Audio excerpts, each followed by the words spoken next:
A lot of people do this on dates, and it drives me crazy. Look, watch this. Vanessa, yesterday you and my team did some matchmaking. Yes. Okay, so we had the very first date, and I pre-coached the gentleman, and I was coaching the girls via an earpiece, and I was shocked by these dates. Please don't do that. This is why we're having a baby crisis. I got angry after this date. Why?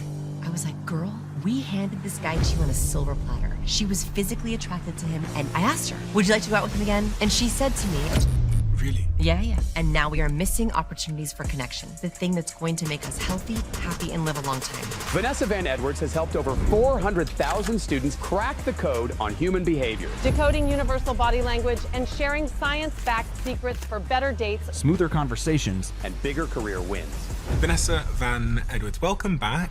The first place I want to start is, can we change who we are? They've actually researched this, and every person on planet Earth has these 5 personality traits, and they fall on a spectrum, high, medium, or low. And they're somewhere between 42 to 57% heritable. For example, neuroticism, which is how you worry. And high neurotics, like me, produce less serotonin more slowly. Serotonin makes us feel calm. And so, like, I am having far more negative experiences than the same person in the room, and that's genetic. But there is 30 to 40% potential for change. You want a better relationship, you want a raise, you want a promotion, you want more friends. And the good news is anyone can learn these cues and techniques, such as decoding the 7 universal micro expressions we all do unconsciously, how to spot a liar, the #1 mistake people make in a first impression, and how to become a master communicator. Can I teach them to you? Please. Let's start with... This has always blown my mind a little bit. 53% of you that listen to this show regularly haven't yet subscribed to the show. So could I ask you for a favor before we start? If you like the show and you like what we do here and you want to support us, the free, simple way that you can do just that is by hitting the subscribe button. And my commitment to you is if you do that, then I'll do everything in my power, me and my team, to make sure that this show is better for you every single week. We'll listen to your feedback, we'll find the guests that you want me to speak to, and we'll continue to do what we do. Thank you so much. Vanessa Van Edwards, welcome back. Thank you for having me back. How you been? Oh my gosh, your folks are so kind. Can I just say, since the last interview, the incredible people have reached out and just been supportive and kind. They ask amazing questions, and so I'm just so grateful. So I've been really good. Just in case anybody doesn't know who you are and what you do, you're gonna have to take me back. What is it you do and who are you? I'm a recovering awkward person, and I help other awkward folks learn how to communicate. I have books and courses, and I love helping very, very smart people share their ideas better. Communicate online and in person? Oh, all of it. Okay. Slack, text, email, online, in person, on the phone. We can talk about vocal power, video power. You are communicating all the time, even if you don't realize it. And that's the hidden opportunity. How important is it? Like, how pivotal is it and can it be for someone's life if they master the skill of communication, first impressions, and all the things that you educate us on so articulately? It will get you everything you want. You want a better relationship, you want a soulmate, you want a raise, you want a promotion, you want a business, you want more friends, you want a support system. It will even get you longevity. That's how strong I feel about it. If you have incredible relationships and you're able to communicate your ideas so people like you and they listen, your life changes. But is it not genetic? You know, like, are we set in our ways? Look, there are certain people born out the womb charismatic, great hand gestures, great eyebrows right out the womb. There are those very unique people, but most of us learn charisma. Most really, really charismatic leaders, they've learned, this nonverbal cue gets people to smile. Oh, this vocal power, people pay attention and lean in. And they've accidentally or purposefully learned how to hone their charisma. And the good news is, I think anyone can learn it. Anyone, no matter how awkward you are, believe me, I'm proof you can learn it. You're proof. I'm a recovering awkward person. I was so awkward. I had a really hard time communicating with people. I was not well liked. Had very few friends. If I can learn it, anyone can learn it. I promise. It's almost impossible to believe that you were an awkward person. I promise. Also awkwardness dresses up in different ways, right?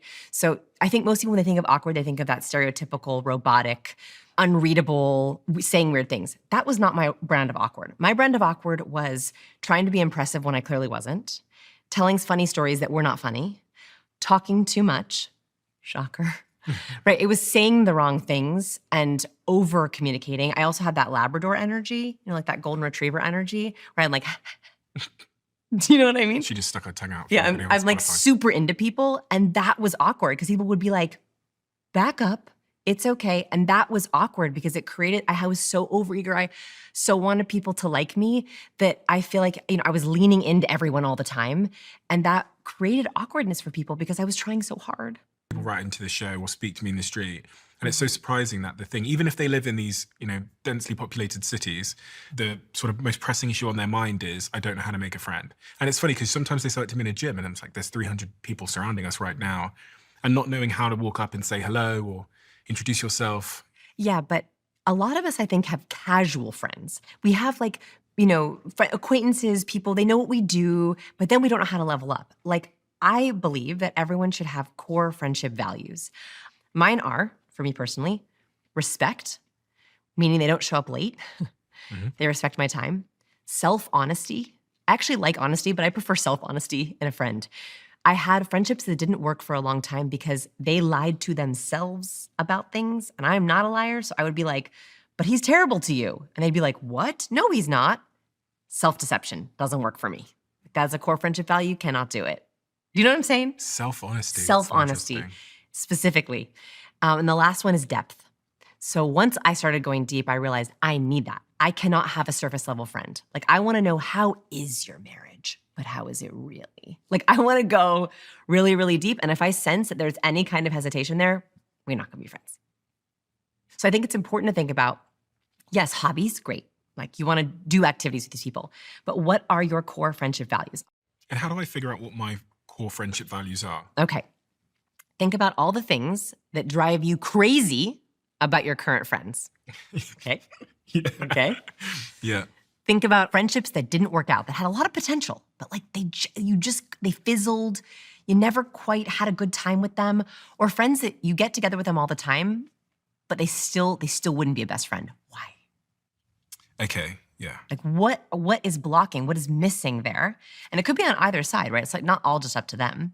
So think about what drives you crazy. And then, like, what makes you feel healed? What makes you feel good? What makes you feel calm? What makes you feel like yourself?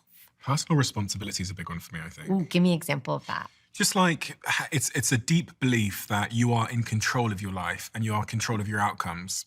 Because then it's like almost the antithesis of victimhood. Totally. And you don't want to be dealing with a friend who's chronically engaged in like victimhood, So Yeah, that was you want heroes. And how many people have you taught the skill of better communication and better connections to in the last decade? Oh my gosh. Well, at least 400,000 students who I can count, but millions more. Millions more. 400,000 students. Yes. And it's actually probably way more than that, but that's just what we can count. And what is like the essence of what they're trying to get? Because obviously a skill is a path to something that they want. What is the thing that they want? They want to be master communicators. Why? They want to be able to ask for what they want and get it. If you are a master communicator, no matter what you want, again, if it's a partner or a business deal, you can get it if you can communicate well. Can you make me a master communicator? For sure. Let's do it then. Let's do it. The first place I want to start is with first impressions. Yeah. And how one can make a great first impression.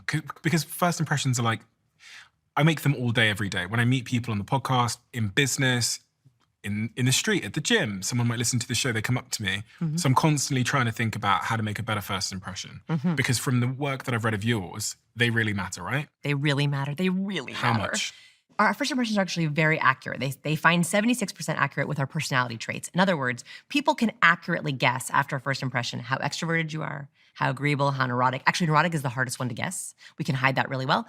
Openness and conscientiousness. We're pretty good at guessing that. Like, I could guess that based on just the first few seconds of interaction, which means they're lasting.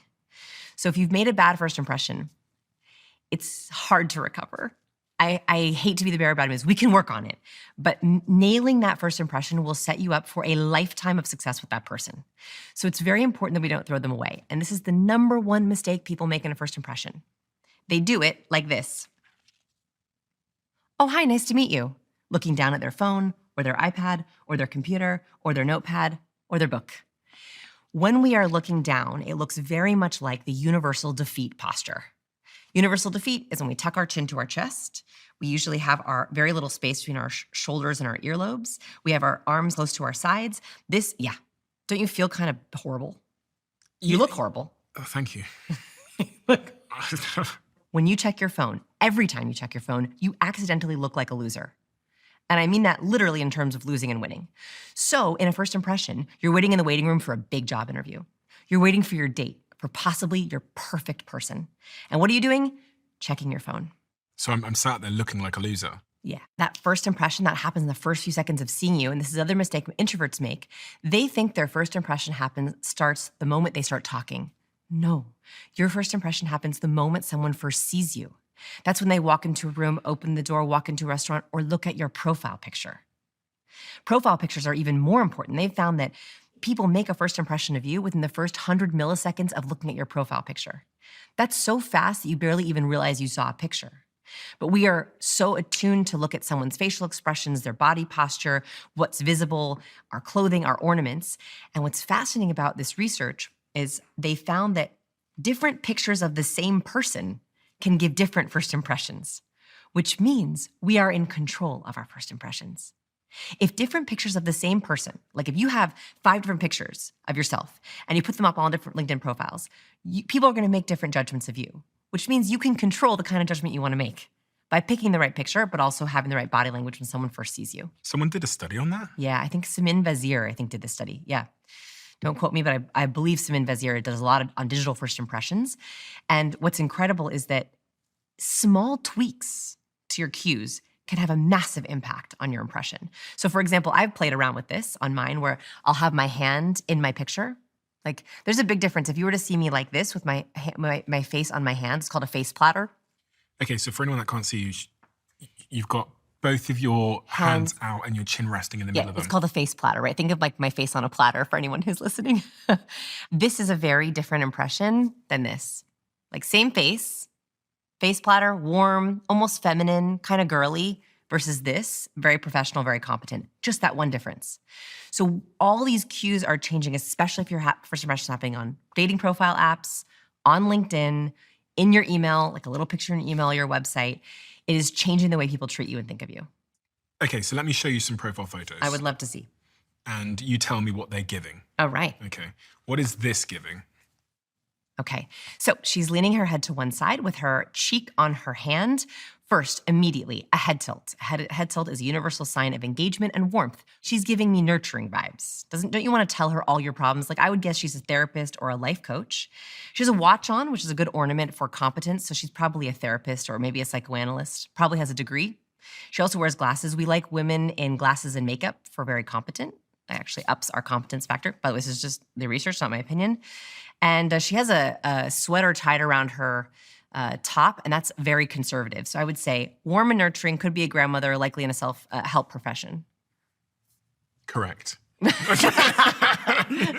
So some cues there we can learn from is we want to balance out the friendliness, the warmth, the approachability with the take me seriously. So you take her seriously because of her watch and her glasses and her lack of a smile. Those are all cues of competence. We like that. We also like those cues of warmth, head tilt, hand on face, and a soft smile. So in that way, it's a perfect balance or blend. What about this guy? Profile photo. Okay, so we are seeing a gentleman with no hands. So we see no hand gestures, just his face. He's also tilting his chin down and his forehead is forward. You also see a genuine smile. The best thing about this picture is he's doing an authentic smile because you can see those cheek muscles are activated. His upper zygomaticus. Terrible at saying that, but these muscles are activated. So very likable. Oh yeah, I like that. Good job. Yes. I love this smile. So we love that authentic smile. So he's very warm and approachable. He's also making eye contact with the camera, slight head tilt. I would actually say this is very warm, almost too warm. If he is a doctor or a professor or someone who needs to be taken seriously, I don't know if I'd go to him with my problems. It's a lot of warmth for that photo.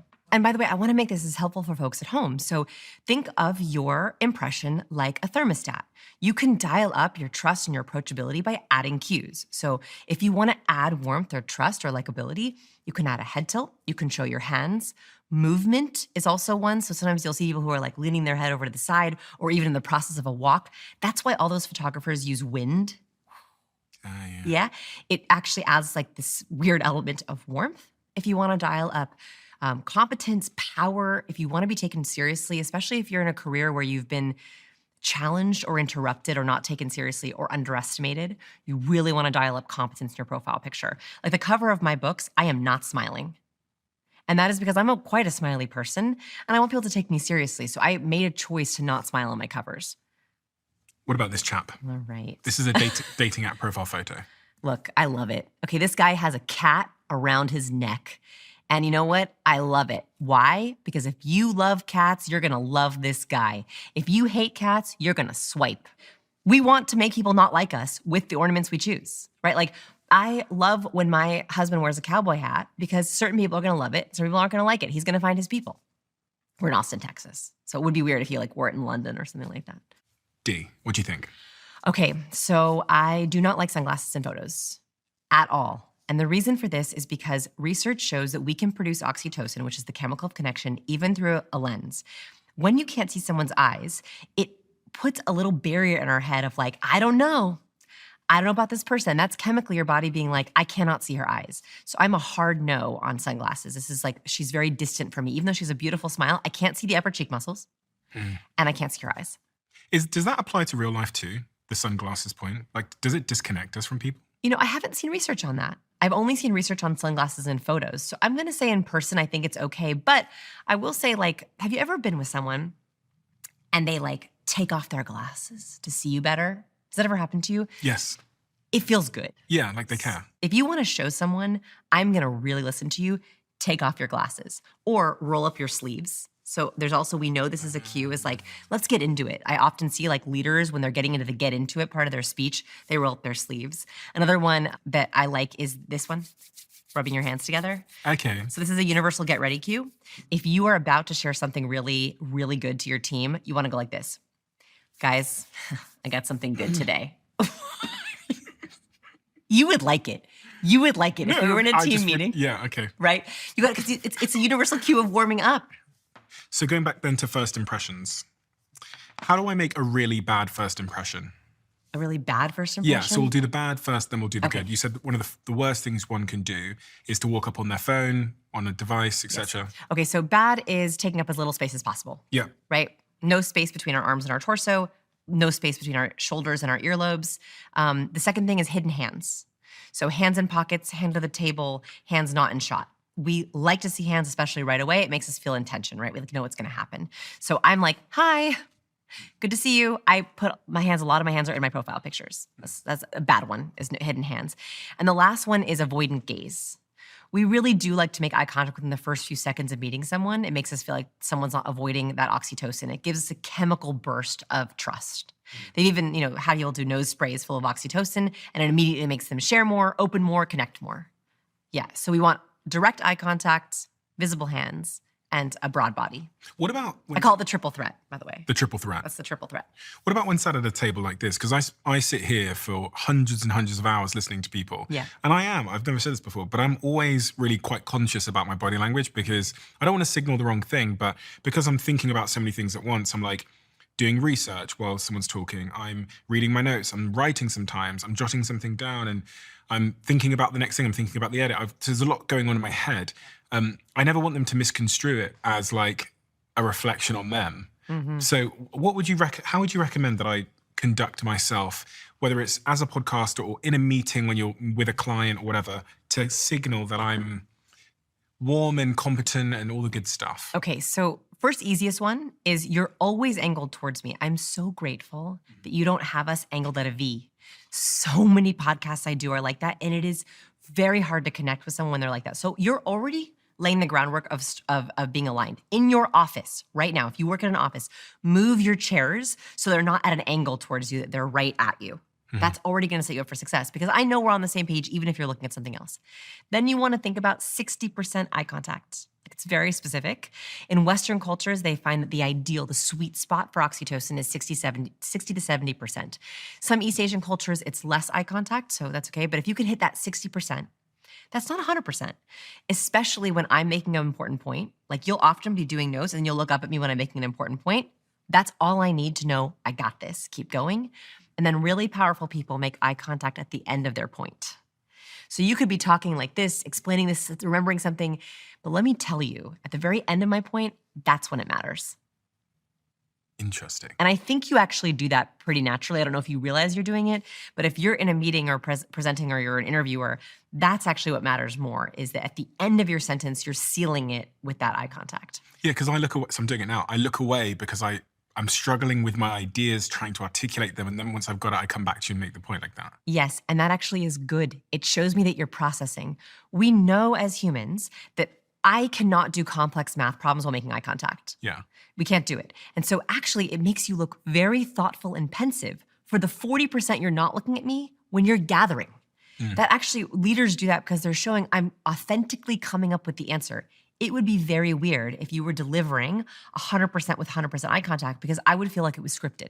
Yeah. That's one of the reasons why I think presenters make this problem. And whenever I watch like Shark Tank or Dragon's Den, a big mistake they make is they're so rehearsed, they don't break eye contact. And it gives you sort of a robotic feeling. So if you're practicing a presentation, you actually want to have a little bit of like ad lib in there. You want to be processing around, because it shows you're authentically grabbing the information, and that shows competence, right? Highly competent people, they don't need a script. Because they know their stuff so well that they can just grab it out for you. They can think on the spot.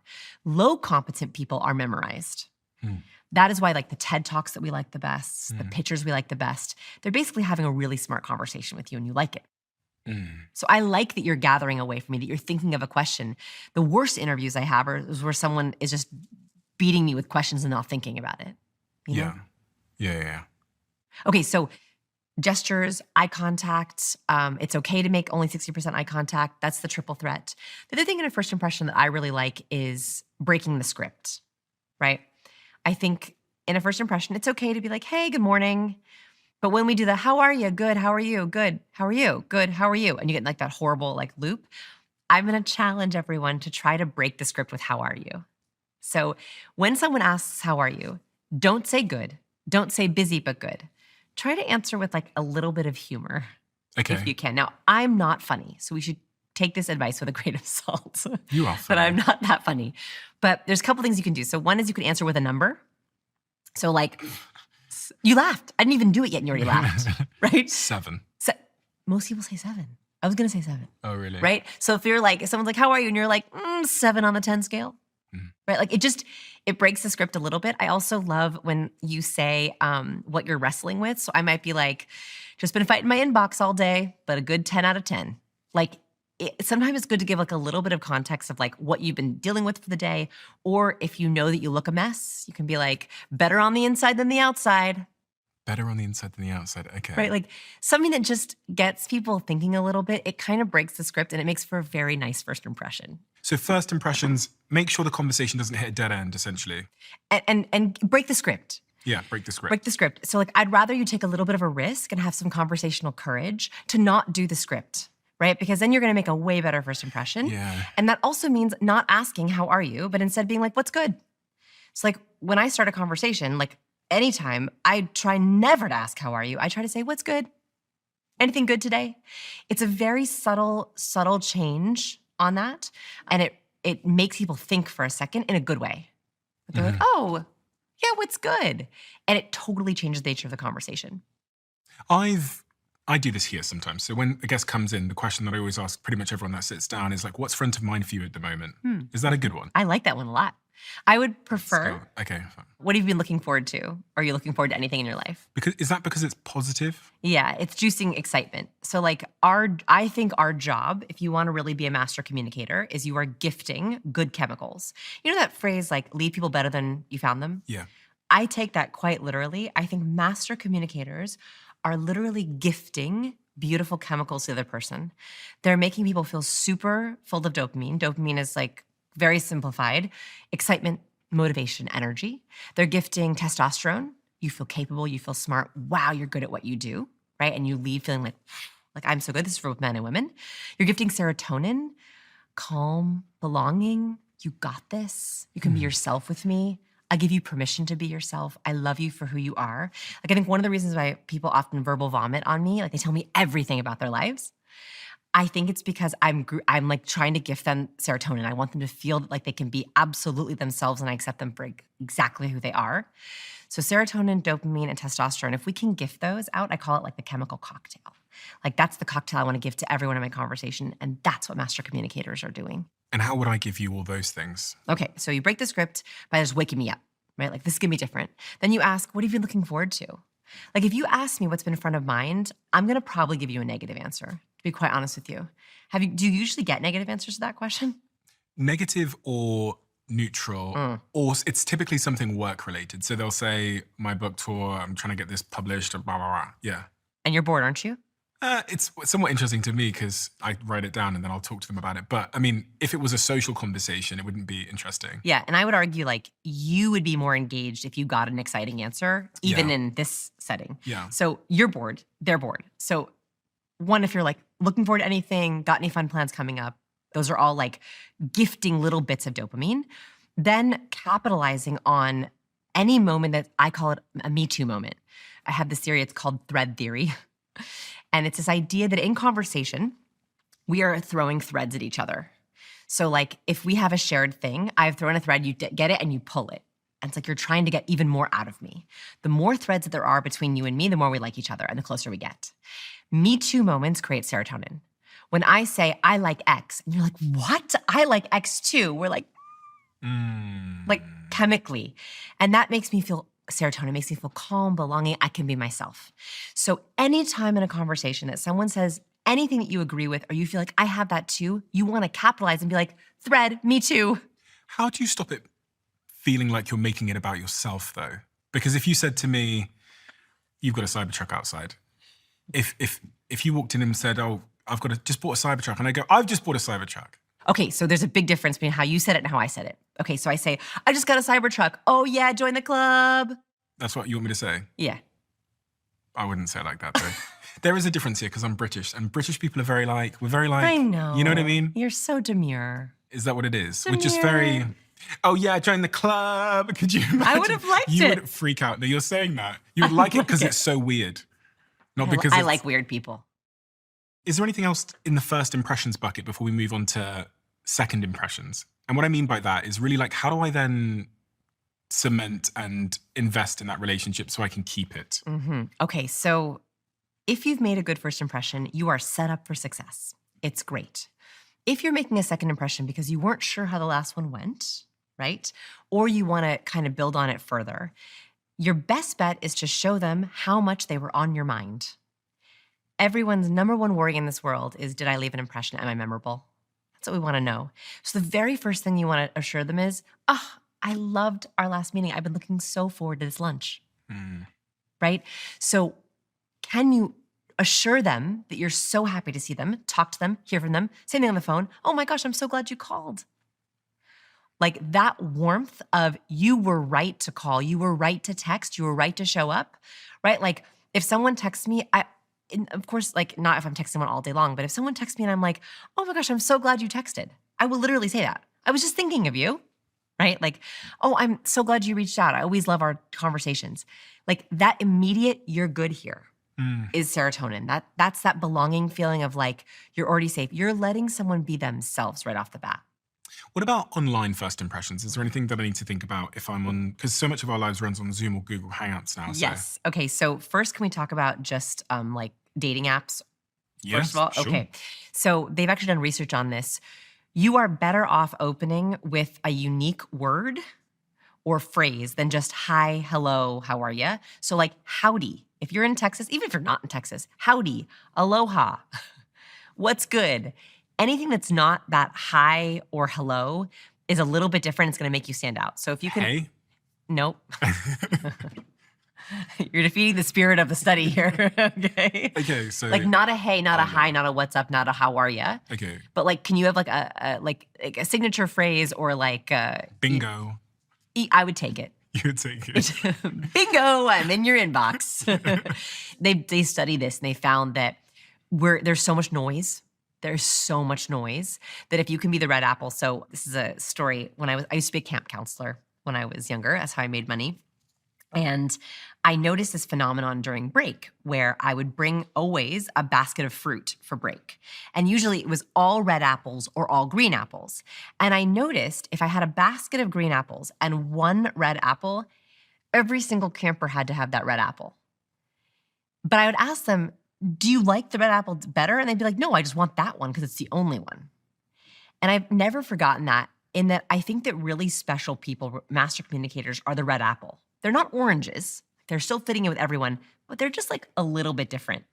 And that's, I think, how it should be both in business and also in romance is, can you be a red apple where you're still the same? You're not like wacko crazy, but you're like a little different than everyone else. So like a bingo or a howdy or an aloha or a shalom or whatever it is, I think that it makes you stand out just enough where you have that kind of peak effect. The peak effect is like you piqued someone's curiosity a little bit, and that really works. That's why marketing campaigns that are a little different, they always work better. And what about then on Zoom and other sort of business professional environments? Okay, so in Zoom and professional environments, please turn your camera on. Yeah. Please turn your camera on. This sounds obvious, but more and more people are turning their camera off, especially if you have back-to-back meetings. But if you can have your camera on just for the first few seconds, it is a game changer for people's perception of you. So 1 is make sure that you are not accidentally negative. Here's how this happens. Can you see me? Can you hear me? Oh, hi. A lot of Zoom impressions happen where someone is caught off guard or they're in the middle of like, can you see me? Can you hear me? And they're fixing themselves and then they make a first impression. No, your first impression already happened. It happened the moment your camera turned on. Remember, your first impression on video happens the moment someone first sees you, not when you start talking. So your first impression is usually, hey, morning. So you raised your hand there. I always give a wave or a hi. I make sure my camera is at least 3 feet away from my nose. Like I literally have measuring tape to make sure I'm not too close. I make sure that my body is angled towards the camera. And then usually I have a question ready. And here's why. In person, it's so much easier to make conversation, especially around context or like, oh, how was it easy getting here? I loved your Cybertruck. Very hard on Zoom. And so what happens is you get on and you go, hi. Weather good? Where you are? It's like, ooh, it's so awkward. Be ready. Be ready with an anecdote or a question. I like an anecdote. So if you've done anything good, interesting, seen anything good or interesting, I want you to be ready to share it. It sounds like this. Hey, morning. Oh my gosh, I just discovered the best breakfast taco in Austin. Best breakfast taco in Austin. Have you ever had a breakfast taco? Whatever. But like I was ready to go with that anecdote. I think that that's how we should pre-start all of our video calls, is like some small anecdote or story. And that also helps in conversation. Like I believe everyone should have a story toolbox. So in conversation, there are certain topics that will always come up. Weather, traffic, and where you're from. So here's my challenge. This is what master communicators do. Whenever those 3 topics come up, I want you to have one story about each of them. It could be a trivia, it could be a story, it could be a fact, that you're ready to go to shift the conversation away from boring weather to something really interesting. When someone asks, where are you from? You should say, oh, I'm from Los Angeles. Interesting fact, interesting story. That little interesting story, like someone the other day said to me, oh, I'm from this place in England, maybe Liverpool. Liverpool. And he said, oh, it's where Banksy's from. And I was like, oh. And we had a whole conversation about Banksy. And I was like, that was it. He said where he was from, but instead of being Liverpool, I'd be like, cool, never been there. He was like, Liverpool, it's supposedly where Banksy's from. I was like, really? But do we even know who Banksy is? And he's like, well, we don't know, but he could have been in my high school. We had a whole fun conversation about Banksy. And I asked him afterwards, I was like, do you always share that comment? He's like, yeah, because it creates the most interesting conversation. So when you say where you're from, have an interesting fact or interesting story. I read a book about traffic, literally to have interesting stories about traffic. Like, for example, in Los Angeles, everyone says the 101, the 5, the 10. That's the only place in the world where we say that. So sometimes I'll even, like, someone will be like, oh, traffic. And I'll be like, oh, so are you a the person? Do you say the? And we get in a whole conversation about. So like I have little things that create a little bit of juice, and I'm always rotating them out. So in your phone, create a note called Story Toolbox. And have the topics that typically come up in your conversation and start saving little stories for them. It is the same stuff. It's like 90% of the time, it's the same stuff. It's the same questions. How are you? Where are you? How's the weather? Traffic? I'm constantly adding to that story toolbox, and I'm rotating out my facts and trivia because I get bored. What if you like stumble across the same person twice and you don't realize you've hit them with the same story? Because if we do... But I don't talk to the same people again. Just If we did a couple of Zoom calls and you kept coming on going, are you a the person? Or I'd go, wait a minute. Like, no, if we were doing regular Zoom calls, you would know that I'm probably going to ask you what's good, and you'd probably be pre-thinking about what's good in your life. Like I have a friend who always asks, what are you learning? And whenever I go hang out with him, I make sure I'm learning something. Like it actually preps me in a good way. So you would know me for certain questions. And that would, I think, my experience is when you're known for asking better questions, people actually come into the conversation more excited with better expectations to interact with you. So like be known for it. Like fine, be known for the traffic trivia. Or like worse comes to worse. Someone says, oh yeah, the thing, we talked about that last time. And I'll be like, oh my gosh, yes. And then I forgot you're from Ohio. Great, I remember you. How important is the background? On your Zoom videos? Yeah. Pretty important. I also have a thing against like blurred out fake backgrounds. I don't like when people use a fake background. I think there was actually some Harvard business research on this, but it was during COVID, so it kind of changes, the research. But as a human, we get very distracted by fake backgrounds. So please think twice about blurring out your background or putting a fake background around you, like, one of those backdrops. The eye, it's like a green screen. When you see on a green screen, your eye is like, something is not right. People will perceive you as more inauthentic. I would much rather you have conversation cues behind you, right? Like you have the most wonderful bookshelf of cues and Captivate up there, right? Like my books, which I love. And you rotate those books out. So as I'm talking, if I wanted to make conversation with you, I could be like, oh my gosh, yes, Peter Attia's book Outlive, so good. Did you like it? What was your biggest takeaway from that? Or like it gives me gifts of conversation. I also noticed like one time I was looking at Kevin Hart. He was on a Zoom call and his background was all of his favorite comedians behind him. And it was like a great conversation starter. And he even had one of the comedians behind him was like holding up his hand like this, like literally in a permanent hello. And I was like, oh my gosh, like Kevin Hart doesn't even realize he's doing the best nonverbal cue there is, which is palms. Like we love a palm. And what about looking at the camera versus looking at the face of the person?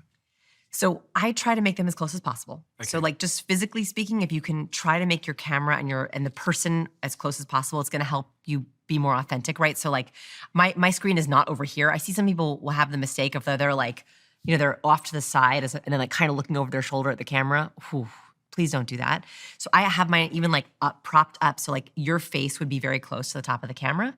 If you can get 50% eye contact with them and 50% eye contact with the camera, I'd be very happy. Research does show that we can get oxytocin through a screen. Really? Yeah. Even though it's not real, our brain is still sort of, oh yeah, they're looking at me, they're talking to me, they're not hiding anything. So 50-50 if you could do it. Now, we were talking a second ago about first impressions, then second impressions, but also dating, profile photos yesterday or the day before. My team here took you to a bar in Austin, Texas, and you met two different couples that were going on a first date, and your job was to coach them both so they had success on that date. And on that first date, one member of the couple had an earpiece in so you could speak to them directly and give them advice on what they should do. We're going to play some videos for anyone that's able to watch, but you give me the context on what happened and what you observed. I was shocked by these dates. I was shocked because every single person except one hid their true feelings, and that did not serve them. So we had the very first date, and they were very well matched, by the way. Like I liked both of them. What was shocking about this date, though, is the female, Ashley, I could not tell if she liked him. I literally had no idea. And I was in her ear. So I was whispering in her ear things to say and to ask. I was giving her all the warmth because she looked very cold. You would never have known she was into this guy. You would not have known. She said, oh yeah, I'm really physically attracted to him. I was like, what? You didn't act attracted at all. And her questions were all very fact-based. What I wanted her to do is bring in more warmth. So we can watch it if you want. Let's watch him. See? Are you ready to meet your lady? Are you ready? Yeah. Okay, so what is gonna be your opening line? We gotta prepare a conversation starters because we can't do a, Really? how are ya? How are ya? We can't do that. Man, what if I started with a who are you? Okay, that breaks the script. I like it. That's like, what? Can I give you another one though? Can you consider, Yeah. What's been good? And remember, this could also, the same tip, if you were to see someone in a grocery store, someone in the park, Right. it's like, what's the opener when it's cold? Right? So right. like, I don't like a how are ya? I don't like a what's up, doc. Yeah, weather's great, right? No, I know. No, so like what's been good or like what feels good to you? If you see something you like about her, feel free to authentically compliment. Right? Yeah. If you're like, oh my gosh, you look beautiful. Like that's a good one. So I think you can ask like, what's the goal you're working on? Like cash, still a little good. Because then they'll say, what do you think you're gonna be in Austin forever? That's a very Right. casual way of being like, what's your 5-year plan? My goal is a little bit of depth. I know you can make friends with anyone, but I want you to see if there's like an actual connection there. Okay. Okay. And then to see if you want a connection with her, I want you to ask her out at the end of the date. Yeah? So what did you observe there when you watch it back? Okay, so do you see he got nervous? Yeah, his body language, he was, Oh, because I knew it's easy for him to make friends with anyone. And very likable men sometimes have really a hard time getting serious relationships because they're so likable, they can make friends with everyone. They get confused about where the depth is. Is that a bit of a defense mechanism as well? It's a defense mechanism, and it's also what he's good at. We want to do what we're good at, which is, making chit chat. And a lot of people do this on dates. They'll be like, where are you from in Austin? No, that's the wrong question. What you ask is, what are your favorite secret spots in Austin? What do you love about Austin? What are the most underrated restaurants in Austin? That is breaking the script. And that happened to them on this date. There was a good 5 or 10 minutes of boring fluff because they were on that. And I was like, get to the deeper questions. So when you're asking these questions, to prepare ahead of time, what's the most underrated thing? What's your favorite thing that would have been better? But he got very nervous when I challenged him on depth. So the next video is them meeting. Feel free to pause it if there's anything pertinent or anything interesting you want to show me. What's your favorite spot to go to around here then? To be honest, I don't go out very much. Okay, nice. What do you do? Okay. If someone said that to me, I'd assume they weren't interested in me. Exactly right. Okay, so this is called dream killing in conversation. When someone asks you a question and you shut it down by saying, I don't do that, I don't like that, I don't want that, with nothing else left, like she just stopped. To be honest, I don't really go out that much. And he said to me afterwards, that's the thing I'm most nervous about, is that she sort of shut that down. So when you don't like something, don't dream kill the conversation. A better way to answer that would be, you know what? I do love to be in my jams at home on the couch watching Netflix. But for the right occasion, I can get out and party sometimes. That would have been a better way to answer that question because it's a little bit playful and it's not totally dream killing his charisma. And watch this. She's going to act like she's not interested at all, but she's actually very attracted to him. She said that to me. Work. A lot. Okay. Tell him something you love. Tell him something you love. What do I love? What do I love? love? What I love to do? Work out, be outside, be active. Yeah, these are waters. Oh, okay. Yeah, I was like, I don't know what this is. Yeah, if you'd like one. Always do a cheers. Cheers, Steven. Cheers. Cheers. Cheers. What does that do? Okay, cheers. It immediately warmed her up. She was very, very stiff in this. And I was like, I said to her in her ear, by the way, he did not know, poor Kendrick, he still doesn't know that we never told him. I never told him. Okay. Surprise. He didn't know that I was in her ear whispering. She was so stiff, I said, tell him what you love. Because I was trying to get her to show any kind of warmth or excitement at all. Because she was so stiff. And then she was like, what do I love? I work out. I just can't believe that she actually liked him. Yes. Because everything about her is giving, I can't wait to leave. This is why we're having a baby crisis, is because we're afraid to show that we like someone. She was physically attracted to him and into him. You would never know it. I was the one saying, cheers him, say what you love, ask him about his family. And so I think that this is a crisis because we think we're being obvious, but we are not being obvious. Yeah. I don't know. I know, I was just sitting here like, this is a Tuesday, which is crazy. How long have you been in Austin? 2 years. Okay. No, that's great. Right? Like that's why that didn't work. You just heard it. That's what I don't want you to do on a date. It's a conversational dead end. No numbers questions unless you are absolutely desperate for conversation. You're willing to ask a follow-up. But it was like, how about you? Horrible. How long you been in Austin? She went 4 years. And then there was a gap. She had no intent at all of asking a follow-up question. Right. No intent at all asking a follow-up question. And he didn't know what to do with it. It's funny because when I watch this, I think he really likes her because he's leading the conversation and she's just hitting the ball back. That's right. But actually, she was very into it. She just didn't know how to hit the ball back, right? So if you're going to be in conversation, you want to be a master communicator. By the way, there are drivers and passengers in conversation. This is what I'm researching right now. You actually don't want all drivers, right? Like you don't want 2 people asking all the questions, but you have to be a good passenger.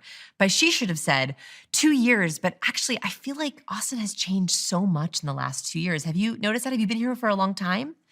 Like she should have added one more thing to not dream kill.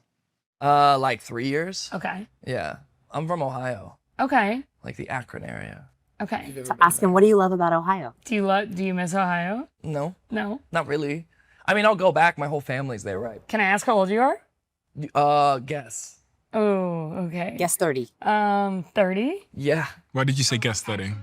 Okay, so I was giving her a micro win. So remember, we're trying to gift dopamine, serotonin, and testosterone, very simplified. It was not going great, right? I was watching, and this is like, oh my God, we're talking about Akron, Ohio. We're in trouble now, right? So he tried with her. So I knew if she guessed right, it would like make her feel good, and I needed her to feel good, so she would start driving. So she would start driving the conversation. So that's why I knew his age. I'll be 31 in like a week. But Okay. I know you're not that supposed to. Oh, wait, so you're an Aries. yeah. I'm an Aries too. A Me Too moment. They set this up on purpose. They literally did. Yeah. Wait, so what day is your birthday? April 1st. Okay. Oh, I'm March 29th. What are you doing? Are you serious? Yeah. I think that's my mother's birthday. What's her body language giving here? Very closed. Yeah. And I'd never done this before. I wanted to say to her, open up, laugh more, touch your lips, touch your hair. There's a lot of things that women can do to show I am feeling physically attracted to you. But I was like, ooh, like I wasn't sure she was physically attracted. So here I am thinking, is she physically attracted? If she wanted to show him I'm into you, she could have touched her hair. She could have touched her lips. She could have touched the side of her face. All of those are gestures of like self-touch that show interest. But she didn't show any of that. She also see how little space she's taking up? Defeated body language, let's say. So very, very closed off. We are gonna be in trouble if we can't show that we like someone. I also want you to notice, as soon as they had the Me Too moment, the thread theory, they both warmed up. Yeah, they did, yeah.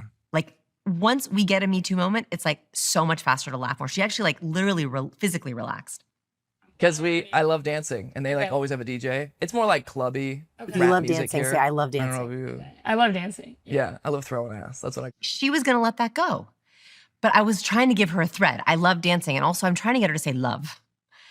So a lot of the questions I were like, what do you love about Ohio? Do you love dancing? Like when you use more words like that, you're actually cueing for that. I think we talked about last time that when you use, like when they had people split up into Wall Street and community, people who were told they were playing the community game actually acted in a more communal way. When you use words like love and excitement and good and looking forward, you actually create those feelings. So on a date, you want to be using the words that you're trying to create, especially because she actually felt something. She liked him a lot. But even beyond a date, right, in a professional context. Yes, so then it would be like, let's have some wins. Like, what's good, right? You're trying to have efficiency and productivity and trust and collaboration. If you want to have a collaborative meeting, literally in your calendar, call it collaboration meeting. Mm-hmm. If you want to say hi team, every time you say team, you're priming for team, right? So those words really matter. I'm kind of like a early bed kind of person. Yeah, no, I love that. I'm not. I could Like be. every night or just like the weekends? I'm extremely extroverted, so it's like Okay. absolutely, let's go. And then it's like I'm so tired. Yeah. Um, I'm extroverted and introverted. Like once I'm out, like I'm probably not going home. yeah, But then it's like I also love my like alone time. I'm learning. Okay, so do you hear she's using vocal fry? When you use closed body language, it affects your voice. So vocal fry is when you're like, I love going out and I kind of love, right? So she started to go into a little bit of vocal fry here, which is not attractive. We do not like vocal fry. Why is she doing that? I think she's doing it because she's so closed. It's very hard to get good vocal power when you're that closed, right? Okay. So you can hear it here. Yeah. wake up and it's next week. Yeah. What? Yes. Who did that? But then it's like I also love my like alone time. I'm learning to love it more. Yeah. We could still go get a drink if you wanted, if you're not busy, or go another day after your birthday Okay. if you're interested. We can do that after my birthday. Yeah. Can I ask a question on that? Yeah. He seemed to bottle it there. He said, we can go get a drink if you want to, if you're interested. Or we can go. But it's because she didn't immediately be like, Yeah. yeah. No, I got a little angry after this date. Tell me you'd love to go out. Yeah. Just like No. out. I would love to go out when I get back. So Yeah. Yeah. Let's make it happen. That's in about 45 days. Because you're going to Europe. Yeah, for 30 days. Maybe but- something sooner? Are But- you leaving like right on your birthday? No, I'm leaving on the 21st, but that's in 10 days, and I haven't finished booking the whole entire trip. Yeah, and So- you gotta run those numbers. Yeah. She rejected him. I was real mad after this date because I asked her, are you attracted to him? Yes. Did you like him? Yes. Did you have fun? Yes. Would you like to go out with him again? I'm real busy. I was like, girl, we handed this guy to you on a silver platter. He's fun, you're attracted to him, and you're too busy. Busyness is not a mark of success. Busyness is going to prevent you from finding your person. And this is a problem we have. We're so busy with our self-care rituals and our workouts and our work that we are missing opportunities for connection. And connection is the thing that's going to make us healthy, happy, and live a long time. We have to stop saying we're too busy to connect with good people. Was she actually too busy? Like, or is she scared or something? Because I just don't understand that. I literally think she thought she was too busy. And I was like, get your priorities straight. And so this is not even if you're looking for your person. I also see this with friendships. Friends where we put our friendships last. But actually, if we were having a hard moment or a health crisis, who do you want? Your support system and your friends. We have to start prioritizing the connections in our life, especially with good people. And so it made me angry because I thought this could be a great person for you. Do you know what's really wild is had they met in a village 100 years ago, they'd be married. Married. They'd be Babies. married. But I guarantee if you hadn't intervened in this situation and this wasn't, if you weren't sort of coercing them to hang around with each other, they'd never see each other again. Yeah, and I said after mics were off, I was like, go get him. Girl, go get him. And they did, and they sat in the bar and they chatted for the entire hour and they walked out together. Yeah, they left together, I heard. By the way, let's get some DAOC babies. I Let's know, get some can you babies. imagine? I will be an officiant at the wedding. We can do it together. I imagine if they, but it's so, I've been thinking about this a lot lately. We were talking about it as a team. I was saying, one of the issues I think people have these days is we just have too many options. Too many choices. Yeah, so Too jam many study. fucking choices. Do you know the jam study? Yeah. You have 20 jams on a table. Yeah. People will pick none because there's just too many. When there's only 3, people buy more. Yeah. Very simple. And this is going on in dating at the moment. Do you know what it was? A friend of mine, we were having a debate actually in the room over there a couple of days ago. And they were saying to me, I just need to meet more guys. And I'm sat there thinking, your actual job is networking. Like, you get paid to meet people. Yeah. You know more people than anyone I know. Yeah. I could say right now, I could say to this person, I need a chiropractor in Las Vegas. And this person should go, I know the guy. Oh, wow. So I was saying, like, the issue might be that, you have too many options. Too much jam. Too much jam. Okay, so too many choices is one, but I also think we're so we become so obsessed with our morning routine, our evening routine, our rituals, our self-care. Self-care wasn't even a thing that we talked about when I was on social media 10 years ago. So what happens is I see rigidity. There's a new rigidity happening for both men and women, but a lot of women too, where, I can't go on that date because I have to do my morning routine. I can't do that thing because I have to get my workout in.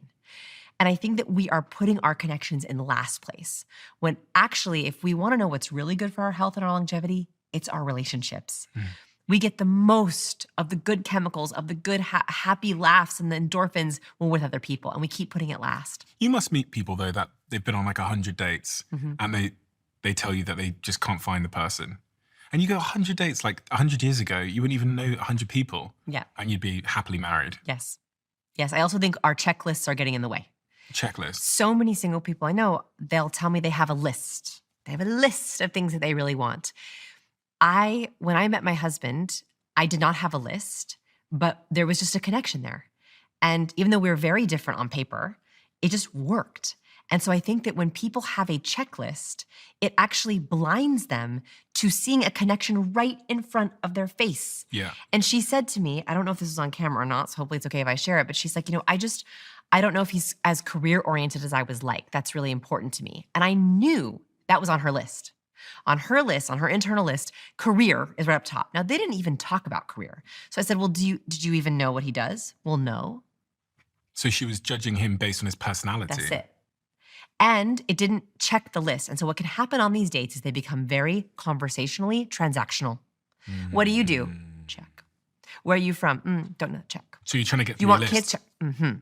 So these checklists, I think, are creating a lot of rigidity. And then you add in the busyness trap, which is, I'm so successful, I'm so busy. Busy is not a mark of success. Do you think there's also an element that we've got more and more ambivalent with, the more and more we date, the more it becomes transactional, the more we show up, without passion or interest or curiosity? I don't know if that's ambivalence. I think that is numbness. Like, people have gotten really attractive. I don't know if you've noticed this. Yeah, they have. My goodness, people are so pretty. Like, I'm on Instagram and I'm like, how does everyone look so good? Like, I didn't really know anyone with an 8-pack when I went to school. Like, did you? Like, no, because that wasn't really a thing. I'm like old, right? Like, no one had that. There was no social media. So like, people had like, normal looks. Now people are extremely attractive. And so I think that the bar has gone up so that we're all like numb to how beautiful people are, how funny people are, how kind people are, because we've been on 1,000 dates. Or the funniest, best thing they ever did is on their Instagram and we saw it. So anything else is like, seen it. Like, nothing is impressive anymore. Like, there's 2 challenges I recommend for people who are in like kind of a funk. Like, if you're in like you're burnt out or you're feeling lonely or you're like, things are not working, there's 2 challenges you could consider. The first one is really hard, and it's the no mirror challenge. It's you go 30 days without looking in a mirror. Something really crazy happens when you cannot see yourself and see how good you look and see what you look like, and it's especially powerful for women. I did it for 30 days. And you have to do all your normal things. You have to go to meetings. You have to go out, but without looking in a mirror, which means you don't wear makeup. You don't do your hair. You kind of just go out as you are. First, you realize that people still like you, even if you don't look perfect. So no mirror challenge can give you a lot of confidence and also can show you where your true relationships, your true friends are. The second challenge is a social media or an online blackout challenge, which is if you don't have any dopamine from your phone, you have to go get dopamine and oxytocin from in-person relationships. So if you have a blackout where you cannot go on any social media or have any kind of interactions on your phone, and you have to go out in person, you actually do. Like, I remember when I used to travel for work and I'd get to a city and there was nothing to do. Like, there was no phone in my hotel. I did not have an iPad. You could read a book or you could try to go out. And that's what I would do. I would like get to a city and I'd be like, well, I have nothing to do in the hotel room. There's literally nothing to do. I had my book, or I could go to the hotel bar, or I could go walk around the city. And I met more people in that time of my life than I do now, even though I'm connected to more people than ever. I was just thinking then about something someone said to me a couple of days ago, which links to what you're saying. Someone said to me that much of the cause of the incel culture is these young men spend lots of time playing video games, and the video games gives them the sense of accomplishment, the sense of building. It also gives them the like dopamine hit when you like win a sword or some coins or something. Yes. And so I was just also thinking about that in the context of being like a workaholic. Like, if I'm working all day, every day on a screen, and I'm constant, which is what I do, when it comes to like going out and meeting people and networking, for me, it's like hell. And I'm wondering if there's a link there. I'm like, maybe if I wasn't on a screen for like 12 hours a day, I'd have more dopamine left over to go speak to somebody. Dopamine, and also the energy flip wouldn't be so massive. The energy that you're using on your computer is very much output, right? Like you're putting your energy into your machine to create content of some kind. When you go out, it's a feedback. It's back and forth. Yeah. Having your brain switch from one to the next is very jarring. And if you already get dopamine from your screen, what's the motivation for going out in person? Yeah. There's only downside. My computer has never energized me, but these conversations always do. Yeah, why would you go out? You're already having the best conversations you can do, and you're in control. And look, I don't know, just saying, I think you like control. Do you think I like control? In what context would you think I like control in? The reason I bring up the control thing is, if you are on social media, you are in complete control. You decide how often you scroll. You decide where you click. You decide when you're done with someone, you just exit their video. Well, in conversation, if I don't like your answer, I can't go off. I can't turn your volume down. I can't double click on your like. I actually have to sit and listen to you. And I think that, if you're in control of your conversations, and even like at this table, you are in control. Like, I'm talking a lot, but like, you can interrupt me anytime you want, and I will answer whatever question you ask me. And so I wonder, don't be mad at me, if in like real conversation, like I could ask you anything that I want. Like right now, I have 1,000 questions for you, but I'm trying to not ask them. Ask me the questions. Well, I asked you the one about control, but you didn't really answer. You tossed it back to me. You don't think you're a control freak? Probably. Okay, thank you. Yeah, probably. It's all context dependent, because when you said control freak, I was like, well, I don't have any control in that part of my life. That's like a democracy. But typically in business, I think that I'm a control freak. Yeah, I and think that's why if you're you ask my successful. team, Yeah. they'd say, yeah, he's a control freak. So I would Am argue. I a control freak? Am I? Yeah. Jack? He's laughing. He was already laughing about it. Answer before you Thank you, Jack. Yeah. You're welcome. Yeah. So Am I a control freak? This is not a good thing. No, I am. Yeah. So I think, am. look, I don't know, but my guess would be why you don't want to go, out with people is because you have to give up control, and you have to be in a conversation where you might be asked something that might be boring or you don't like it, and like why? I do struggle. I really struggle with going to networking events and stuff. Mm-hmm. I really struggle with that stuff. I don't love a networking event, but I've found that if I have a very specific goal, Yeah. it's better. So for example, if I'm researching my next book, Yeah. I'm looking for conversational case studies. So if I am going to the event and I'm like, okay, tonight I'm going to try a new question and see how it goes. I'm like, okay, I have a purpose. Or if I'm like, I'm going to practice some new jokes. Or if I'm like, I'm looking for a new, business inspiration, that helps me. So I think no one really likes networking events, but if you have a goal, it makes it a little bit better. Just for a second, I want to talk about a company I've invested in and who sponsor this podcast called Zoe. Like me, many of you are big on tracking your fitness and your sleep, but how many of you understand how your body handles food? Metabolic fitness is all about understanding your metabolism's response to food, and we all react differently. So Zoe created a test to help you understand how your body responds. And it starts with their famous test cookies, which are identical test meals with the same sugar, fat, and calorie content of the average meal, and therefore acts as a metabolic challenge. You also wear a continuous glucose monitor that tests your blood sugar levels. I've done this test, and it left me wondering how my metabolic fitness compared to others like me. And my results revealed everything. So if you'd like to learn about your body's response to food, head over to zoe.com to order your test kit now. And if you want a discount, use code STEVEN10 at checkout for 10% off your membership. As a Zoe member, you'll get an at-home test kit and personalized nutrition program to help you make smarter food choices that support your health. That's zoe.com with code STEVEN10. We're talking about business there. Yeah. If I want to communicate more effectively as a leader in business, are there any ways that I can become a little bit more... I guess there's different types of leaders that struggle with different things, but how do great leaders communicate? What do they do well? Oh, this is my favorite topic. As a leader, especially if you're trying to meet people and new people especially, what do you do needs to be, I am a who helps. A lot of leaders struggle with building the right connections. And so they'll be very either intellectual with their answer, or very vague. So I've heard business leaders say, oh, I run a tech company.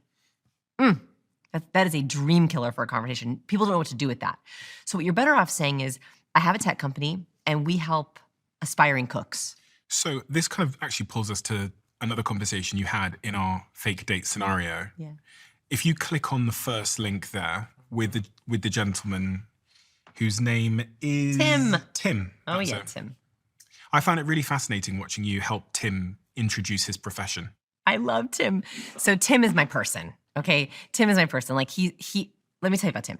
So Tim is a code monkey / software engineer, which we'll watch that video in a second. He is highly technical. He's very kind. He loves what he does. And on the date, he was actually the only person of the 4 speed daters who showed warmth the entire time. And I didn't know. I even said to Jack, I was like, I think he's into her. And I asked him afterwards, I said, are you into her? And he said, no. And I was very impressed with him because he still showed warmth, congeniality, and kindness, even though he wasn't physically into her. And I was like, this is magic. I also think that Tim came across as a little bit nervous and a little bit awkward. And I was like, ooh, Tim, if we could just dial up your confidence and add that to your warmth, you are gonna find your person. And so I loved Tim. We can watch his interaction. The first clip of Tim there, I thought was fascinating. All yeah, right. that one there. Okay, you're gonna have a great date. First, can I help you out with some advice? Yeah. Okay, so ignore the cameras completely. Okay. You're making great eye contact, which I love. She's probably gonna ask you, what do you do? Okay. What is your answer to that question? I am a code monkey or a software engineer. Okay, cool. So anytime I meet a software engineer, it's a good answer, but it's a conversational dead end. Yeah. Because unless I'm a software engineer, I don't know what to say. So I'm like, so what I want you to do is actually create a hook. So you're going to say, so what kind of coding do you do? I do a lot of back-end stuff. That's probably too much. Nope. Don't even know what that is. You have to think of a hook to give me so that you don't have this. What do you do? Software engineer. What do you do? Teacher. Because we have to have you can't say, I'm a software engineer. Do you like art? Yeah. We can't do that, right? How long have you been doing it? How about that? I've been doing it for 5 to 6 years and been loving my team so far. So Do you lead a team? I hope to one day, but not right now. But you love your team. Okay, so I think that could be your hook. So I think you could say, like, I'm a code monkey, aka software engineer. The best part of my job is playing with code all day, but also like hanging out with my team. Yes. Then you're giving me a lot of hooks that I can then say next. Any body language questions for me? Your body language looks great. You're making eye contact. I love your visible hands. Yeah. You already watched my Steven interview. Oh, sometimes. Okay. Okay, perfect. So I think it's great. Mutual laughing is really good too. Okay. So like that's great. If you're ever nervous, just laugh. Okay. Yeah. Okay, it's gonna go really well. Okay, you got this. Okay, so this is exactly what happens with highly competent folks is they have an answer to the question that's just the answer. That's not how good conversation works. Master communicators make it very easy for people to ask a follow-up question or to get hooked in. So whatever your answer is as a leader, you want to give people enough hook to be able to be like, oh, I want to know more about that. Software engineer didn't do that for Tim. Now her response to this question is terrible. Terrible. Did you see what happened in the date? No. Oh my goodness. So, what do you do? Cheers. Cheers to you as well.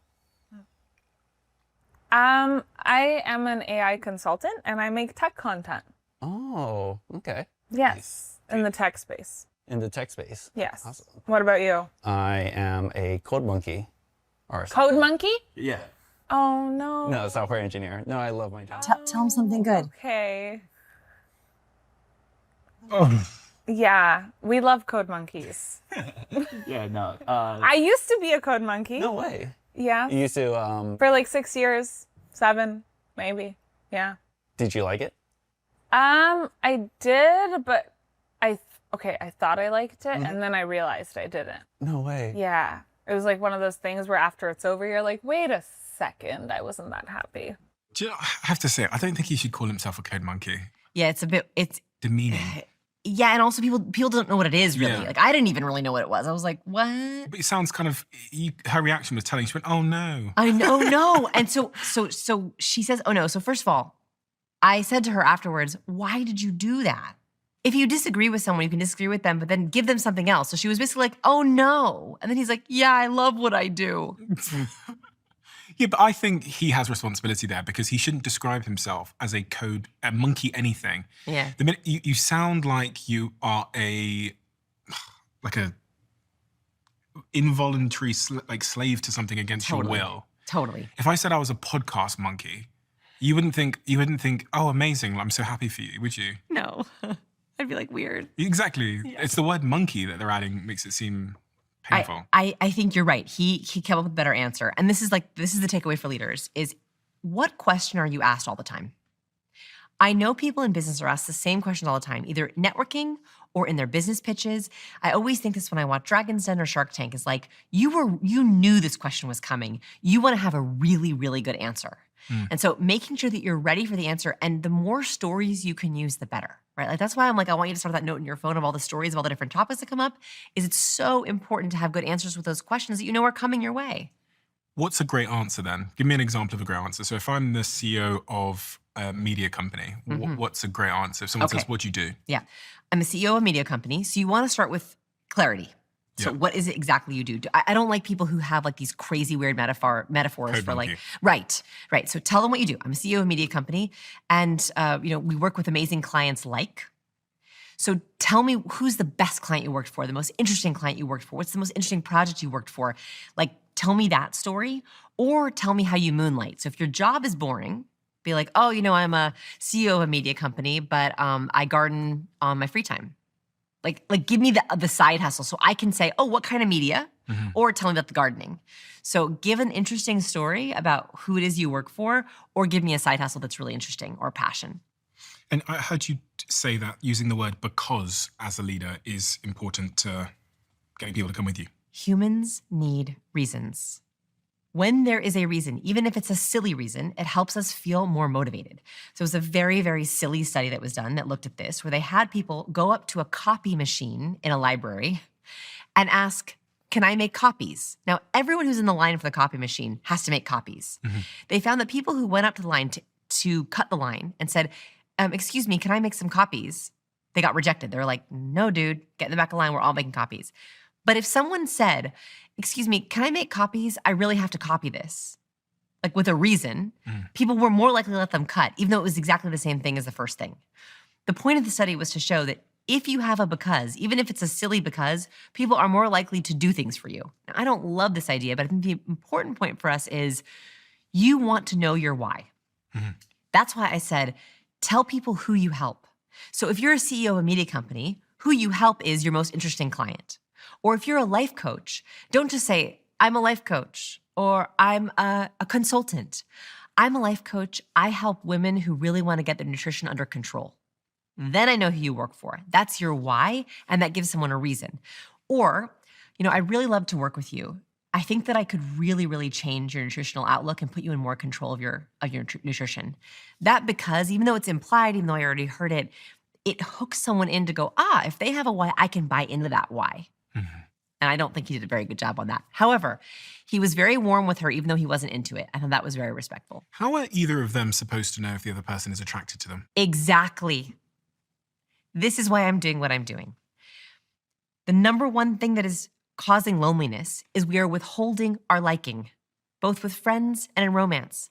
With all of these daters, none of them, 0%, showed any kind of obvious liking. How are we going to have babies? How are we going to have marriages if we're withholding our liking? How are we going to have friends if we don't know if someone likes us? I think we should be going around amplifying our likes to the people that we're with. So how do I signal that I like someone, and how do I know if they like me? Okay, so verbally, I think it's very easy, right? You can be very direct and be like, oh my gosh, this is so much fun. So like my magic phrases, right?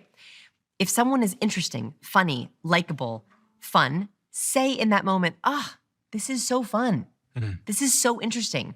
Being with you is always so interesting. So that's one way you can do it, is affirming the adjective that you're already feeling and saying it out loud, right? Like I think that Kendrick was very funny. And I actually said to him in our pre-interview, I was like, oh, you're really funny. That must be a double-edged sword. He was the first guy. The first guy, yeah. I said, you're really funny. And that made him feel really good. He was like, oh yeah, I am. And I was like, I think that's good, but also probably it's harder to get depth. He's like, yes, that's true. So if someone is funny, interesting, delightful, a good conversationalist, tell them. That's the first thing. It's like, don't withhold that. We don't tell people, do we? Never. We don't tell people. I was just thinking about a meeting I had last week, and I was thinking, God, if I'd started that meeting just by telling the person what I thought of them, really positive thing, it would have completely probably made them feel good. Yes. Goes back to your point about giving them serotonin or... And it makes you more likable. Like we like people who like us. So the more obvious you are with your liking actually just makes you more likable.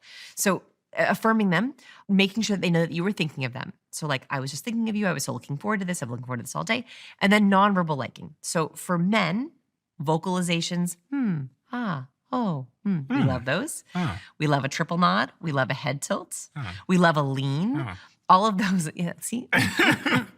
Oh, there was something funny that I read recently, which is women list humor as a number one trait they want in a man. Men don't care as much about humor in a woman. They want a woman who laughs at their jokes. Of course. Which I thought this was so good and so helpful. That for a man, yes, it's good if you can work on being funny, because women do like it.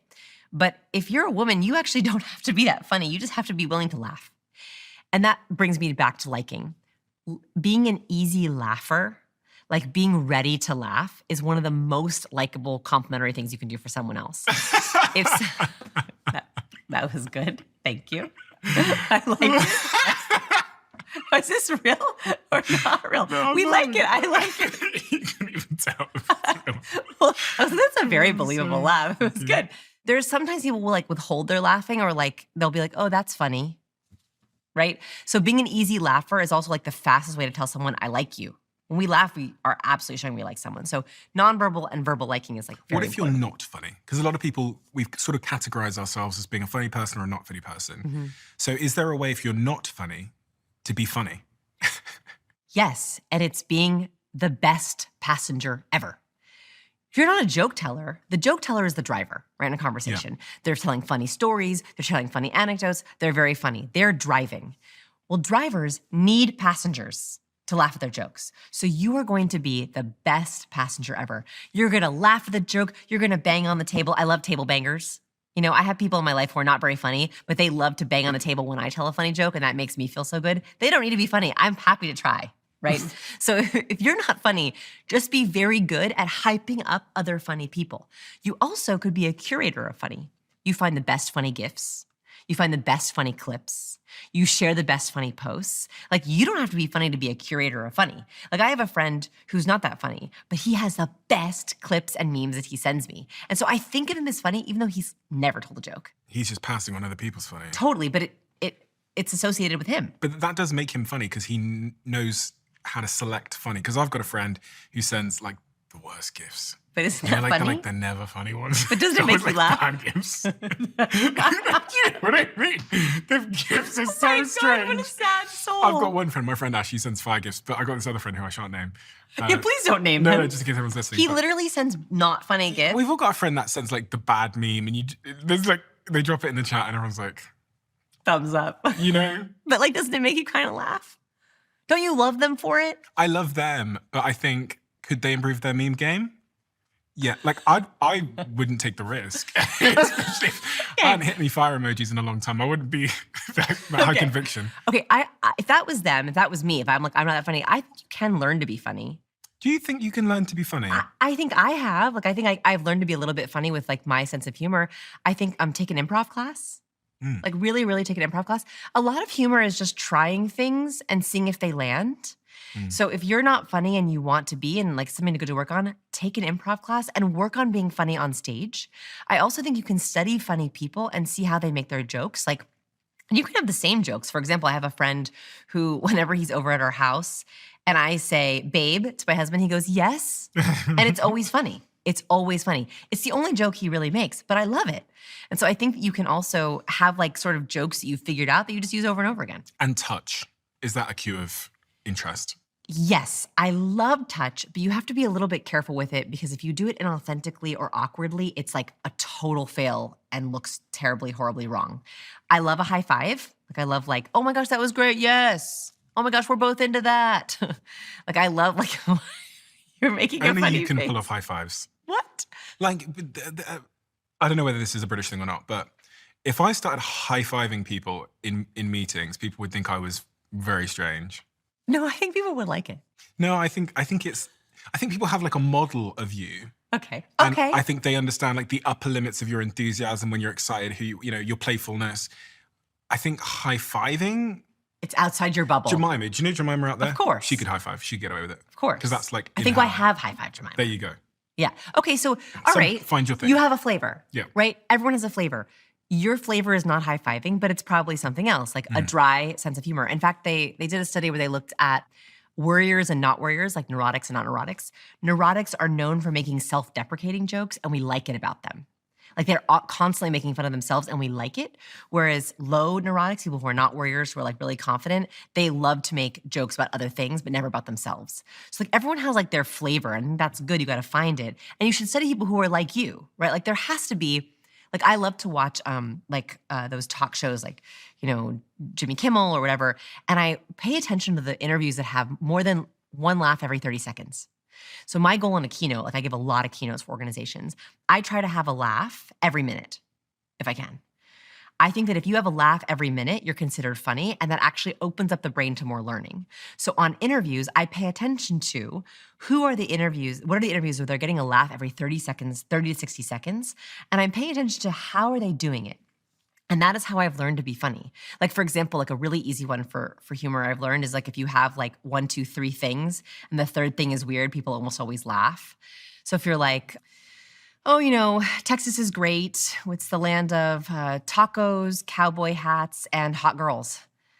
Like, if you make the third thing a weird one, people kind of like, ha, like they think it's funny. And so like if you you can begin to play with those things if you learn, but I've noticed that as a pattern, just like anecdotally by watching people. So I think that you could find someone who's like you. Like, you should find a British smart guy. Who's a British smart guy who's funny?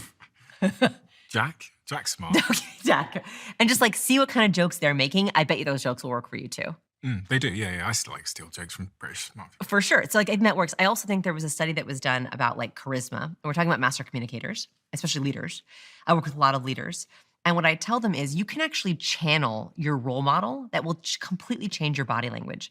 They asked presenters to present on stage, a little 1-minute presentation, which by the way, very hard to do if you're not a presenter. So they had them give a little presentation on stage.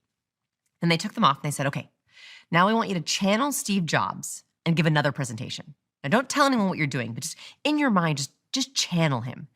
When they got on stage, they were more charismatic, they used more vocal variety, they used more hand gestures, they were more confident. They spent almost double the amount of time on stage and they liked it more.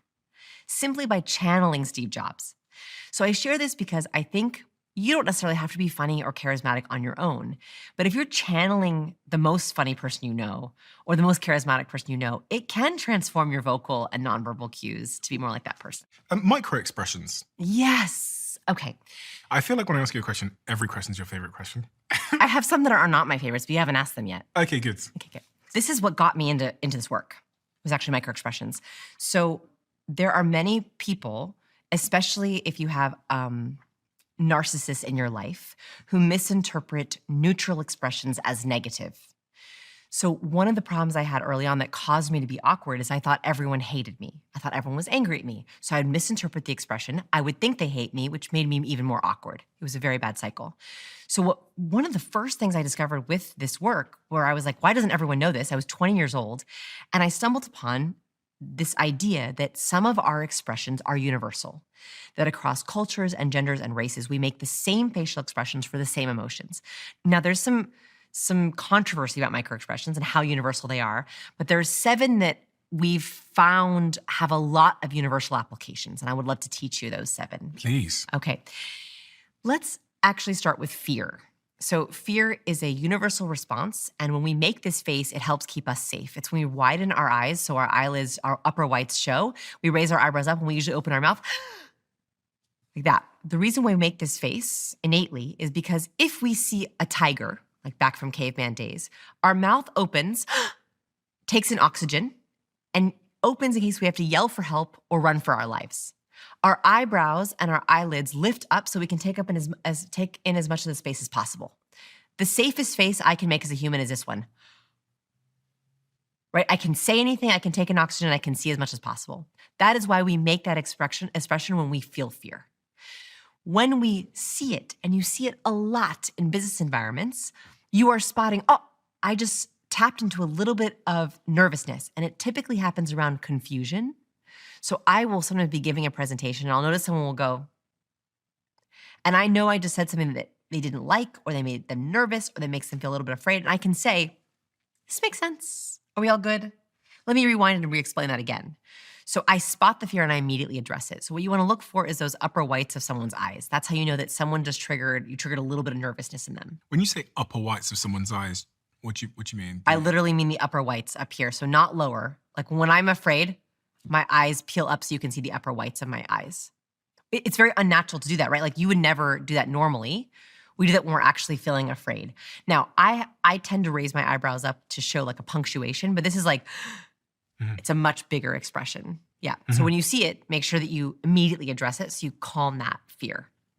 Okay, so fear is the first one. The second one that I want to talk about is disgust. So disgust is a very negative emotion. We make it when we don't like something. So it's when we crinkle our nose up and flash the upper whites of our teeth. Yeah, it's this face. We do it to inhibit our nasal passages, like when we smell something bad or taste something bad. But interestingly, we also do this when we don't like something we hear or see. I see this a lot with lie detection. So we do a lot of lie detection research, and I've noticed lying makes people feel dirty. We do not like to lie. And so people will often lie as they'll make the disgust expression as they're lying. So I'll say, so what do you think of the new guy? Oh, yeah, he's pretty good. And they hold this expression up. Look for secret disgust if you ask someone a preference-based question. If they are lying, they will often show disgust because they're literally disgusted with themselves for having to make that distinction. So it's an inhibitor, and you always want to look up here. We don't do that naturally, right? We don't do that naturally at all. So that's a really good one to look out for. Also, you can predict behavior better with disgust, right? So if you ask someone a question and they go, you know that they're not in a good headspace, that's when you immediately want to give permission. Hey, look, I'm on your side. I'd rather just know what you really think. Yeah. I have prevented lies Yeah. by giving someone full permission to just tell me the truth. Yeah, I think I pull that sometimes when I don't want to do something. So someone might say, do you want to go to this restaurant? I go, Yeah. And you don't even realize you're doing it because we make it accidentally. It looks like I'm mulling, but actually I've given away that I actually don't want to go. And why not be in relationships where we can say, hey, look, we're good. We don't have to go to dinner. Yeah. Or like, I'd much rather say that. Okay, that's disgust. Anger is a really interesting one. So anger, they did computer-generated faces, and they found that when you make the components of anger, it makes your face look stronger. Like people perceive you as stronger. So the reason we make this from an evolutionary perspective is because when we are angry, it makes us look physically strong, which makes sense before we get into a fight. So anger is when we usually tense our lids, we pinch our shoulders together, and we harden our lips. And we often jut our jaw out. So jut your jaw at me. Like before a fight, people often will be like, what's up, what's up? They jut their jaw out because it makes you look stronger. It's a way of like showing territorial gestures. And we also tense our lips and tense our eyes. This makes us see better. So right before a fight, no, you look confused. No? Okay, I'm sorry. I'm trying to... Okay, so harden your lips. Yep. I don't know how to harden my lips. Oh, you actually did it perfectly just a second ago. Yeah. And then you see those vertical lines appear, and then chut your chin out at me. Yeah, that's like, what are you doing? I don't like this. And if you hold that expression, you'll begin to feel angry and defensive. Isn't that weird? Yeah. So it makes you look strong. That's why we make that face. I always look out for in the business environment, you don't often see that full anger, right? But you will often see a chin jut. So if I'm like in a meeting or I'm a team call and I'm looking and someone goes, yeah, I know that I've just made them a little bit angry. Typically in anger, people do two things. They go on the offensive or the defensive. I want to prevent either. So when someone's angry, they go, it's not my fault, it's your fault. Offensive. Or they go on the defensive. Not my fault, I don't want that, right? So they'll often attack or they get very defensive. I want to disengage that completely. So I'll say, hey, look, we are on the same page. If you see someone in anger, you want to immediately go into shared mutual understanding, mutual goals. Okay, so that's anger. Let's talk about a good one, which is happiness. Yeah. So happiness we've talked about before, which is the only true expression of happiness is when the happiness reaches all the way up into our upper cheek muscles, all the way up here. I know I've tried so hard with the smiling thing since we last met, but it's really not going well for me. I know. But when you are happy, like when you laughed earlier authentically, it does it automatically. It already does it. So it's this upper cheek muscles. When we reach those upper cheek muscles, don't fake smile. I'd rather you real smile. That looks good. Does it actually? Yeah, that was good. That was good. Oh, yes, I like it.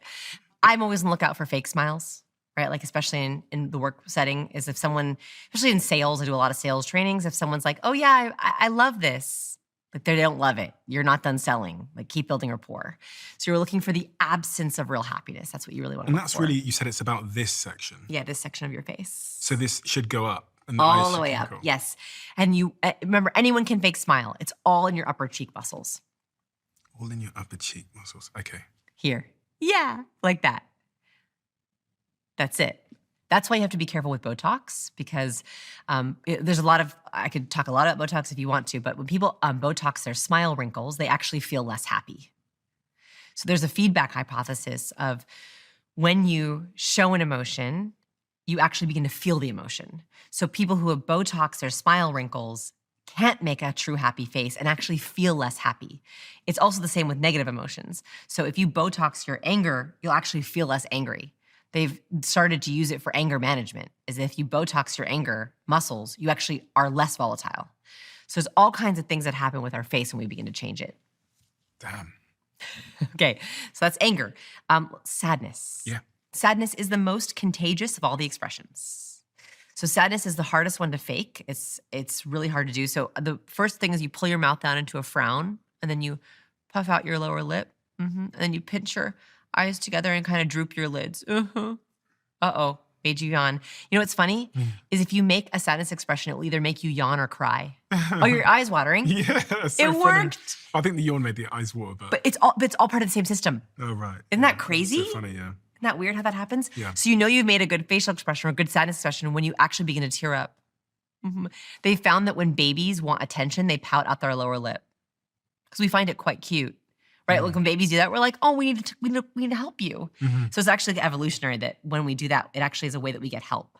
So when I see that downward frown, he'll pull their mouth into a downward frown, I know that something is going on for them. And I'm careful with this at work, especially.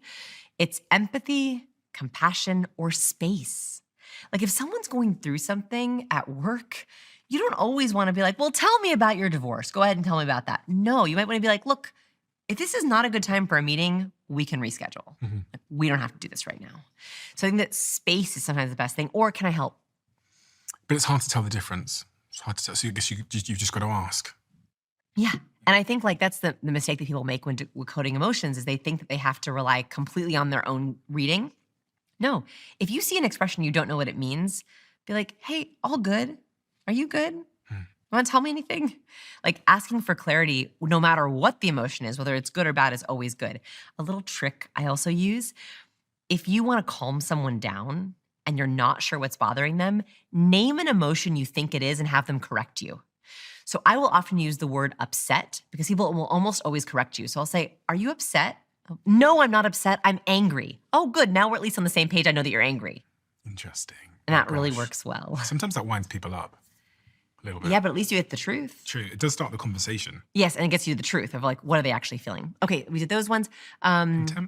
Contempt and surprise, I believe, are last. So we'll do contempt last. Surprise is a very easy one. It's actually the longest of the micro expressions because we want to see it from far away. So, right, we just like go as wide as possible. Surprise is not positive or negative. The most important thing about surprise is the difference between surprise and fear. Here's why. If I say to you, did you know about that email that was going to be sent out on Monday to the whole team? Surprise, I had no idea. Versus fear, I did know. So surprise versus fear is very important when you're trying to gauge does someone know something or not know something. It works really well with kids and teenagers too. Because they're bad at hiding it. They're really bad at hiding it. So like if you're like, did you take my phone? Probably not, or probably did. Right? Like, another, I think, did I tell you my favorite one with kids? Also nodding. Nodding cues work really well with kids and partners. You didn't hear it from me. Where when we nod yes in this culture, it means yes. When you nod no, it means no, horizontally. With a kid, you could often be like, do you want to go to the playground or do you want to stay here? Oftentimes, they will pick the one that you associated with positive cues because they are reading your cues to figure out what the better choice is. So oftentimes with my kids, I'll be like, do you want to wear this shirt or do you want to wear that shirt? And I'll show disgust. And they're like, well, this one, obviously. So you can also associate cues if you want to encourage someone to make a choice, if you know that both choices are the same. Right? With kids, it works really well. Okay, the last one is contempt. Contempt is scorn, disdain, pessimism. It's a mark of superiority, and that's why it's so dangerous. When someone feels contemptuous, they're often feeling better than you, or they know better than you, or they think better than you.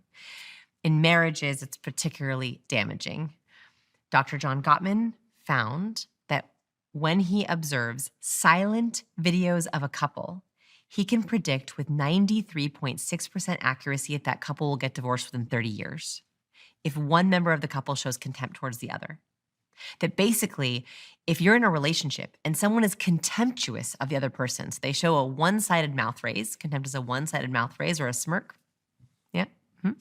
If they show that, it means they feel better than that person. And if that is not addressed, it festers and it grows into disrespect and hatred.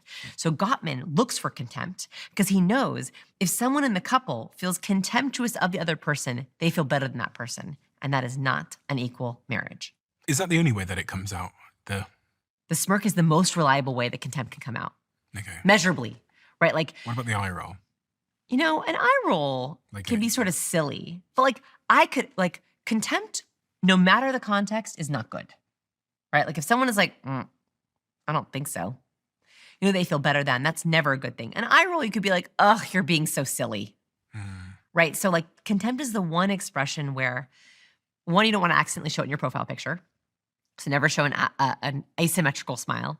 And two, if someone is showing you contempt, you have some rapport building to work on. Now, you don't know what that contempt is. It could be about you, it could be about the relationship. It even could be about self-contempt, right? But you want to immediately be like, what is going on? What are you feeling? What's going through your mind? What questions do you have for me to make sure you're addressing whatever the reason for that contempt is so it doesn't fester? It builds, though, doesn't it, with relationships? Do you think there's any turning back? When because people will think about the people they know in their lives, and there'll be some relationships where they've kind of built up contempt over time. So the minute you see this person again, you're already kind of on edge. You're probably already smirking, eye rolling, whatever. The only way is shared experience. Talking more usually doesn't get it. Like, you can talk more, but if you have shared experiences where you're building oxytocin or you're building adrenaline, you're doing something new together that scares you both a little bit, it creates all kinds of chemical connections and bonds. I think that's why sometimes when people go on like a couples retreat or a big couples trip, it resets them. Yeah. It really resets them chemically. If you are showing contempt, you might disrespect that person. You have to go into shared activities where you can build respect back. Can we change? I guess this is a question that a lot of people, well, like, it's quite foundational to learning from you and listening to you, is this like deep belief that we can change who we are, because so many of us think that we're kind of stuck in our personalities and that they are rigid and that they come from our trauma, our childhood, our genetics. But as it relates to like my personality, I guess what is a personality, and can I change my personality? Should I change my personality? You can kind of change your personality. That's probably not the answer that you want, but they've actually researched this. And when you look at personality, it's composed of 5 main traits known as OCEAN: openness, conscientiousness, extroversion, agreeableness, and neuroticism. Every person on the planet Earth has these 5 traits, and they fall on a spectrum: high, medium, or low. These traits are somewhat heritable, somewhat genetic. So there is a portion of our genetics we cannot change. For example, personality traits are somewhere between 42 to 57% heritable, meaning some of it is just literally our genes expressing themselves. But that still gives us quite a bit of wiggle room. What I like to focus on is if you are low on the spectrum in, let's say, neuroticism, which is how you worry, you cannot become highly neurotic. It's too big of a swing. But you could probably dial up to medium if you wanted to, or if you were high, you could probably dial down to medium. So you have, let's say, 30 to 40% potential for change. So if you want to change your mindset, your goals, your personality, you have about 30 to 40%, I think, freedom to grow or change in a way that you want to if you're purposeful. Can you give me the definition of those 5? Yes. Okay, so openness. Openness is how curious you are, how open to new experiences you are, how creative you are. I think it's why you're willing to have new people in this setting, is you like having new questions. Highly open people are extremely curious. Okay. The opposite is low open. Low open folks love habit, tradition, routine. Jack just said I was a control ritual. freak, though. Yeah, control is not about openness. Okay. Right? Like, you're willing to move around the world. You're willing to meet a lot of new people. Low open people want everything to be the same. They don't want to travel. They don't want to experience new things. And the reason for this is actually they found that highly open people have a certain form of gene called DRD4, which means that when they experience something new, they get an extra load of dopamine. That is why extremely high open people are adrenaline junkies. They seek really new experiences all the time because they want that dopamine hit. They actually get more dopamine when they try new things. Low open people have less dopamine for new experiences. So they're like, why would I go travel when I have my perfect setup right here? I think what's really important about personality is there is no bad, there's no wrong. We want diversity of personality because our high opens, they explore. They're the ones trying all the new things. Our low opens honor our traditions and our rituals. So in terms of finding a partner, very important. If I were dating right now, I would probably make the dater take a personality test so we could see if we're matched. I put up this test for free. So I have a personality test. It is up for free. I think every single person should take it, know your own personality, and also know your best friend's personality, your partner's personality. what would you be looking for? Okay, so I know what matches really well together. A high open and a low open are going to have trouble. Okay, so someone who is spontaneous, wants to try new things, new experiences, versus someone who just wants to sit at home and do the same old things, go to the same restaurant. Yes, so let's talk about this very practically. I know very quickly. So yes, you can hopefully have people take the test and then look at the results. Like, you should actually screenshot it and look. If you're not sure, ask someone, what do you usually do for lunch? A high open will be like, oh, I love trying new places, the new thing. They always order the special every time. A low open person wants to go to the same restaurant with the same waiter, order the same meal, and they would never try the special. Why risk it? Very different approaches to the same thing. So in a relationship, every single meal they're going to have a problem. Like, it's really easy if you have the same level of approach to new experiences. Entrepreneurs, as a leaders, very good leaders, are typically higher in openness. So it tracks for you that you're high and open because you're willing to try new things. You're willing to risk it for the biscuit. You're willing to say, okay, I'm going to risk this new idea to see if it's going to work. I love risking it for the biscuit. I know. And that's because you're driven towards more high dopamine. However, high open entrepreneurs have shiny object syndrome where they are constantly chasing new ideas. No. And it doesn't always work. No, not me. No, okay. So I'm joking, of course. Yeah. Okay, yeah, because you do it, right? You don't. Yes, exactly. Yeah. And that can be very distracting. Yeah. So if you are working with a high open leader, you are probably extremely frustrated. They keep wanting to try new projects. Do you think if I'm building a company, I should look for people that are equal in openness to me, or should I look for counterbalances? That's it. Okay, but God, they're going to frustrate me. They are going to frustrate you, but they're going to keep you in check. True. Right? Like, you should never have your CFO as a high open person. True. That's terrifying. Very true. That's so interesting. Right? That's so true. So like the best people, like diversity of hiring is so important in personality. The mistake I see in corporate, because I do personality trainings for corporate, is managers hire their same personality. And they're all having the same problems. They can never have follow through. And that brings me to conscientiousness. Yeah. Conscientiousness is where I think opposites attract. This is where I think that works. Conscientiousness is your approach to detail. So it's high conscientious people love, like I'm high conscientious. I love alphabetizing. I love color coding. Office supplies make me so happy. I love Post-it notes and files. I like purses with 15 different compartments. Am I losing you? Yeah, you've lost me. Okay, I've lost you. Yeah. Because you're medium open. Yeah, you're medium conscientious. I mean, all the things you just described, I'm absolutely none of those things. Right, because you're medium. But I like detail in work. Like, I like work to be great and like us to care about details, but I'm not like organized in the way that you described. Right, and also you're not doing all the details. No. Right, you have a team doing the really difficult details of the research or the editing because you can do it, but you're not super, super conscientious. I'm super, super high conscientious, so I love the details. I have a color-coded calendar for my family, for example. I'm the only one who looks at it. I wish I was more like that. So highly successful people typically are more conscientious. And this is what we have to remember is they've studied this. 2 low conscientious people in a marriage have more financial problems. Yes. So unfortunately, this is one where high conscientiousness can help you a lot in marriage, with finances, in business. But medium is okay. So if you're low, you can work on dialing up your conscientiousness with tools, with training, with habits books. That's why habits books are always on the bestseller list. It's because all the low conscientious and medium conscientious people of the world know, ooh, if I want to be successful, I just have to get more habits. By the way, on the first date with Ashley and Kendrick, Ashley said that she had a spreadsheet for how she spends her days. And he was like, whoa, a spreadsheet. And she showed in that answer that she was super high conscientious. That is really good to know in a new relationship, is someone's high or low conscientious. A high conscientious person, they will never be late, but they get very mad if you're late. So it's really good to know the conscientiousness of your team and of your partner so you can better predict their behavior. Is there an element of neurodivergence here as well? Because I'm thinking if someone has ADHD or... Yes, I think that they're actively studying this now. I think neurodiversity, there is personality trends with that. I don't know exactly what they are yet, but I know that they're looking at how does the neurodivergent community deal with conscientiousness or openness. I know that also, for example, neurodivergent folks have a different chemical response to even eye contact. So like I talk about eye contact a lot, but I have to be very aware for my neurodivergent community, eye contact is harder for them. And that is because when they're connecting, they want to be processing and thinking. So it's much harder, more distracting for them if they're making eye contact. So there's a lot of ways in which they are having a different response to an interaction or a connection. Okay, extroversion. So this is the cool kid. I call it the cool kid of personality, is that everyone talks about extroverts and introverts.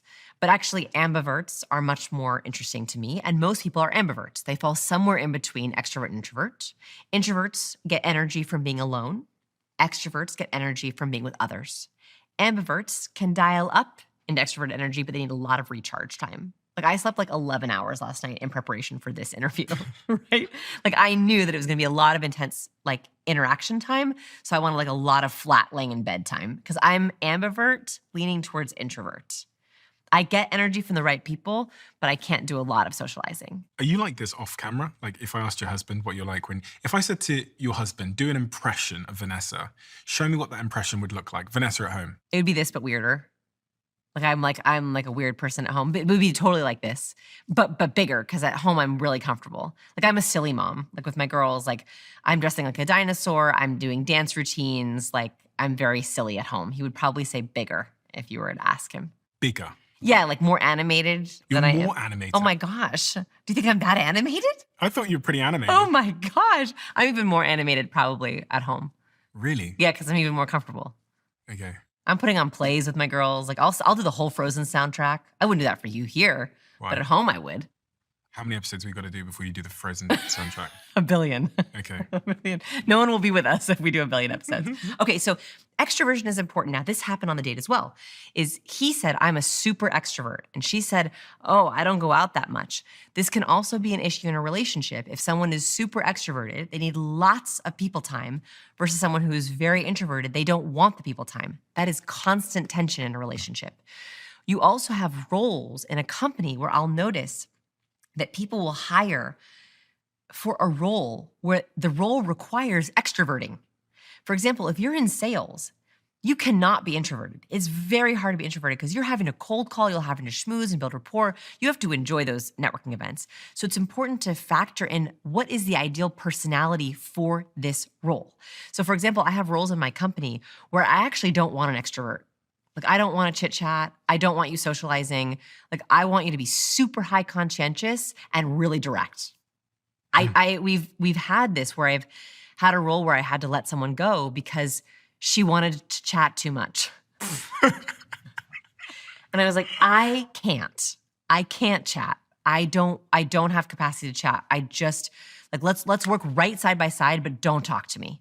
Kind of not really. Do you know what I mean? You know what I mean? Where like, I knew that our team wasn't extroverted enough for her. And so you want to really be careful about hiring a role for your personality. So extroverts. Okay. Interesting. By the way, the best leaders are high extroverts. They found this. High extroverts. Yeah. What am I? You're middle. 2 stars Yeah, out of 3. middle. Makes sense. Like, I think that if you were out schmoozing more, it might help your business, but might not, might be distracting to you. But that's what the research says. I think if I was more extroverted, I'd be a better leader. I think my business would be more successful because I think you'd find it easier to form new relationships and And we could dial that up for you, but you couldn't completely change, right? Like we could dial up your extroversion, but it would take a lot of energy. That's the thing is we can change anything we want, but you probably can only change it at 30 to 40%. And it's going to take a lot of energy. And yet the question is like, do you want to do that? Okay, agreeableness. Agreeableness is the hardest one to get. But agreeableness is your approach to teamwork. Highly agreeable people want everyone to like them and typically say yes to everything. They're agreeable. So the problem with agreeable people on a team is you ask them for something and they're like, oh, sure, yes. Yeah, I know those people. But they shouldn't say yes. Yeah. And that is because they so want to be liked and they so struggle with people pleasing and boundaries. They don't have enough value in their own boundaries. They'll say yes to anything, but then they can't really do it. You have to be careful with a highly agreeable person because they often overcommit. Yeah. I tend to find someone that's very agreeable. They, especially in the context of business where you're trying to figure out what the correct answer is. So you have a problem and you're trying to pass out what the correct answer is. You never end up going to them because they will say either what they think you want to hear or they'll just take whatever your idea was. You never get good feedback from an agreeable person. Exactly. You never get honesty. Yes, because they can't. I have trouble with highly agreeable people as friends. And that's because I'll be like, hey, do you want to go to this concert in 2 weeks? Oh yeah, and they cancel on me last minute. Always. Yeah. Because in their minds, like maybe, but probably not, but they're afraid to tell me. You don't want your CFO to be agreeable. No. Now, let's talk about low agreeableness. Low agreeableness, those folks default to no. They are highly skeptical. They will not do something for getting along. And because they default to no, they typically can be dream killers. Yeah. So if you're in a pitch or a presentation, they're like, nah, never work. No, that'll never work. Or you know you're with a low agreeable person if they Google fact check everything you say. Now, you have to know when to leverage them. Right? Like I know when to leverage my low agreeable people. I know when I want to go to them. Like my husband can be very low agreeable. In fact, leaders are often low agreeable because they can't say yes to everything. They have to be willing to say no. They have to be willing to have people be angry at them. So I know when I go to my husband for an idea, I have to be ready for the dream killing because he's going to be hard on me, and that's good. The last one, my favorite, neuroticism. Neuroticism is how you approach worry. So you're medium. A high neurotic is a worrier. This is me. High neurotics believe that worrying is an investment in failure prevention. Yeah. We worry to protect ourselves. And here's what's really important to know. Low neurotics are very emotionally stable. They usually don't worry. They say things like, don't worry about it, or it'll all work out. They do that because they actually have a different chemical response to negative events. What they found is that high neurotics, like me, we carry the short form of the serotonin transporter gene. Serotonin makes us feel calm. It makes us feel like everything's going to be okay.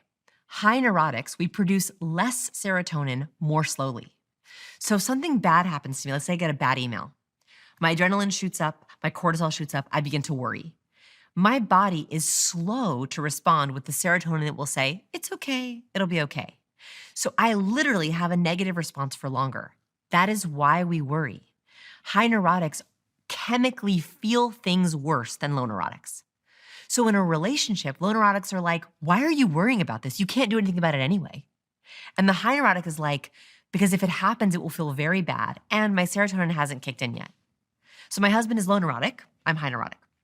This is a great match. Is there a gender stereotype here? Yes. So women are typically higher in neuroticism and higher in agreeableness. So they've actually studied the difference between genders. Women are higher in neuroticism and agreeableness than men. Men are also typically higher in extroversion. So women are typically higher in worrying. Yes. And yes people. And people pleasing. Yes. And men are typically lower in worrying and less likely to care about people pleasing. And more extroverted by nature, typically. We take our time when it comes to hiring at Flight Story because I fundamentally believe the success of a business is directly linked to how good you are at hiring.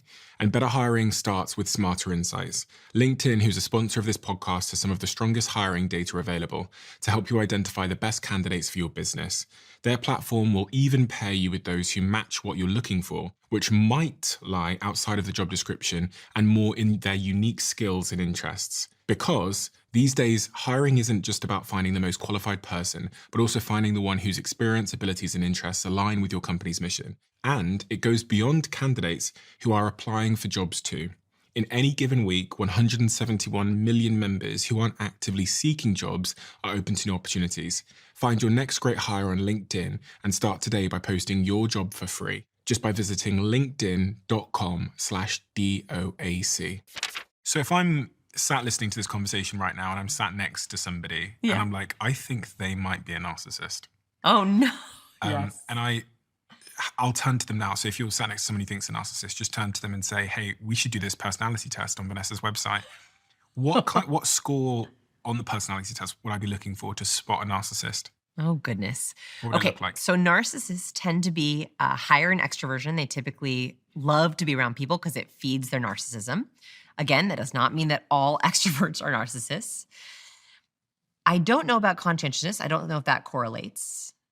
Typically, narcissists are lower in agreeableness because they believe in themselves so much that they're like, I don't need people to agree with me. I'm totally great by myself. Typically, they're lower in neuroticism because they don't worry. They're like, everyone likes me. I'm so great. Why should I be worried? And I don't know about openness. So luckily, whatever their answer is, you don't have to be too worried, but you do want to have a conversation that goes like this. I see that you're really low in neuroticism, which means you don't worry about things. When has that served you and when has that not served you? The most important thing about personality is first, analyzing yourself, knowing where you fall. Second is analyzing someone else. How do they fit with you? And the last step is, do you optimize or compromise? A narcissist will not compromise with you. So you'll find out if they're a narcissist if as you talk about the compromises, they won't. When they talk about how they're neurotic, they never had a problem with it. Oh, their agreeableness, it's always been great. Oh, their extroversion, they're perfect. Their conscientiousness, They do everything right. They've never made a mistake. Their openness, their way is the better way. A narcissist typically believes their personality traits are perfect. Typically. So it's actually not their score, it's how they relate to the score. Interesting. That should be a red flag. And you said at the start of the conversation, certain personality traits correlate with longevity. Yes, they've studied this. So you want to guess which personality traits live the longest? Well, I'd say if you're high conscientious, then you're going to live pretty long. Number one. Because you're not going to take many risks. You're not going to fuck up. But there's a close second. Health. So high conscientious people are very good at habits, exercising, brushing teeth, taking their medication. And there's one more that correlates to longevity. I'm going to say high extroversion. Yes. Because you make more friends. That's it. You have a partner. That's it. So if you are a high extrovert, you have a support system, you invest in your support system, and you're getting a constant dose of oxytocin and serotonin, which makes you feel so good, which makes you feel belonging, which means you seek out people when you needed help. So who you want advice? Extroverts live longer. Yeah. Extroverts and high conscious people live longer. You want to know who lives the shortest? Can you guess? You tell me. The people who live the shortest, who have the lowest lifespan, are high neurotics. We worry ourselves to death. We have more chronic stress, more anxiety, and more depression. So neurotics have an issue, and this is me. We have a problem with our serotonin, right? Serotonin is very complicated. There's doing a lot of research on this. If I don't produce as much serotonin, and I produce it more slowly, I am having far more negative experiences than the same person in the room. Like if I'm in a car and we almost get in a car accident and I'm the high neurotic, that affects me all day long. I'm like jittery and jumpy all day. And people earlier are like, what are you talking about? We didn't even get in an accident. It's because their serotonin kicked in right away, began producing. They're like, oh, we're good. Whereas mine is like a slow, faltering car. It's like. I know people like that. I feel sorry for them. Exactly. And they don't live as long. So I am working very, very hard in my life to, one, dial up my extroversion to have a really strong support system because I know that supports me both mentally and longevity-wise. But I'm also working on how to curb my neuroticism, to dial down my worry, to know that it's not an investment in worry prevention. Worrying more does not prevent bad things from happening, but having resilience does. What about optimism and pessimism? You know, optimism is not a part of the personality spectrum. However, high neurotics tend to be more pessimistic. Okay, so right? So the more you worry, the more you think bad things will happen. Did you hear about that study? A study in 2015 where they looked at the blood test results of extroverts, found that they had stronger immune responses than introverts. Mm-hmm. Doesn't that make so much sense? So extroverts, there's a lot of things happening for extroverts. One is they're exposing themselves to lots of different immune systems. So they're getting more antibodies by exposing themselves to lots of different immune systems. But two, when they're with people, they're happier. If you're an introvert and you're with someone and you're unhappy and stressed, your cortisol is up, your adrenaline is up, you're not having as good of a time. Whereas an extrovert is getting all this energy, getting all this dopamine, which is fueling them, which is making them feel better, which makes them stronger. I was reading about something a couple of years ago as well that showed that if you have stronger social connections, it's like an insulator of stress. Yes. So that if you're lonely and you experience stress, you physiologically feel it worse. It's stress insurance. Yeah. Like investing in your friendships, the reason why I talk about it so much, it is stress insurance. And by the way, lifelong singles, they can predict lifelong singles. So lifelong singles, typically low in openness. Which means? They don't want to try new things. They don't want to go to new places. They don't want to go to new restaurants. They won't go out and meet new people because they're low in openness, low in extroversion, so they don't get energy from being around people, and they're low in conscientiousness. They can't even plan it. That is the trifecta of you're going to have a hard time meeting your friends, meeting your people, because you don't get energy from people. You're not open to meeting new people, and you cannot have follow through with trying to get the habit to get those new people.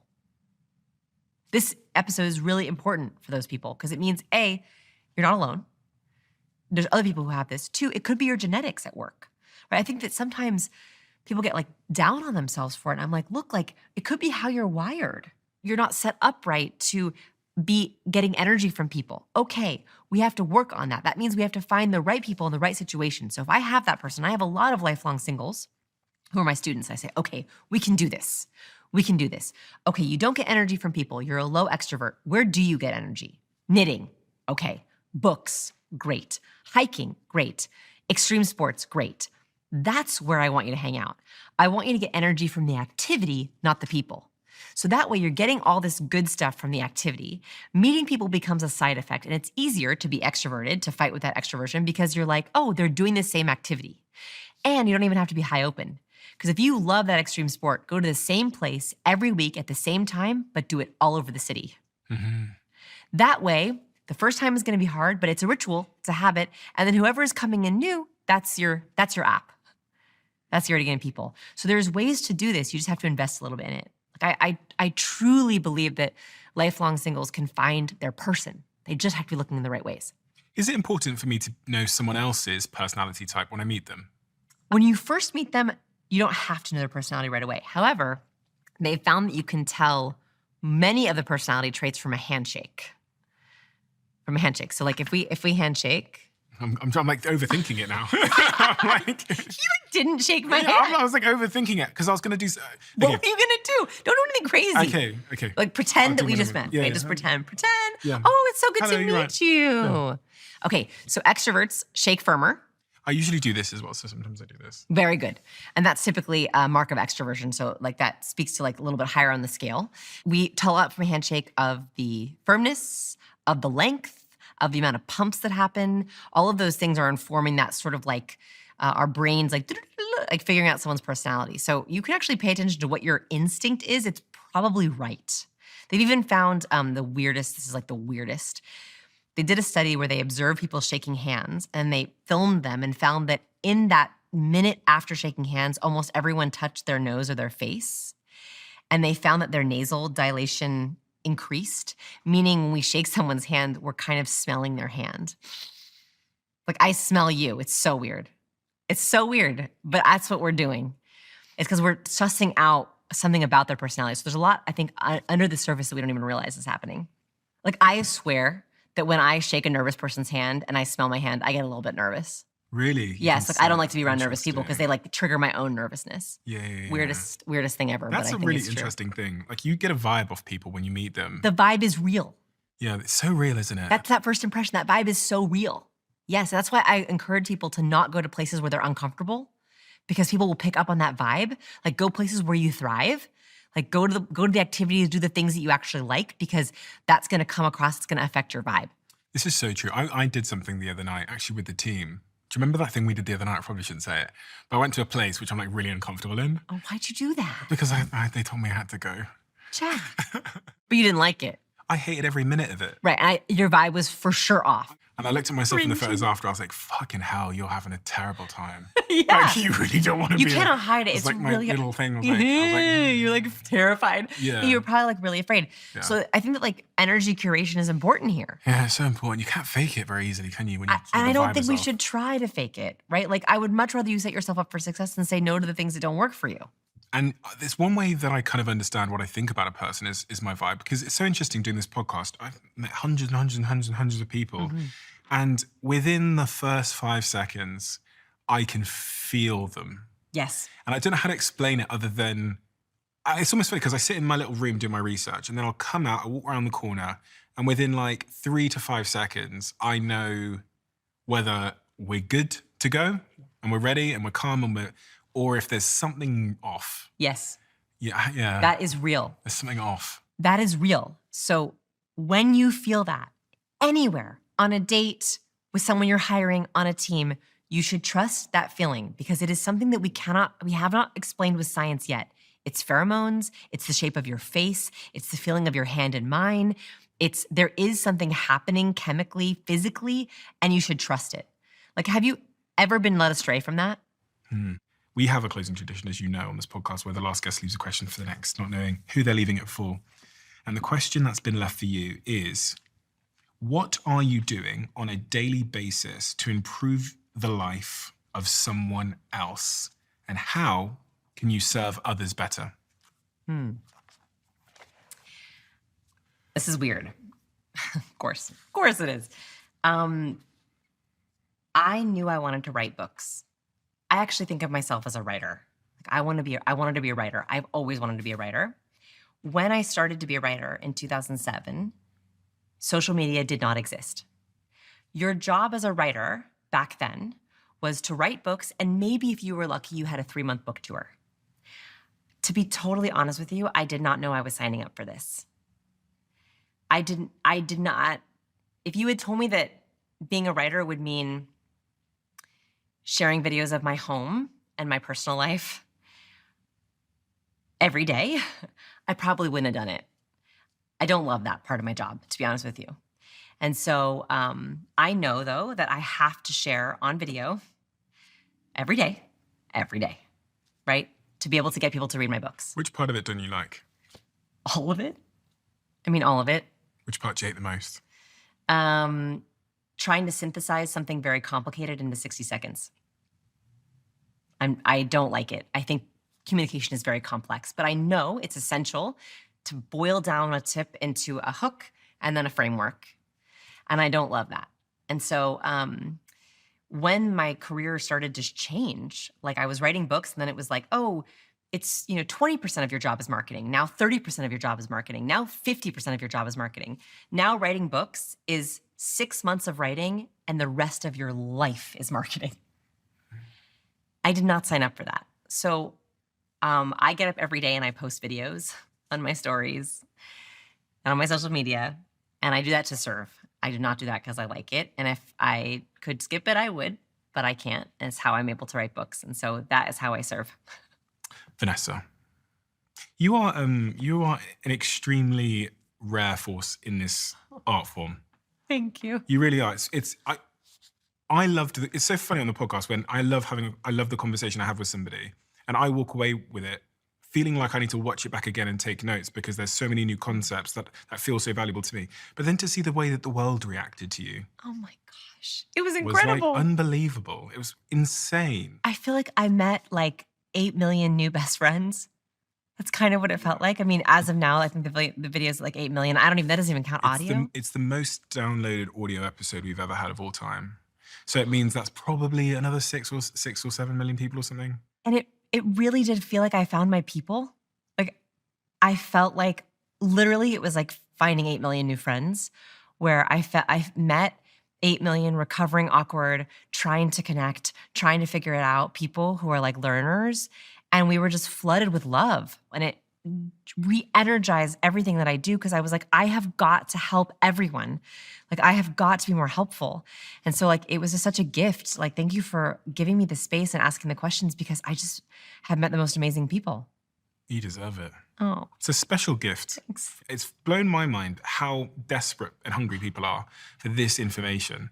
Yes. Vanessa, thank you so much for being here again. I really appreciate you. And thank you for you had a profound impact on our show. You brought millions of new people to our show that had never listened before. So we owe you tremendously. And thank you for what you're doing. You're a very unique person. You have all the right balance of like wisdom, articulation. You're challenging, but in the best possible way. So, and you're weird and you know you are, and you own it, which makes it admirable, endearing, and a force for change. Because so many other people out there are struggling to step into their own sort of weird, authentic selves. Vanessa, thank you so much for being so generous with your time. It's wonderful to see you again. Thank you. Thank you for from the gazillions of people that stopped me in the streets and in the gyms and everywhere I went and sent me messages and just like overwhelmed me with this like wave of appreciation because of that episode and shared it with their friends like crazy. Thank you on behalf of all of them too. Please keep doing what you're doing, okay? Yeah, I will. Thank you. The hardest conversations are often the ones we avoid. But what if you had the right question to start them with? Every single guest on the Diary of a CEO has left behind a question in this diary. And it's a question designed to challenge, to connect, and to go deeper with the next guest. And these are all the questions that I have here in my hand. On one side, you've got the question that was asked, the name of the person who wrote it. And on the other side, if you scan that, you can watch the person who came after who answered it. 51 questions split across 3 different levels, the warm-up level, the open-up level, and the deep level. So you decide how deep the conversation goes. And people play these conversation cards in boardrooms at work, in bedrooms, alone at night, and on first dates, and everywhere in between. I'll put a link to the conversation cards in the description below. You can get yours at thediary.com.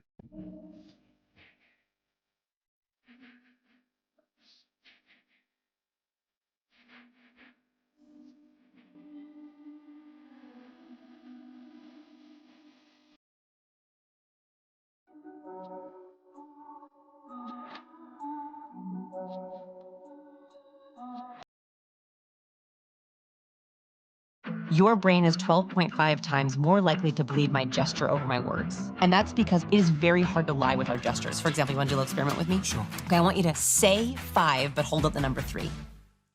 5. Hard, right? Yeah, I had to think about them separately. This is why liars use less gestures. But knowing a tool like that is critical if you're trying to set yourself up for success. And we're going to go through all of them. Oh, yeah.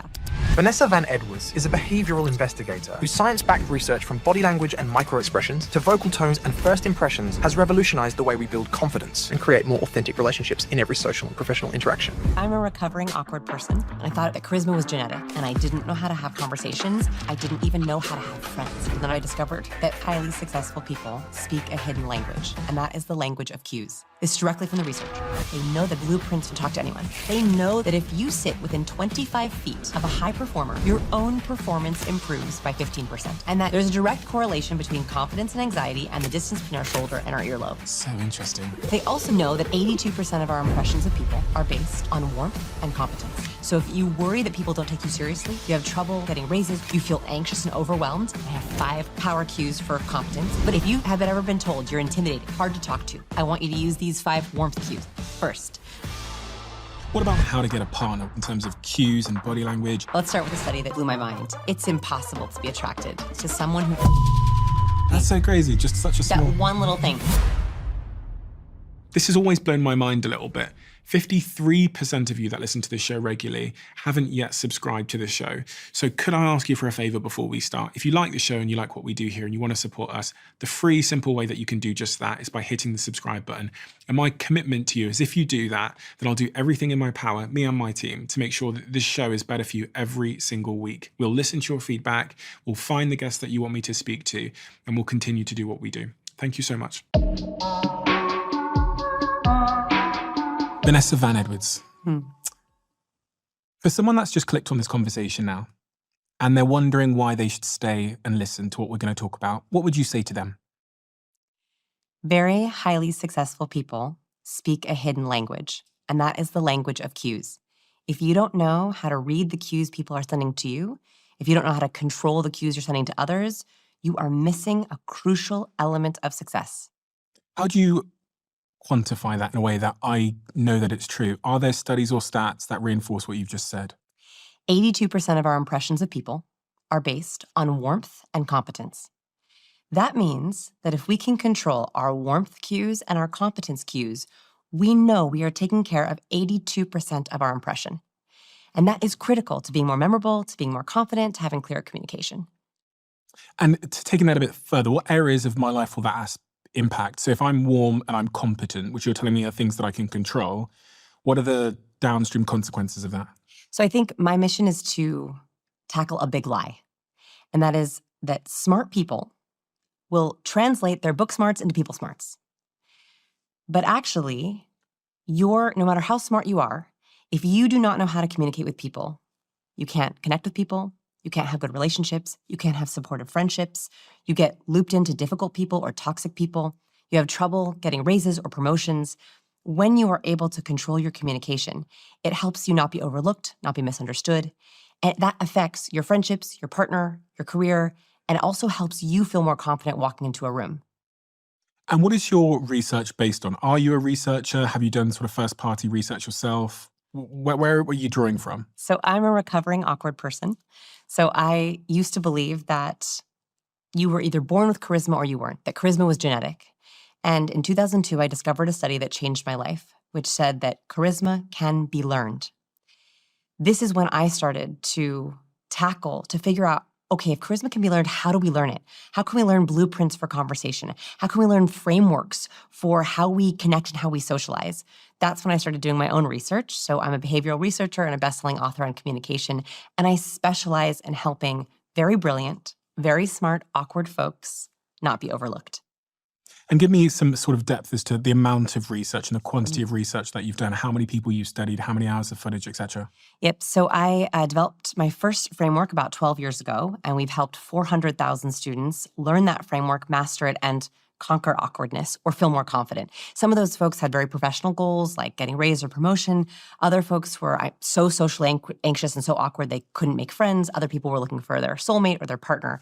And so 400,000 students have told me that this framework works. Nobody teaches us this stuff, do they? Or actually, extroverts tend to teach it. So I read the quintessential How to Win Friends and Influence People back in the day. And that's a wonderful book, but it's a book written by an extrovert. If you are not naturally extroverted, I am not naturally extroverted, I'm more ambiverted. It is very hard to learn how to communicate if you don't naturally gravitate towards people. I was like, there has to be a way to teach introverts and ambiverts to be able to feel confident without having to fake it till you make it, without having to pretend to be extroverted or outgoing, to be taken seriously or to be charismatic. What's an ambivert? So ambiverts get energy from the right people in the right places. So for example, in this interview, I love one-on-one conversations. I feel myself. But if we were to go to a loud bar or a nightclub, I would completely shut down and want to be alone. Ambiverts can dial up extroversion to hit their goals. So if they know they have to be friendly and meet people for an interview or a position, they can do it. But they need lots of recharge time. The reason why it's important to know if you're an ambivert is because you should know what are the people and places that drain you. There are certain people, when you open your calendar and you look at it and you're like, oh, I have to be with that person. That is someone that drains you. They do not bring out your extroversion or your natural love of people. There are also certain people who you feel you could talk to for hours. They give you social energy. They charge your social battery. So the very first thing I have students do is sit and make a list. Who are the people who give you energy, who charge you up? Who are the people who take from you? Those are people that we want to put boundaries around, we want to say no to, we want to limit as much as possible. And then also the places. Where do you thrive? Is it conferences, one-on-one business, or is it friends, socializing, parties? Knowing those places helps you optimize your social battery. And when you say cues, which you said at the start of this conversation, people think of just body language. Is that the sort of full extent of areas that you focus on? Yes, so cues come into 4 different channels. There is body language, that's facial expressions, gestures, posture. But there's also vocal. So vocal cues are the tone of our voice, our pace, our volume, our cadence. There's also the words we use, obviously verbal cues. The types of words that I'm choosing to use are signaling my warmth and competence to you. And the smallest channel is our ornaments. The colors we wear, the jewelry we wear, the way we wear our hair, the way we wear your facial hair. Those are also signaling different things or cueing people to feel a certain way about you. And what about what we say? Mm-hmm. Because I know you're writing a book about, I don't know if I can leak this, You but can. here we go. Yeah, you can. You're writing a book about conversation, Mm-hmm. so what we say. Mm-hmm. So I did not realize how powerful our words are. And here's a study that really changed the way I think about this. Very simple study. They brought people into the lab and they split them up into 2 different groups. In one group, they said, today you're going to play the community game. And they played kind of a prisoner's dilemma type of game. The second group, they came into the same room, the same researcher, and they said, good morning. Today you're going to play the Wall Street game. The trick was the games were exactly the same. There was no difference between the 2 games. What they found was everyone who was told they were playing the Wall Street game shared an average of 1/3 of their profits. Everyone who was told they were playing the community game shared an average of 2/3 of their profits. This means that one word, community game, community, made people think and feel more about community. It made them act more collaboratively. Mm-hmm. This means that the words we're using in our emails, our subjects, our texts, our LinkedIn profile headlines are cueing people for how they should treat us. One really simple way to think about this is your calendar. I send out calendar invites multiple times a week to clients, to friends.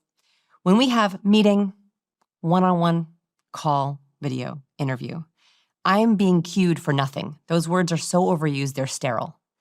If you add cues that prime people to feel or think a certain way, you're actually setting them up for success. So 2025 wins, collaborative session, strategy meeting, goal overview, teamwork collab session.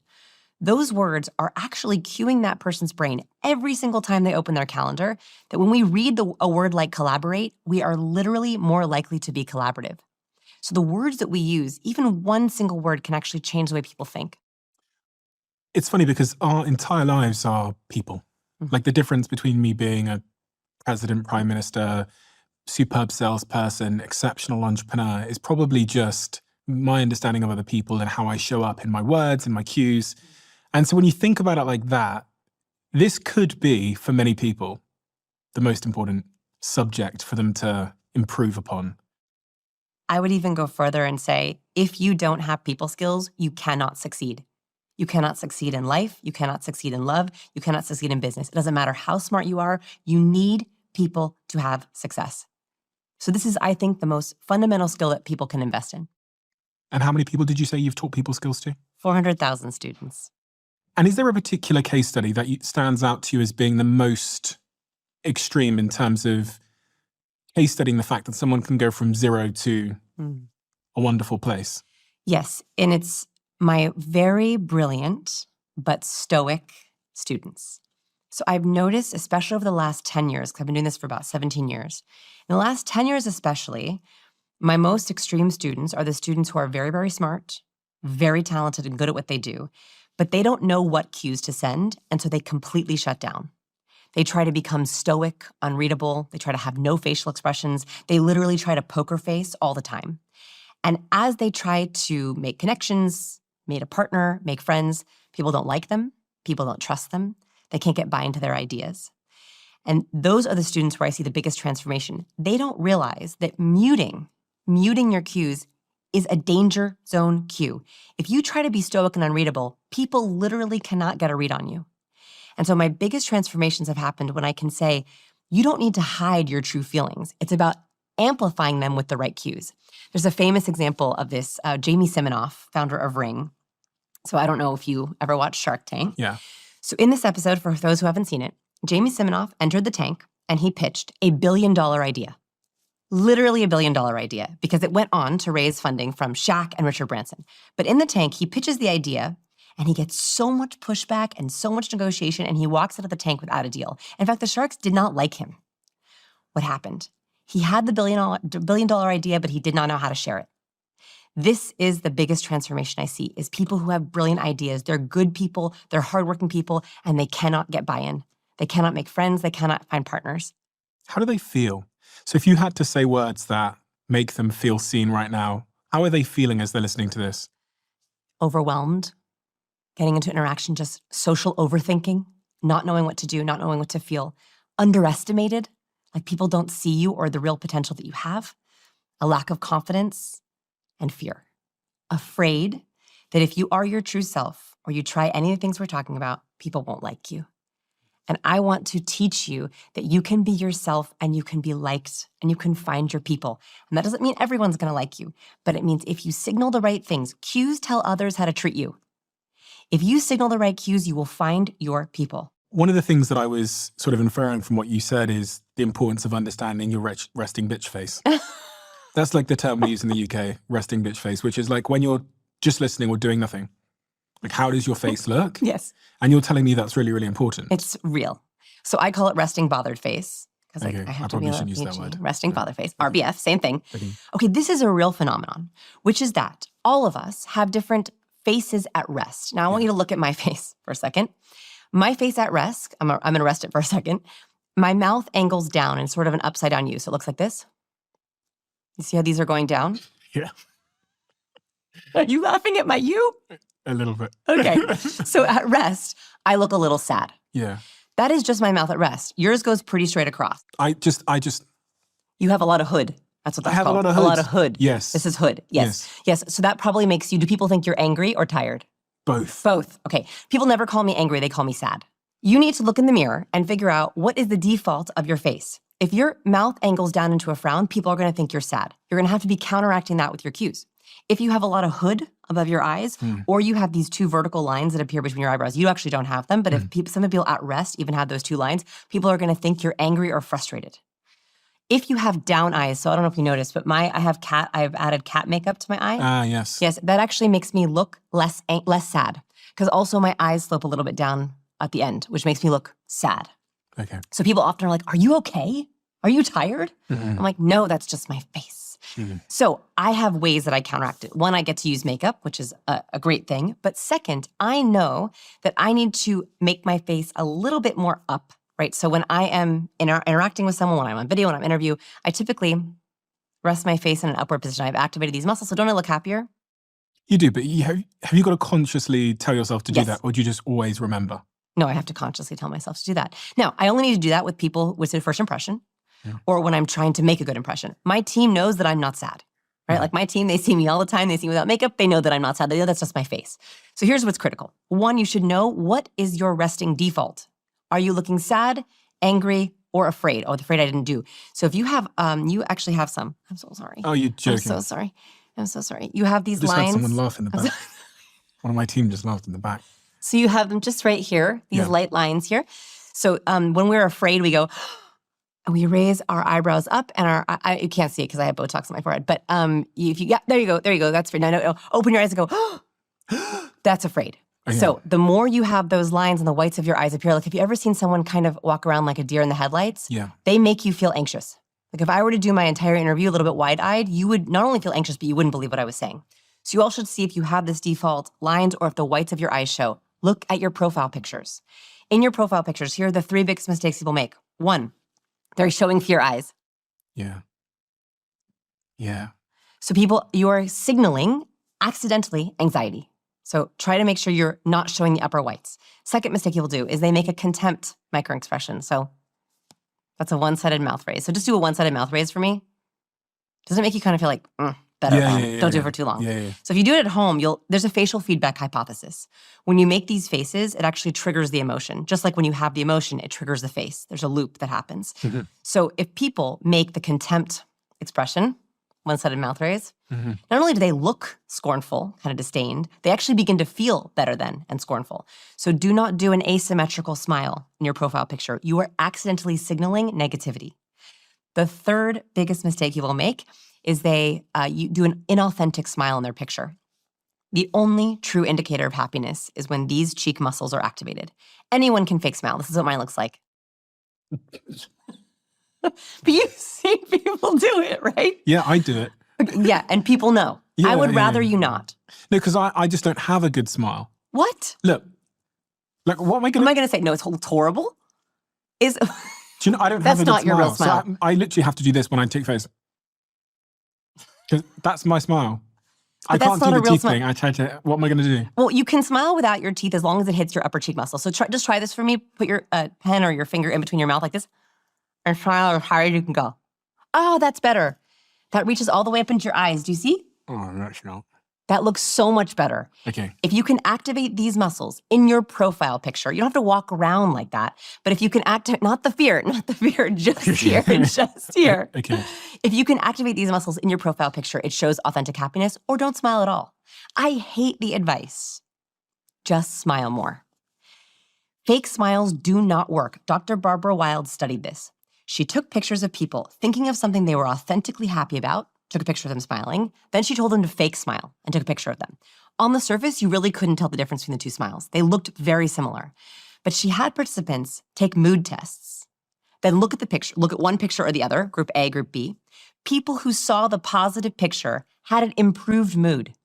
They caught the happiness from the photo. People who looked at the fake smile had no mood change. This means I would rather you have no smile at all or be neutral than fake smile. But if you can smile in your picture, it is so great for authentic happiness. It sounds like it might be quite exhausting for some people, because I think some people, although they're happy, they feel good, they're nice people, they do have that resting bothered face, I think you called it. And there's other people that I know that just kind of walk through life with this like resting smile. Yeah. Like we can all think of that person that's just like always happy. Yeah. And then there's these other people who are like objectively happy too, but they just have that resting bothered face. So it feels like life is going to be more exhausting for those people. You know, I think it's about choosing your hard, right? It is hard, it is exhausting for me to show up to a meeting when I'm in a good mood and have someone be like, are you sad and tired? Are you okay? I'm like, I'm fine. I find that exhausting. Is it also a little exhausting to make sure that in my first impression, I'm being a little bit more up with my face, open eyes wide and open mouth? A little less exhausting than that. So I think you have to choose what are the cues you're going to purposefully add. There are 97 cues. I've narrowed it down to 97 that I think are the most important. You get to make your own recipe. You don't have to do all the cues. If smiling is not your thing, smiling is not essential for being charismatic. When we talk about being charismatic, it's about being warm and competent. And you have 97 cues to choose from to make that warmth and competence recipe. And so you don't have to be a bubbly extrovert to be charismatic. You can be a quiet, powerful introvert. You can be a compassionate, empathetic healer. Those look different. And so I think it's less exhausting to find your recipe and to use those cues a lot. Like there's certain cues in my book that I teach that I don't use. They just don't feel natural to me. But there are other cues where I'm like, oh, I really like this. Has anyone ever done any really compelling studies on this idea of resting bitch face or resting bothered face, as you call it? There is research on resting bothered face, and there are certain people who, when people see pictures of their face at rest, they assume a mood change. In other words, when there are certain people at rest where you look at them, they look neutral. But there are a certain percent of the population, when you look at them, they look angry, sad, or afraid. So it's real.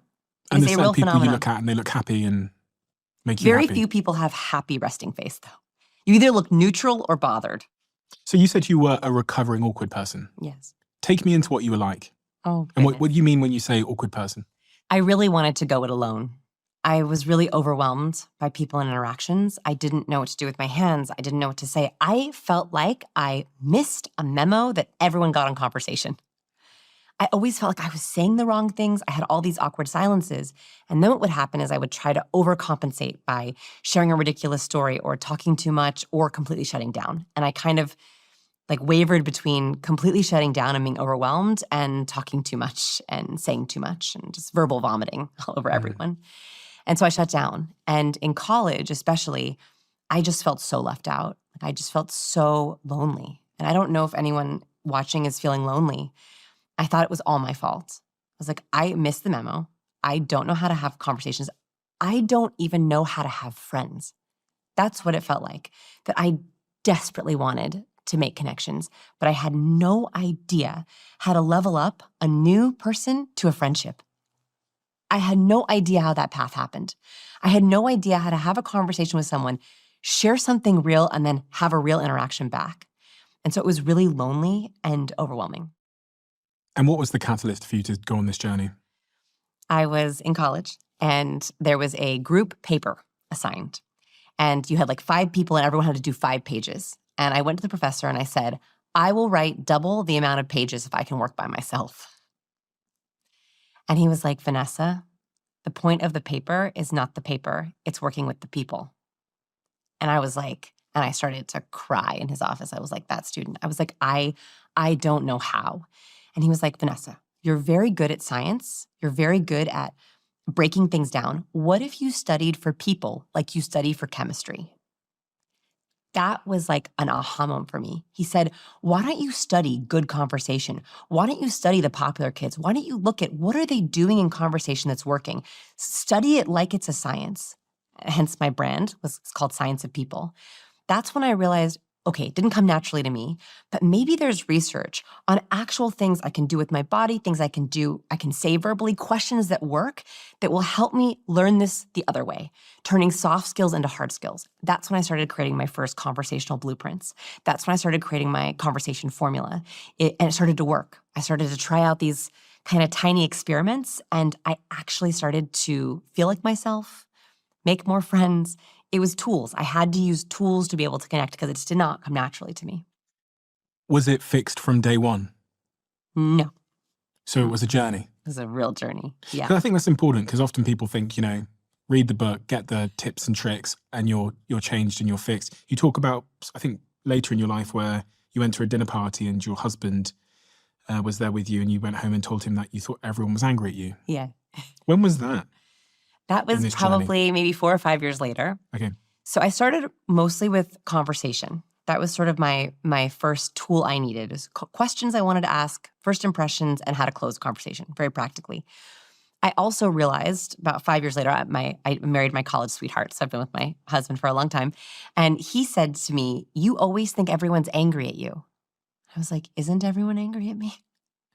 And I realized there are certain people who misinterpret neutral facial expressions as negative. I have this problem. So I will see a neutral expression on someone and assume they are angry or afraid or stressed or don't like me. And that was creating this really bad loop because when you think someone doesn't like you, you shut down and become more unlikable. There was a study I discovered right around this time. This is done by Dr. Van Sloan. He wanted to know what makes popular kids popular. Very clever study. He studied thousands of high school students across a variety of high schools looking for patterns. Why is it that some kids across these grades and ages are really popular? He had all the kids ranked across all these schools. He had them looked at traits. And then he guessed what made the popular kids popular. Were they more athletic? Were they more attractive?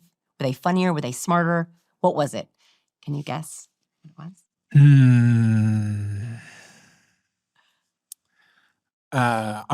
I'm just basing this on the kids that were popular in my school. They were funnier. They were self-deprecating to some degree. They were good at. They were remotely good at some sports, maybe. They were funny, happy. I don't know. Okay, so he found that the most popular kids across the one single variable that was held true across all the different students was the most popular kids had the longest list of people they liked. So when he asked, one of the questions of the survey was, who do you like? They had the longest lists. And when he looked at their day-to-day, they had micro moments of liking. They would go down the hallway and be like, hey, Chad. Hey, Chelsea. Hey, Sarah. They liked so many people, and that in turn made them more likable. This showed me that being likable is in our control. Being likable means you have to be first liker. If you set out to like more people, you become more likable. And that was a really big shift for me because for so long, I thought it was all about me. It's a very selfish way to be, right? I was like, I better be impressive, I better be funny. But actually, what makes us likable is just liking as many people as possible. I was laughing as you were speaking because I was just playing out all the different sort of personas of people listening right now. Yeah. And I just had this one persona of the person sat at home who just like slumped over because they realized they hate everybody. Like when you said that, they were just like, fuck, I hate everybody.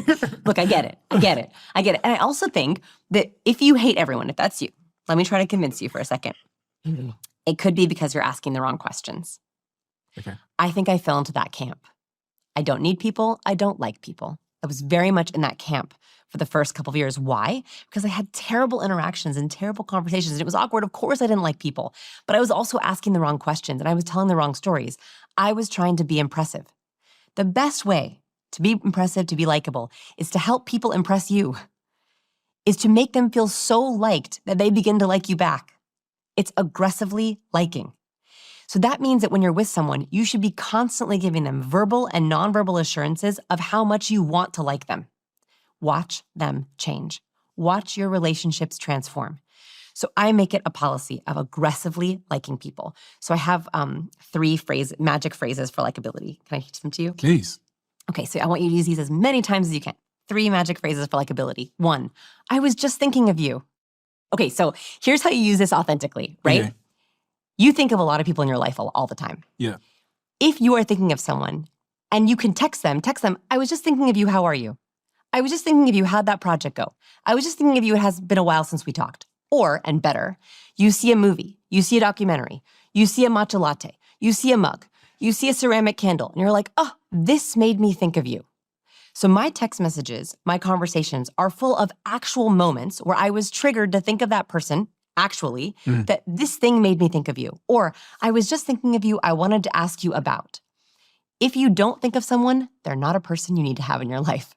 Okay, so that's number 1. That's number I 1. want to pause on number 1 because I've got some sort of questions to ask here. Yes.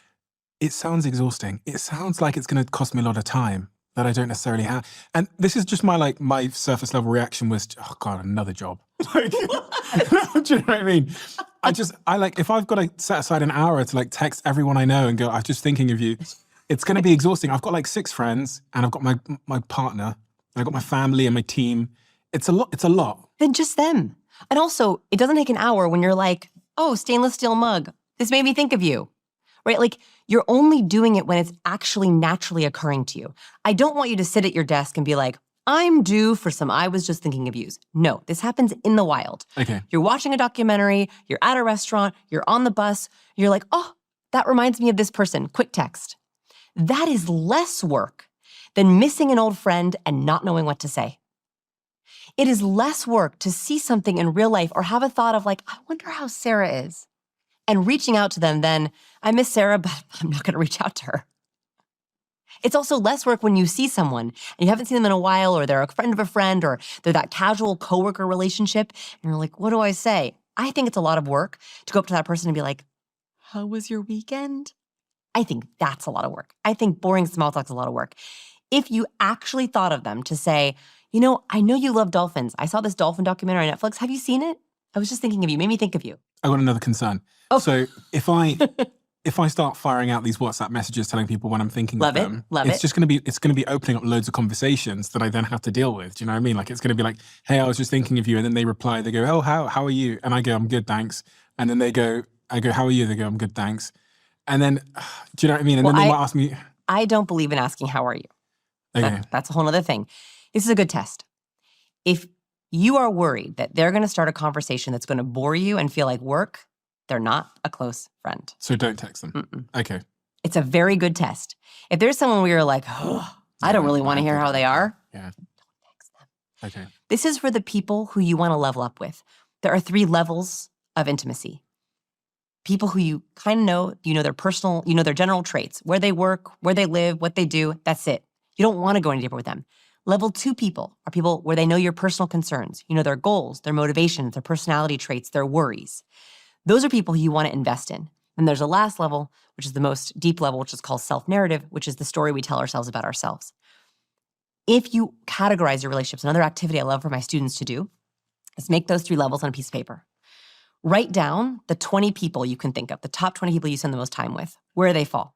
So we have acquaintances, we have Acquaintances who just kind of know where you're from, Yeah. what do you do, the peripheral basics. people. Mhm. Yeah, right. And by the way, some of the people who you're close with you might not be deep with, Yeah, true. right? Level 2, personal concerns. Could they tell you what is your, Stephen's, biggest goal right now? Okay. And then the middle layer I didn't understand. That's the middle layer. That's the middle layer. So it's general traits, personal concerns, self-narrative. What's self-narrative? So this is what my next book is about. I'm doing research on it right now. Self-narrative is the story you tell yourself about yourself. So is this a group of people? It's the levels of intimacy you are with someone. So would your partner Oh, okay. know the story you tell yourself about yourself? I'll give you an example. 100% she would. I think so. So I think that there are basically 3 main types of narratives, and you should know what these are for the closest people in your life. Maybe only 2 or 3, and you should also know what it is for yourself. The best one is a hero narrative. This is, I've worked really hard. I've had some challenges and mistakes, but I've overcome with hard work and smarts, and now I am where I am. Every version of their story, their career, their life, their relationships is that same narrative over and over again. Then there's what I think is called the healer narrative. And again, I'm doing research on this for my next book. The healer narrative, their story is all about helping others. They typically are in careers of service, of helping others, physical therapists, nurses, healthcare. Their story is, how can I be more helpful? They tend to have a problem, though, if you're in a relationship with a healer, is they always put other people's needs before themselves. Do they have some kind of historic trauma? They can. And a lot of the times they were put in a position of caretaking too early. Like they were told that you're of value if you can caretake. You're of value if you put your needs last. So they tend to be people pleasers. They tend to say yes to everything. You have to be careful if you work with a healer because they're great to work with. They help, but they say yes to too much. So healer is the middle one. The last one is victim narrative. Victim narrative, no matter what, personal, professional, love life, taxes, they have the same narrative. I experienced challenges and mistakes, and I didn't overcome. No matter how hard I work, no matter how smart I am, the world is against me. So a question I ask people to begin to uncover their self-narratives, do you feel lucky? Do you feel lucky? I feel very lucky. I also feel very lucky. Yeah.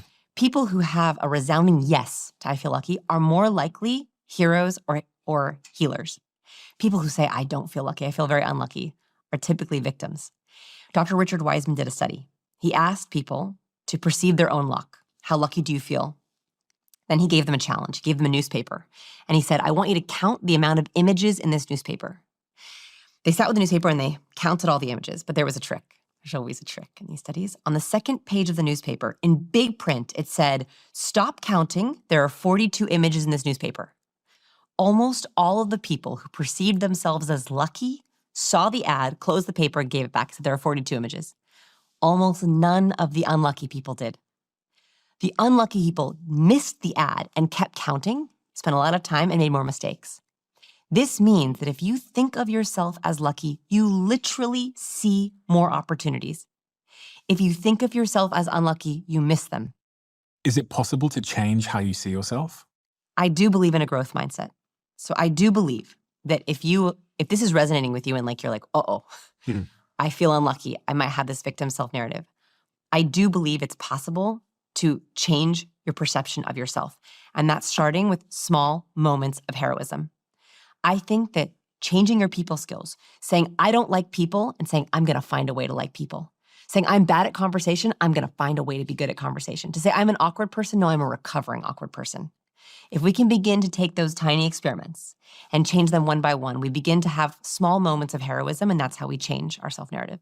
As an employer, I think about this a lot, these sort of verbal and non-verbal cues. And actually, I had an interview some time ago, and I think I came out of the interview, and I think objectively, the person might have been qualified, but there was something about their energy or cues or something that signaled something else to me, that they were an unhappy person, or they were tired, or they didn't really want to be here, or something like that. Are there any studies that confirm that our hidden communication is driving our success in the working environment? Yes. So this study blew my mind. It's 58,000 working hours over 11 different companies. So a huge amount of data. They wanted to know if low performers infect the people around them and if high performers infect the people around them. What they found was if you sit within 25 feet of a high performer, your own performance improves by 15%. Here's the kicker. If you sit within 25 feet of a low performer, your own performance decreases by 30%. This means that our negative emotions are more contagious, that if you're around people who are low performers, whatever that means to you, who have negative cues, who are feeling anxious or tired or low confident, you could catch those cues and that affects your own performance. This is why it is incredibly critical to invest in the 5 people who you spend the most time with. You want to make sure those 5 people are the cues you want to catch. Do you like the cues they're sending? Do they give you the right motivation, feelings? Do they make you feel liked? Do they make you a better version of yourself? There's just one more chemical aspect of this which we have to do more research on. This was a very gross study, but it's one of my favorites. It's a little gross. You ready? Okay. So they brought people into their lab. They split them up into 2 different groups. And they made the first group wear a sweatsuit where they catch your sweat and run on the treadmill. So they sweat a lot on the treadmill. The second group, they wore sweatsuits and they took them skydiving for the first time. Both groups sweat a lot. Treadmill sweat and skydiving sweat. They took these sweat samples and they had unsuspecting participants go into fMRI machines and scan their brains. Then they gave them both sweat samples to smell. Poor these poor people didn't know what they were smelling. They went, everyone who smelled the skydiving sweat had an activation in their own amygdala, their own fear response triggered.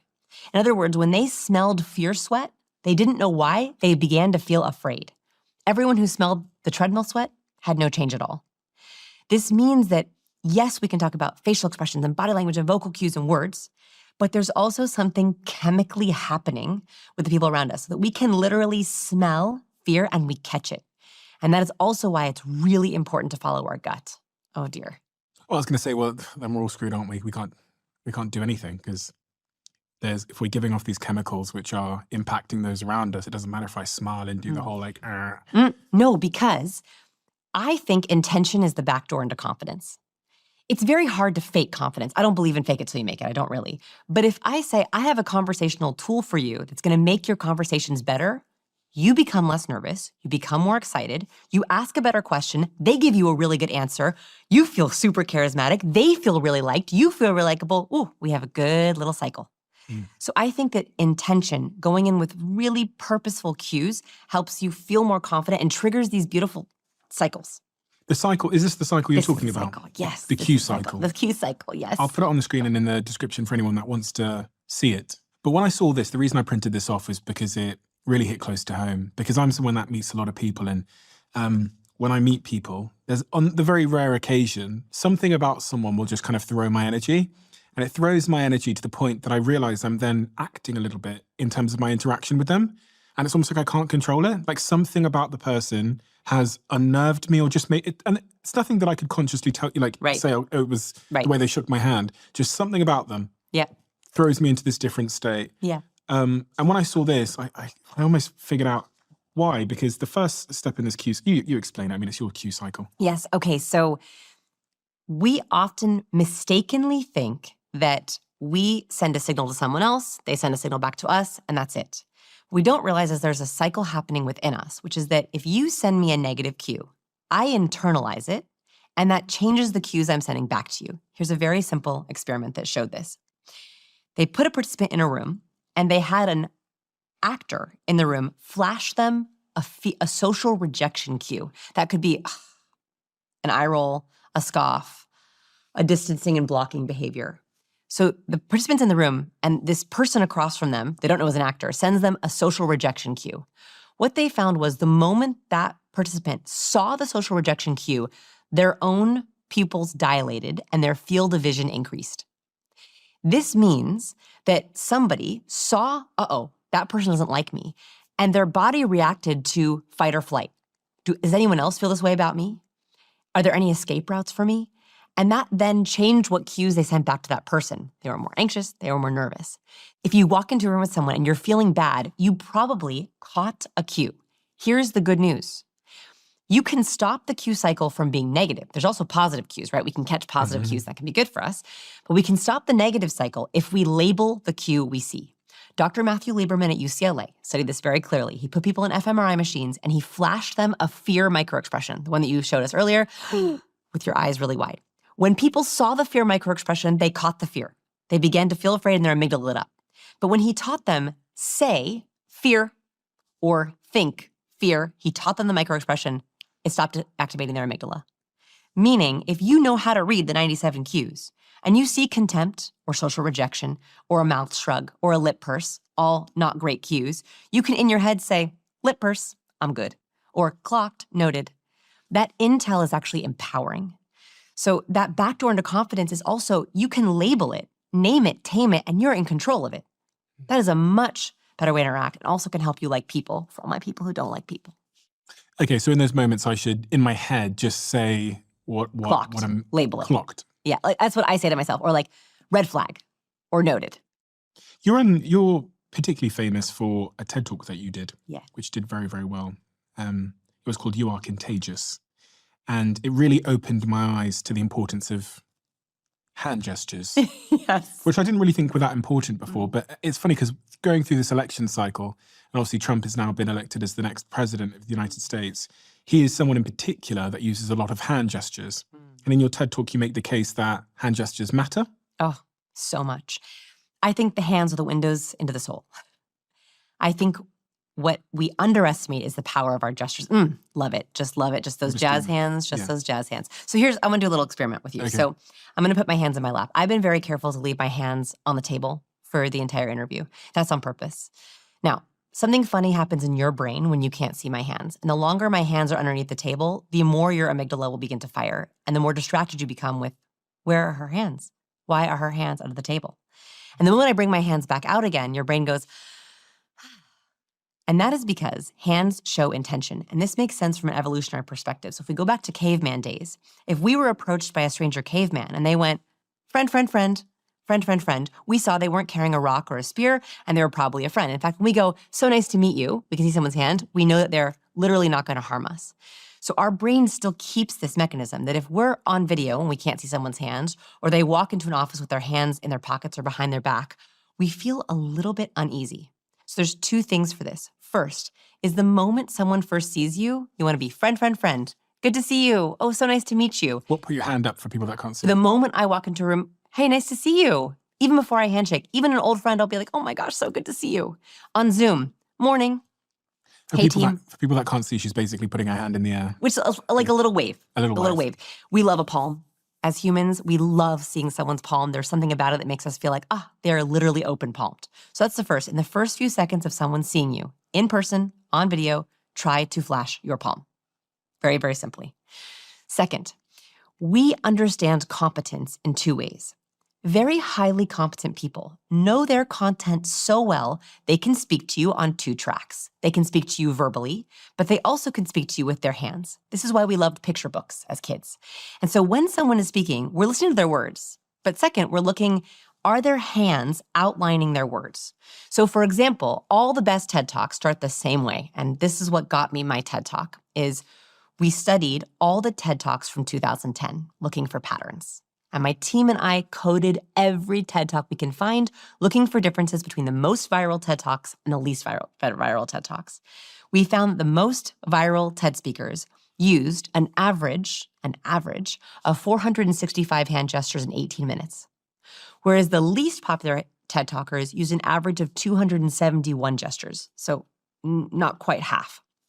Meaning, if someone walks on stage, here's a really good TED Talk. They all start this way. You ready?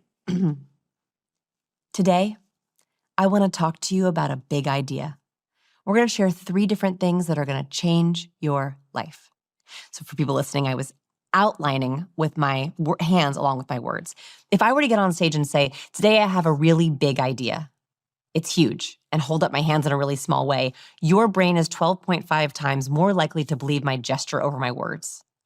And so what we can do as speakers, as very highly charismatic speakers, is think about how can I outline, very basically, not modern dance, what I'm saying, or how can I emphasize things with my gestures? If something is big, show me. Is it beach ball big? Is it, what is this big? Donkey big? Is this a donkey? I don't even know. Yeah, most donkeys. But a goat? Yeah. A goat? This is a goat big. If you have something that's really small and no big deal, doing this actually helps you think that it's not a big deal. I'm making a little kind of dismissive gesture with my hand. This also works with emphasizing points you want people to remember. If you have 3 ideas, tell someone you have 3 ideas. It is very hard to lie with our gestures. For example, you want to do a little experiment with me? Sure. Okay, I want you to say 5, but hold up the number 3. 5. Hard, right? Yeah. So it's really hard I for our... had to think about them separately. Yeah, it's really hard. Our brain is not meant to lie with gesture, which is why humans pay so close attention to gestures. Because we're looking to see, are they congruent? It is so hard to be incongruent with their gestures. Liars typically use less gestures. So we're also drawn to people who are using gestures, who are congruent with their gestures, because it makes us feel like, oh, they know their stuff and they're being honest. So it made me reflect. How do we establish causation here in terms of these hand gestures? Could it be the case that the more confident TED speakers are doing more gestures because they're less nervous? So is it about nerves? And the less confident, more nervous TED speakers are doing less gestures just because they're self-soothing a lot and they're kind of closing off their body. Is confidence the thing here? Is it nerves? I don't think so. I think it's about engagement. So I think most TED speakers, and I watched these TED Talks, they're all good. All of them are good. And some of them are experts in their field. The difference is, do I want to watch their good? It is hard for me as a viewer to pay attention for 18 minutes with someone who didn't use enough gestures. It was like physically hard for my brain to pay attention. I think those speakers, whether good or not, had over-rehearsed and rehearsed out their hand gestures, or were holding a podium, or were holding a clicker too hard. So I actually think that it's less to do with the speaker's nerves or confidence, and it's more to do with, are they going to let themselves use their hands to explain their points, and that becomes more engaging. One of the things I've noticed on this podcast is people who are using their hands are more expressive. And if they're more expressive, there's likely to be more sort of intonations in their voice. And if there's more intonations, it's more engaging. And if it's more engaging, then it's more retentive for the algorithm. And if it's more retentive for the algorithm, it's suggested more. If it's suggested more, there's more views. Yes. So I would like to tell my guests, all the past and particularly future guests, that if you have more expression in what you're saying and more intonations in your voice, then our show will grow. Okay. Let's talk about 2 things here. One is we did a test on my YouTube channel and found that if we used a thumbnail of me doing any hand gesture, it didn't even matter what it was. It could be this, it could be this, it could be this. Any hand gesture, that got more clicks. People even in the thumbnail like to see the hand gesture even more than my crazy facial expressions. We tried both. So yes, we are, because if you see a thumbnail of me, holding up 2, you're like, well, what 2 things is she talking about? What is it? So we like it. It shows competence. And the second thing is that vocal variety is an incredibly important aspect of charisma. We're talking about gestures, but there is a feedback loop here. That the more, like if I were going to sit on my hands for this interview, you would notice my facial expression would get less charismatic, my vocal tone would be less charismatic. It's really hard to be charismatic without movement. Vocal variety is a critical aspect of both warmth and competence. That is because when we hear someone who's able to, for example, give us the TED Talk voice. So I'm gonna give you the TED Talk voice. You ready? This point is going to change the way that we think about the world. And if we don't analyze this point, we will be in huge trouble. Like that is a voice that is telling you, ooh, this is important. You also hear that really good speakers will use like a numbers voice. So a numbers voice sounds like this. Did you know that 43% of humans all believe in the same thing? 43%. Like and then if you're telling a story, it changes again. So a story tone would go like this. You're never gonna believe what happened to me. So last week, I'm walking down the street and I saw this guy. It's a totally different vocal variety. That is a gift to your listener. That makes you more engaging because they're able to clock, oh, we're doing a number now. Oh, we have a story now. Oh, this is an important point, I better write it down. Really good TED speakers are outlining their talk for you in many different ways. And that's the best speakers I see on stage. It's so interesting because in this podcast, we had quite a long conversation a couple of months ago about arms on the chair that you're in now. And it was just this observation we had when we first flew out here to New York. The chairs that we ordered were pretty similar to this, but they just happened to have arms on them. And what I noticed was that guests would lean. And it would take out their arms. So it took out their arms and they became less expressive and the conversations were less interesting. So we removed the arms again. Okay, so let's talk about this just very briefly. Yeah. I actually do recommend chairs with arms, not in this setup, because look at the difference. So actually, right before this interview, you asked me to scoot my chair in, right? Your amazing team asked me to scoot my chair in. Thank you for that, because it makes it so that I want to put my hands up. If I were to be sitting farther back, I'm just gonna lean back for a second, I would be tempted to put my hands in my lap. Yes. So the critical piece of this is you're having me scoot up to the table. It would be really hard if I had arms, because then I would wanna go like this, and it would make me look like a duck. Yes. Right, so you wanna use a chair with arms to be broader. It actually does broaden your arms out, unless you're really close to the table and you can put your hands on the table. But it's amazing how the physical environment can change how we are perceived and how we move. But even we're very intentional about the sort of mirroring of our body language and just making sure that we're head on, because this conversation is entirely different if we're side on. Very much. It's not going to be the same. Very much. And there's not going to be the same level of intimacy. Yes. We also thought a lot about how big the table was. This is quite a big table. What's the distance? I'm going to say it's about just shy of 2 meters. Wait, can you hold your arm out? Okay, so this is perfect distance. The perfect distance between two people having a good conversation is that we could shake hands if we wanted to. Okay. And that is because there are 4 different proxemic zones. So the fancy word for space is proxemics. I don't know if you have that beautiful graphic. I printed out this. Yes, that's it. Yes. So there are 4 different space zones, and these are really good to know if you're trying to set yourself up for success. The public zone is about 5 to 8 feet away. I don't know, not feet, but 5 to 8 feet away. Then you have the social zone, which is where we like to socialize with people. That is, depending on who you ask, 3 to 5 feet away. Then there's the personal zone. That's our favorite zone. That is about arm's distance apart, right? So we could shake hands if we wanted to. That's where our best conversations happen. And then there's the intimate zone. A big mistake people make is they place their video camera too close to their face, which means they're accidentally signaling intimacy cues with their colleagues and their coworkers. Have you ever been on a Zoom with someone where their face is the entire camera? Yeah, I was on one earlier on. And you're like, please, back up. And that is because your brain is going too close, even though they're across a camera. So what I would really recommend, measure the distance between your nose and your camera.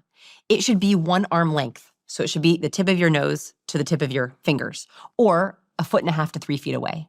That is the ideal zone for having good conversation over Zoom. That's really interesting as well, because I was thinking about the conversation I had actually on the way here in the car with a colleague of mine, and they had called me on FaceTime. Now, the thing with FaceTime is it's going to be close. It's going to be close. And it did feel a little bit intimate. It does. Because they called me on FaceTime. Yes. Obviously, if I was on my laptop, they would call me on Zoom or something else, and there would be a Farther. meter. Yeah. So I think that's why we can sometimes, at least introverts, feel like, don't FaceTime me, it's way too personal. It's because there's a setup there that it's actually accidentally tricking you into being in the intimate zone with someone. This is also why loud bars and nightclubs work so well for facilitating romantic relationships.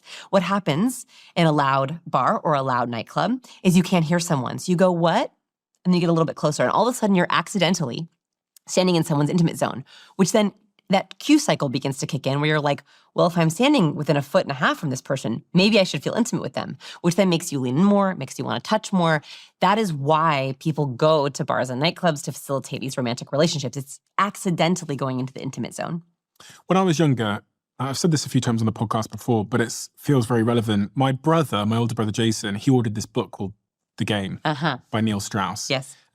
And he ordered it to university, but he accidentally put the wrong address, and so it came to home. This sounds like an elaborate story for me, like buying a pickup artist book. But it came to home, and I read the book, and it was my first time understanding that body language was, A, important, but even something you could learn Yes. and when I say body language, I mean everything.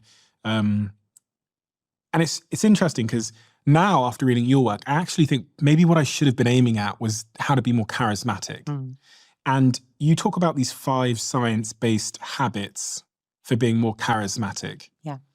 I guess the first question is, what is charisma? Yes. And then what are these 5 science-based habits that can make me more charismatic as a person? Like, how do I know if I'm charismatic? You are charismatic, but you lean higher on competence. So let's break it down, okay? So this is not my work. This is the work of Dr. Susan Fisk. This is an instrumental study. It's been repeated many times back in 2002 that found that to be charismatic, you have to be both highly warm and highly competent.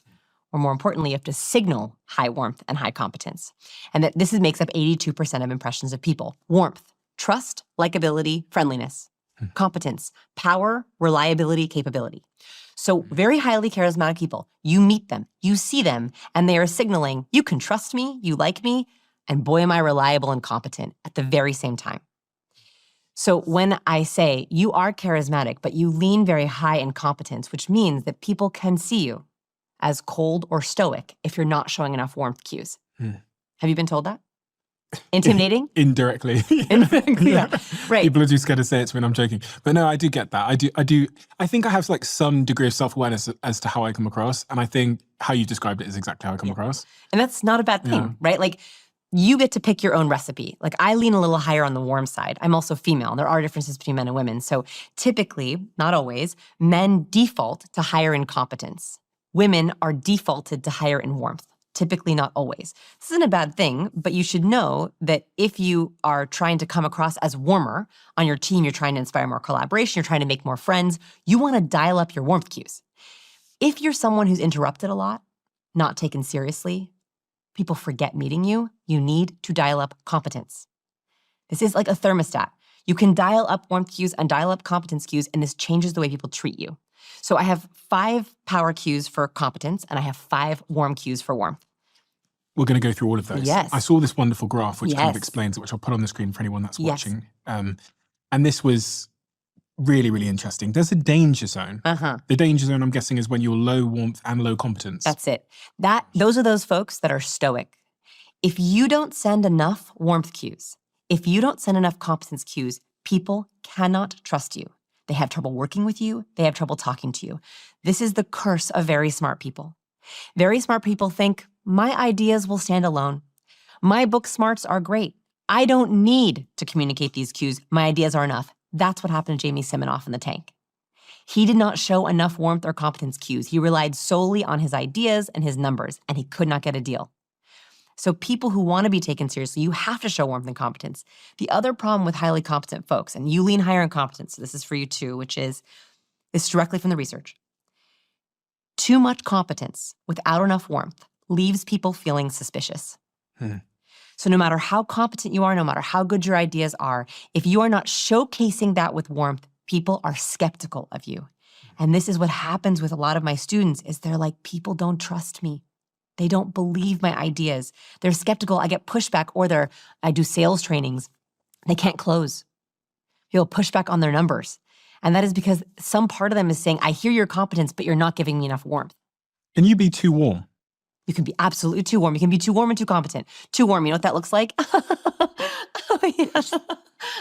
That's too warm.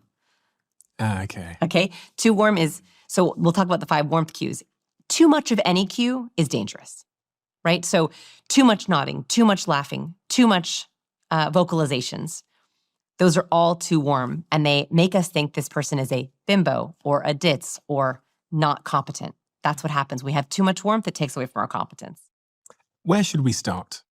Let's start with the power cues. Okay, the power cues. So this is competence. Yes, power cues. Let me get to my power cues. Okay, so we talked about the importance of hand gestures. There is a very good competent hand gesture, which everyone should know if you want to be perceived as higher in competence. It's called the steeple. Oh, this. Oh, yes. It's on the cover of my book if you want to see it. Yes, this looks when your hands look like a little steeple. They're kind of relaxed and open. It's a triangle for anyone that can't. It's kind of like a triangle. Yep, a triangle. It's a power pose for the hands. Why? If you were doing this pose, you're showing I'm not hiding anything from you. You can still see my palms, but I am very relaxed and poised enough so that I'm keeping my hands together. Now, be careful. Don't drum. This is evil fingers. Yeah. This is Mr. Burns. for Yeah. those of you who know, right? Yeah, yeah, yeah. So it's a nice still steeple. They rated hand gestures in a study, and they found that this was the highest rated hand gesture that leaders made was when they made this gesture. Now, personally, I don't use this a lot in my interpersonal interactions because it doesn't feel super natural to me. It's funny because we took one picture for my cover photos, and every single picture of me for my cover photos, I was smiling. And my wonderful photographer, Maggie Kirkland, said, Vanessa, can we just do one of you serious? And I was like, but I'm not serious. She's like, just one. Just do your most powerful power cue. And this is the only picture. And that was the one that we chose for it. So it's just funny because it's a very high competence cue. So you can try the steeple, just be careful not to do evil fingers with it. That's a high competence cue. That picture of you on the front, what is that signaling? So it's a perfect balance, right? So one, I have the steeple cue, competence gesture. Two, I'm angled towards you. My body is angled towards you, which is a warmth cue, that's fronting. My toes are angled towards you, which is warmth. I also have a smoldering eye contact look, which is high competence, which we can talk about. And I have an up face, right? I'm not in my resting, bothered face. So that's a slight warmth cue. That is actually how it makes me feel. There's an element of power, but it's not an intimidating level of power. Because I balanced it with that warmth. Yeah. Yes. It's like a welcoming Well, amount of yay. power, yeah. Woo, we did it. Now I got to do it for the next one. So that's the steeple. Okay, steeple, yeah. Second, this is a weird one. The most important measurement on your entire body is the distance between your earlobe and your shoulder. This distance right here. Watch. If I were to do this in the interview the entire time, if I were to have a very small distance between my earlobe and my shoulder, I would look anxious. I would also have a really hard time giving you vocal power. You would have do you trust me? No, you look nervous. Right, I look nervous. There's a direct correlation between confidence and anxiety and the distance between our shoulder and our earlobe.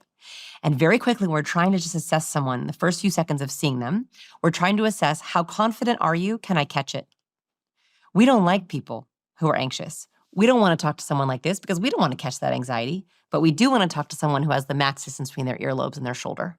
So when you're in a first impression, also in your profile pictures, I want a relaxed distance, shoulders down, earlobes out, which is another reason why I like that this is how your table is set up, because it pushes my shoulders down so I have a max distance. That makes me look more confident, but it also makes me feel more confident. There's a look here. So when you do the steeple and then you roll your shoulders down and back, you will begin to feel more confident. Don't you feel good? What if you like raise your head though? Like, because if I'm trying to get my ears away from my shoulders, I might go like this. Actually, they're the same distance. So you want to actually keep you want to keep your chin level. And if you can help it, you don't want to actually look down your nose at someone. It's quite a scornful, judgmental. Yeah. Exactly. So you just noticed it even when I did it. So it's not this, it's just this distance. So maximizing this difference. Okay. Third one. I love eye contact. We all know good eye contact is important, but here's what you might not know about good eye contact.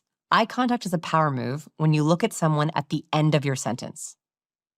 So we're very used to if someone's thinking about something and they're processing something in their head, and I'm telling you that there were 465 gestures in a TED Talk, that is the most important way that I want to showcase something to you. That we like it when someone is actually accessing different memories or areas of their brain, but then when I end my sentence looking right at you, you're like, so highly competent people make eye contact specifically at the end of their sentences to drill a point, and ideally when the other person is saying something important. Okay, interesting. I just did it then. Yeah. But I do that when I'm doing interviews because I kind of like look off into the distance to think a little bit and then I come back to ask. The worst advice I hear people give, body language experts give, make more eye contact. Make 100% eye contact. It's awkward. Actually, in Western cultures, they've studied this. The ideal amount of eye contact is between 60 and 70% of the conversation. If you make over 70% eye contact, it's actually considered a territorial gesture. So if I were to be making 100% eye contact with you, it feels very invasive, very awkward. We like it when someone is processing or gathering information from around. Like if I'm processing something or I'm thinking about something or I'm accessing, all that matters is at the end of my point, I'm looking right at you. And that feels so much more powerful. Okay, so that's number 3. Yeah, that's number 3. Yeah. Okay. Fourth one of my favorites. It's called a lower lid flex. Lower lid flex is one of the least utilized, but one of my favorite cues. So biologically speaking, when we are trying to see something far away, we harden our lower lids. Like I'm trying to read the titles on your bookshelf, I harden my lower lids. That is because when our eye is trying to see far, it squints to block out the light. So you'll see more details in my face when you harden your lower lid at me. So harden your lower lid. If you look at People's Sexiest Men Alive, almost every man in that magazine it's Zoolander, right? Blue Steel. Blue Steel is actually just a lower lid flex. That is because when someone is trying to really focus on something and really understand something, their lower lid is flexed as you're doing right now. And boy, oh boy, do we like it when someone is lower lid flexing at us. Because it means you are really trying to understand and see me. So a lower lid flex is a great power cue to use in moderation, right? Nothing too much. That when someone is saying something on a date or in a meeting or a colleague is saying something really important and you want to show them, I am really listening, that lower lid flex shows them I am super focused and intense on you. That is why women find men who do the lower lid flex very sexy, because they feel like, ooh, he's really focusing on me. Now, there's a little side note to the lower lid flex. Lower lid flex is not, it's inherently in itself a positive cue. It's a cue of focus, right? If you are in a presentation or a meeting and you say something and someone suddenly lid flexes at you, you might have just said something they're like, really? Yeah. So for me, this was a game-changing moment as I was giving a presentation to a bunch of executives. And I said something about oxytocin, which is the hormone of love and cuddle and connection. And he goes, I saw him lower lid flex at me. But he's also turned his head there. I don't remember if he turned his head. But all I noticed is that distinctly he went from to. Yes. And I went, does that make sense? Any questions? So if you see a lower lid flex, your best choice is to try to gather more information. That makes sense? All good? Any questions for me? How we feel about this? So I said, any questions for me? And he goes, and I looked right at him. I said, any questions for me? He said, I think they gave my wife oxytocin in labor. Is that the same thing?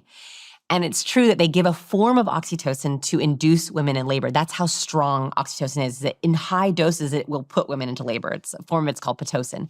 I said, you're absolutely right. In medical settings, they can give synthetic forms of oxytocin to push women into labor.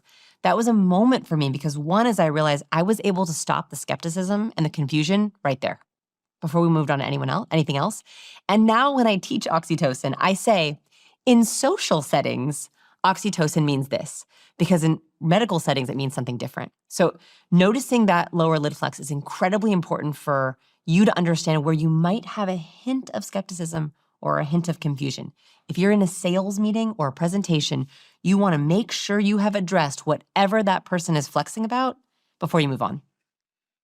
Super interesting. In that example you give there as well, had you not investigated that lower lid flex, you might have also thought something you said was wrong and lost your confidence, and that can spiral into, closing off and becoming a worse presenter. This is why I thought people hated me and I hated people. So for my folks that are listening who are like, I hate people, and I get it, I was misreading cues as skeptical or negative of me when it could have been neutral or curiosity or trying to understand something better.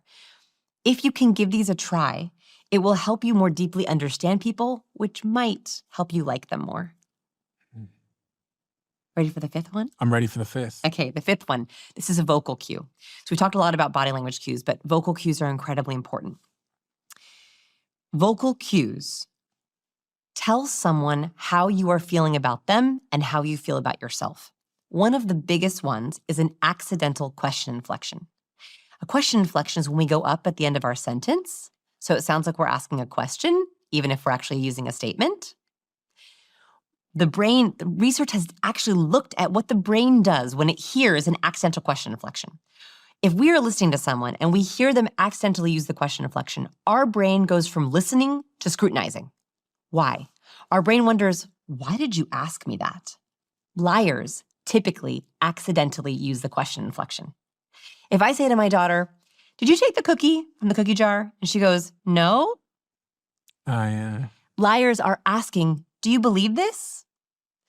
So we have noticed, we did a massive experiment in our lab where we had people play 2 truths and a lie with us. So share 2 truths about themselves and a line. And we found overwhelmingly one of the biggest patterns, there's a couple of different patterns, but one of the biggest ones was that liars asked their lie statement. So like it would sound like this. Here, you can play with me and I'll add the question inflection to one. I love dogs. I live in Austin, Texas, and I love cilantro. Oh, yeah. You don't like cilantro? No. It's like a crime against humanity. Like, why do people put cilantro on anything? So we notice people ask the lie because they were asking, do you believe this? So our brain is very adept at this. If we hear the accidental question inflection used, we go, wait a minute, is someone lying to me? The biggest mistake that salespeople make is they get through their entire pitch and they ask their number. So it sounds like this. Hi, we'd love to do business with you. We'd love to have your project. And the cost of this service is $5,000. If you ask your number, you are begging people to negotiate with you. If you are asking for a raise or you are asking for a certain salary and you ask it, you are signaling to the other person, I don't really believe this number and you shouldn't either. So the power cue, number 5 power cue, is using the downward inflection. Highly competent people, they do not mistakenly use the question inflection. They actually go down at the end of their sentences. President Obama is very good at slinging down his words, which makes you want to listen. So it sounds like this. I'm going to say nothing so you can hear it. The problem in this country is that we don't take seriously enough the issues of our people. And if we don't take those issues seriously, we will be in grave trouble. So he tends to go down at the end of his sentences. He also has a lot of space in the bottom of his mouth. That gives us him more resonance, but it also makes us think, oh, he really believes his word, because it's the opposite of the question inflection. If you have a boundary, if you're setting a limit, if you're telling someone something really important about you, say it. Don't ask it. That is the biggest thing you can do to get people to take you seriously. Interesting. And don't ask your name. Most often, I hear people ask their own name and it destroys their vocal charisma. So that would be, my name is Vanessa Van Edwards. Not my name is Vanessa Van Edwards. Your perceptions of my confidence in those two introductions are radically different. There's a study that looked at this, and they looked at the vocal statements of surgeons. They had surgeons come into their lab and record 10-second voice tone clips, the clips that are most important when they're meeting patients. Their name, their specialty, and where they worked. Sounded like this. Hi, my name is Dr. Edwards. I specialize in oncology, and I work at Children's Presbyterian Hospital. They took these clips and they warbled the words. So you could hear the volume, the pace, the cadence, but not the actual words being said. So it sounded like this. I worked very hard on practicing that, by the way. That's amazing. Because it has to sound like me, but nothing. They took these clips and they had people rate these surgeons on warmth and competence, the two things that we know are most important for charisma. The doctors who had the lowest ratings of warmth and competence had the highest rate of malpractice lawsuits. In other words, we don't sue doctors based on their skills. We sue doctors based on our perception of their skills, and that happens within the first few seconds of hearing them. So if you give the question inflection on your name, on your specialty, on what you do, people begin to doubt you. So the bad doctors sounded like this. Hi, my name is Dr. Edwards. I specialize in oncology, and I work at Children's Presbyterian Hospital. Those doctors got rated as low in both warmth and competence because their brains were going, why are they asking? Are they not sure? I'm not sure either. So it's really signaling conviction in Confidence. who you are, Yeah. what you're about, and what you do. Yeah. Interesting. So practice your name, your price. Hello, your my salary. name is Stephen. No, that was up. That wasn't was it? a little off. Hi, my name's Stephen. That's it. Okay. Yeah. Okay. I literally asked that like a question, didn't I? The first one, I was like, Yeah. "Hello, my name's Stephen." Yeah, Because I was actually asking. I was trying to ask you if it was a good pronunciation. That's so funny. That was the upward inflection. And didn't it feel different? Totally different. The second one was me. So the first one was like seeking validation. And you use a lot of downward inflection, except when you're asking questions, which we like, Okay. right? That's why you lean higher in competence, is you use already a lot of downward inflection. It's so interesting because as you were speaking, something came to mind, which I was reading about in your work, which is you're really good at what you do. You're like Thank very you. good as a guest on a podcast and just as a professional generally. And as I was thinking this, I was saying to myself, I'm sure she knows. And I'm sure she can tell from my face that I think she's good. But it's funny because in your work, you say that we overassume people can read us. Yes. So like when I was thinking, oh, she's so good. And in your work, it says that I was doing it. I was assuming you knew how I felt about you. But in your work, you also make the case that I should say it. Yes. Yes. Yeah. There's an effect where we think that people know how we feel. Specifically, it's called signal amplification bias. there's a name for this study, which is that we think our signals are obvious. That if we like someone or if we're having a good time, we think, oh, they for sure know it. They don't. Oh, the 3 magic phrases, we never finish them. That's why you say, I was just thinking of you. That's a way of assuring someone, I do think of you. Only if it's true. The second one is, you're always so if you're with someone and you're impressed by them or they're interesting or they're funny, saying, oh, you always make me laugh. You're always so interesting. You're always so great to interview. You're always so great at interviews. Giving them a label that is a positive label is the best gift you can give someone because it's fighting that signal amplification bias. And the last one is, last time we talked, you mentioned, we are so honored when we get brain space that you remembered and that you're going to bring it up. And you specifically bring up something that they lit up with. Something they were like, oh, it was great. It was exciting. It was wonderful. Those are my 3 magic phrases. And it's because they are fighting that signal amplification bias. I have no idea if you like this interview. I have no idea if you like my work. I have no idea. And the more that you can broadcast those symbols, those signals, the more people actually like you. So what advice would you give me then as an interview?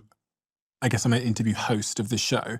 What is, because people come here, sometimes they're nervous. You know, we have people come in there, some people come in there nervous a little bit.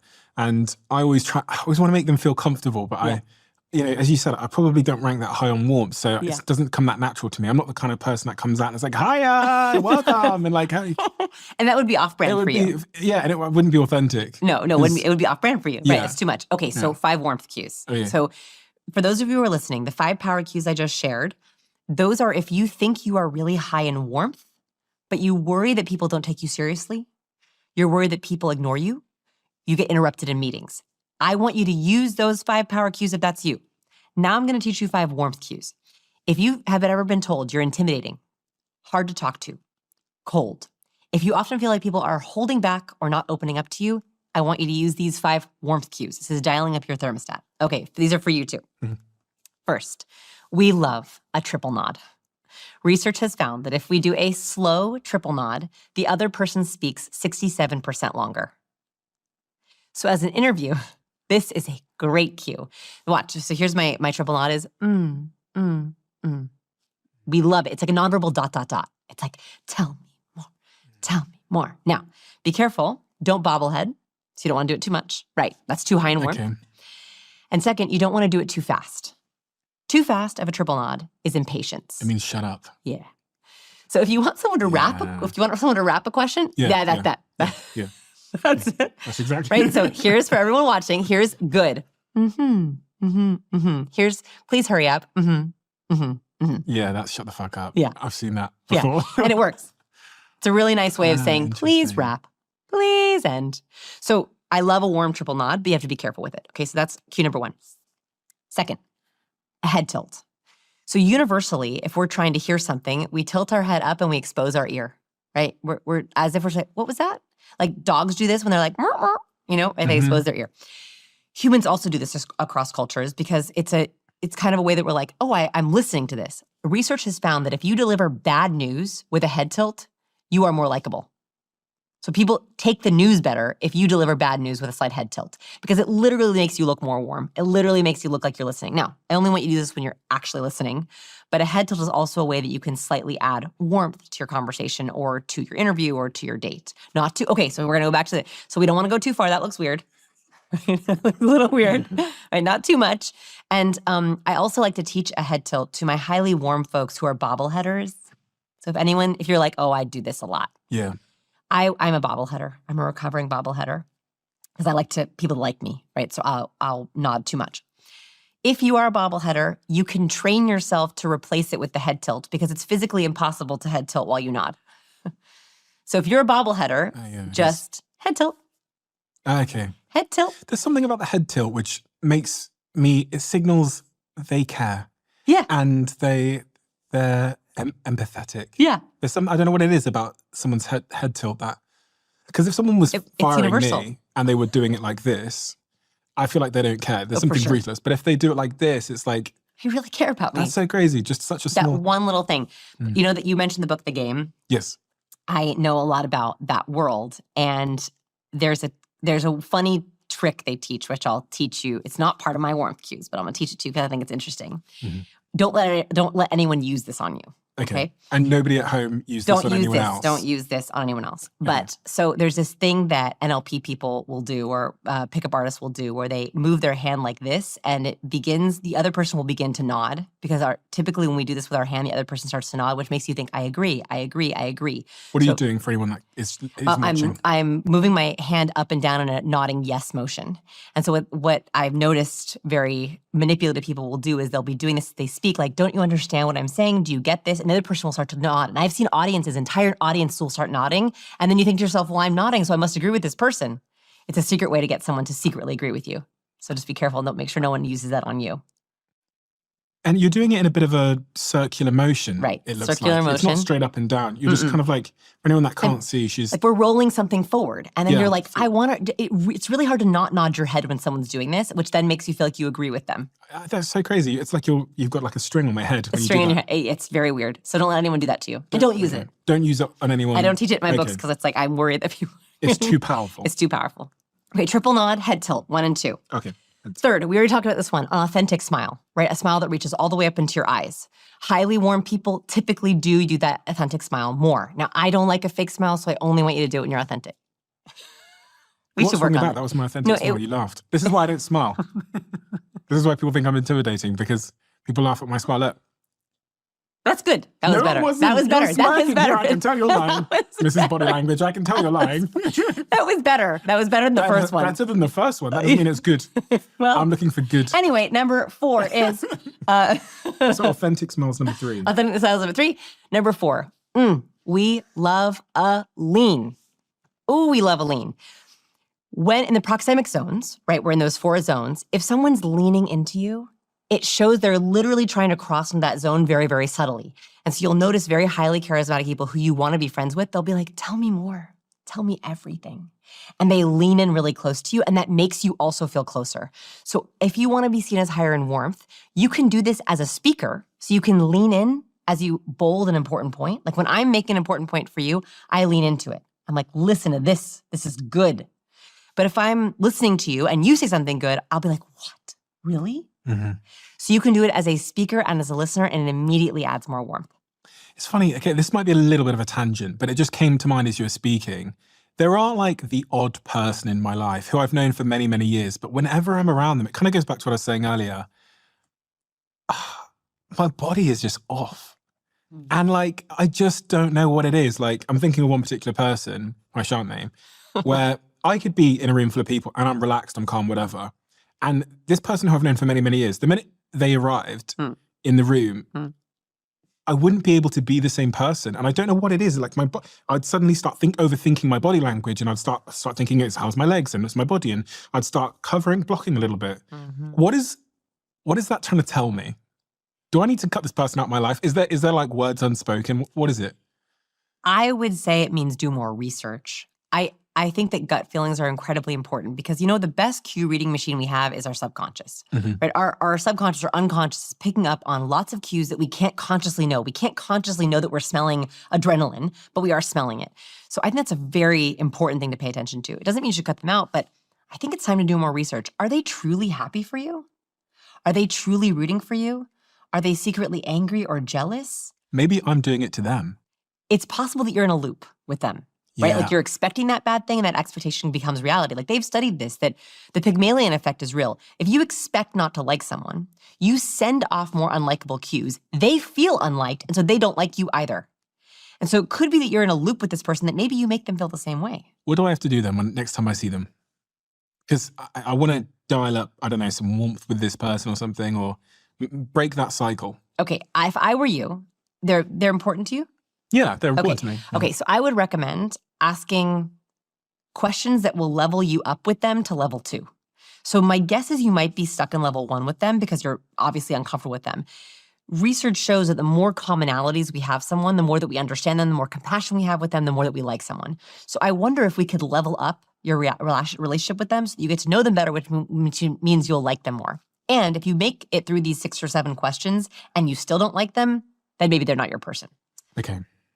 Okay, can I give you some questions for them? Please. Okay. Please. So here are my favorite, I call these level 1, level 2, level 3 questions. In the framework that I'm researching right now, it's not done yet, I have 4 questions for each level, and I'm working through these questions. But here are the questions that I think are the shortcut to connection. Okay. That if you ask these questions, your partner, your friend, your colleagues, you're gonna level up with them. Okay, first, are you working on anything exciting recently? So stop asking, what do you do? Stop asking, how are you? Stop asking, how's it going? That's why you hate people. If you're asking those questions, of course you're gonna hate people. Those are the most boring questions anyone's ever asked. Can I give you a challenge? Yeah. A challenge. Here's one challenge from this podcast. Stop asking, what do you do? For 30 days, I want you to go on a what do you do diet. Asking what do you do is telling the other person's brain, stay on autopilot. Damn, I asked Stay, that last I know. night.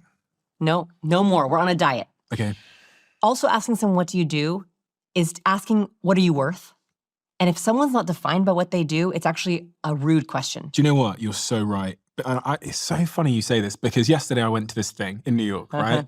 And I was introducing myself to some people, and there was one particular person who I went over to, and we were having a conversation. And halfway through the conversation, I went, so what do you do? And do you know what they replied? They went, this.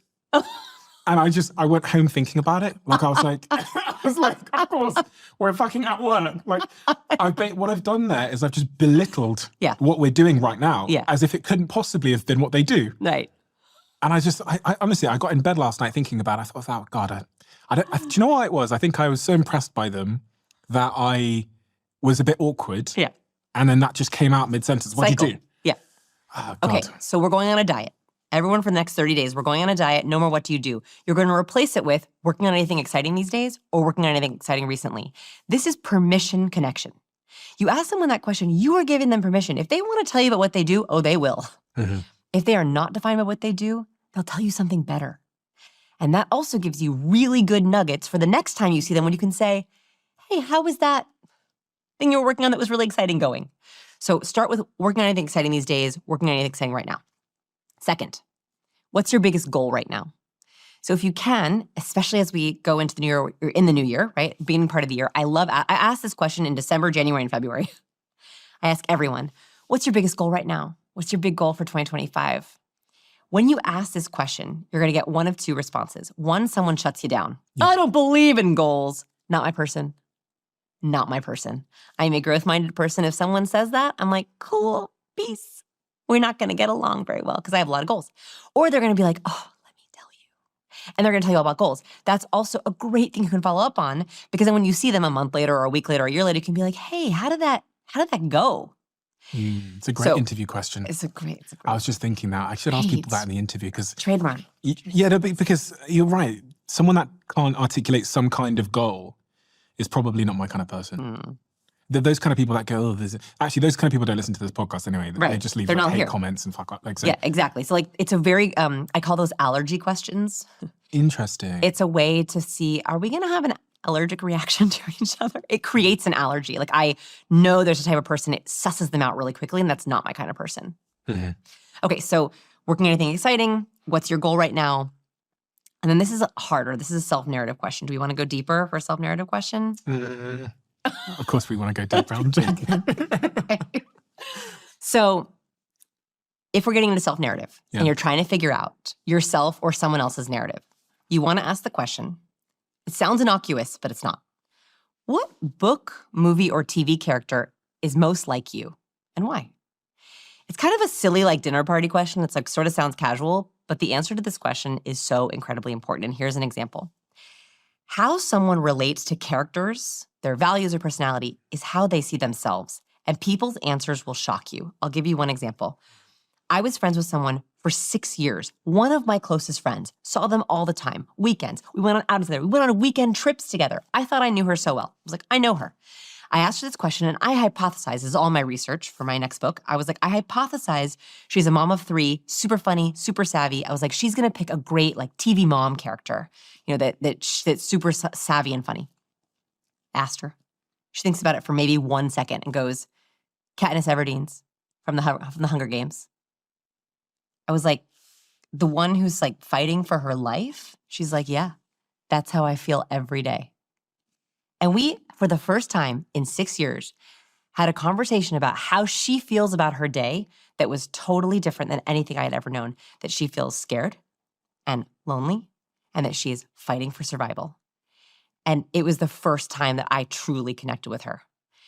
I cannot tell you how many times the answer to this question has changed for people in my life. And I'm like, careful which examples to use because I'm worried that they're going to be watching, but has changed my relationship with people in my life based on how they see themselves.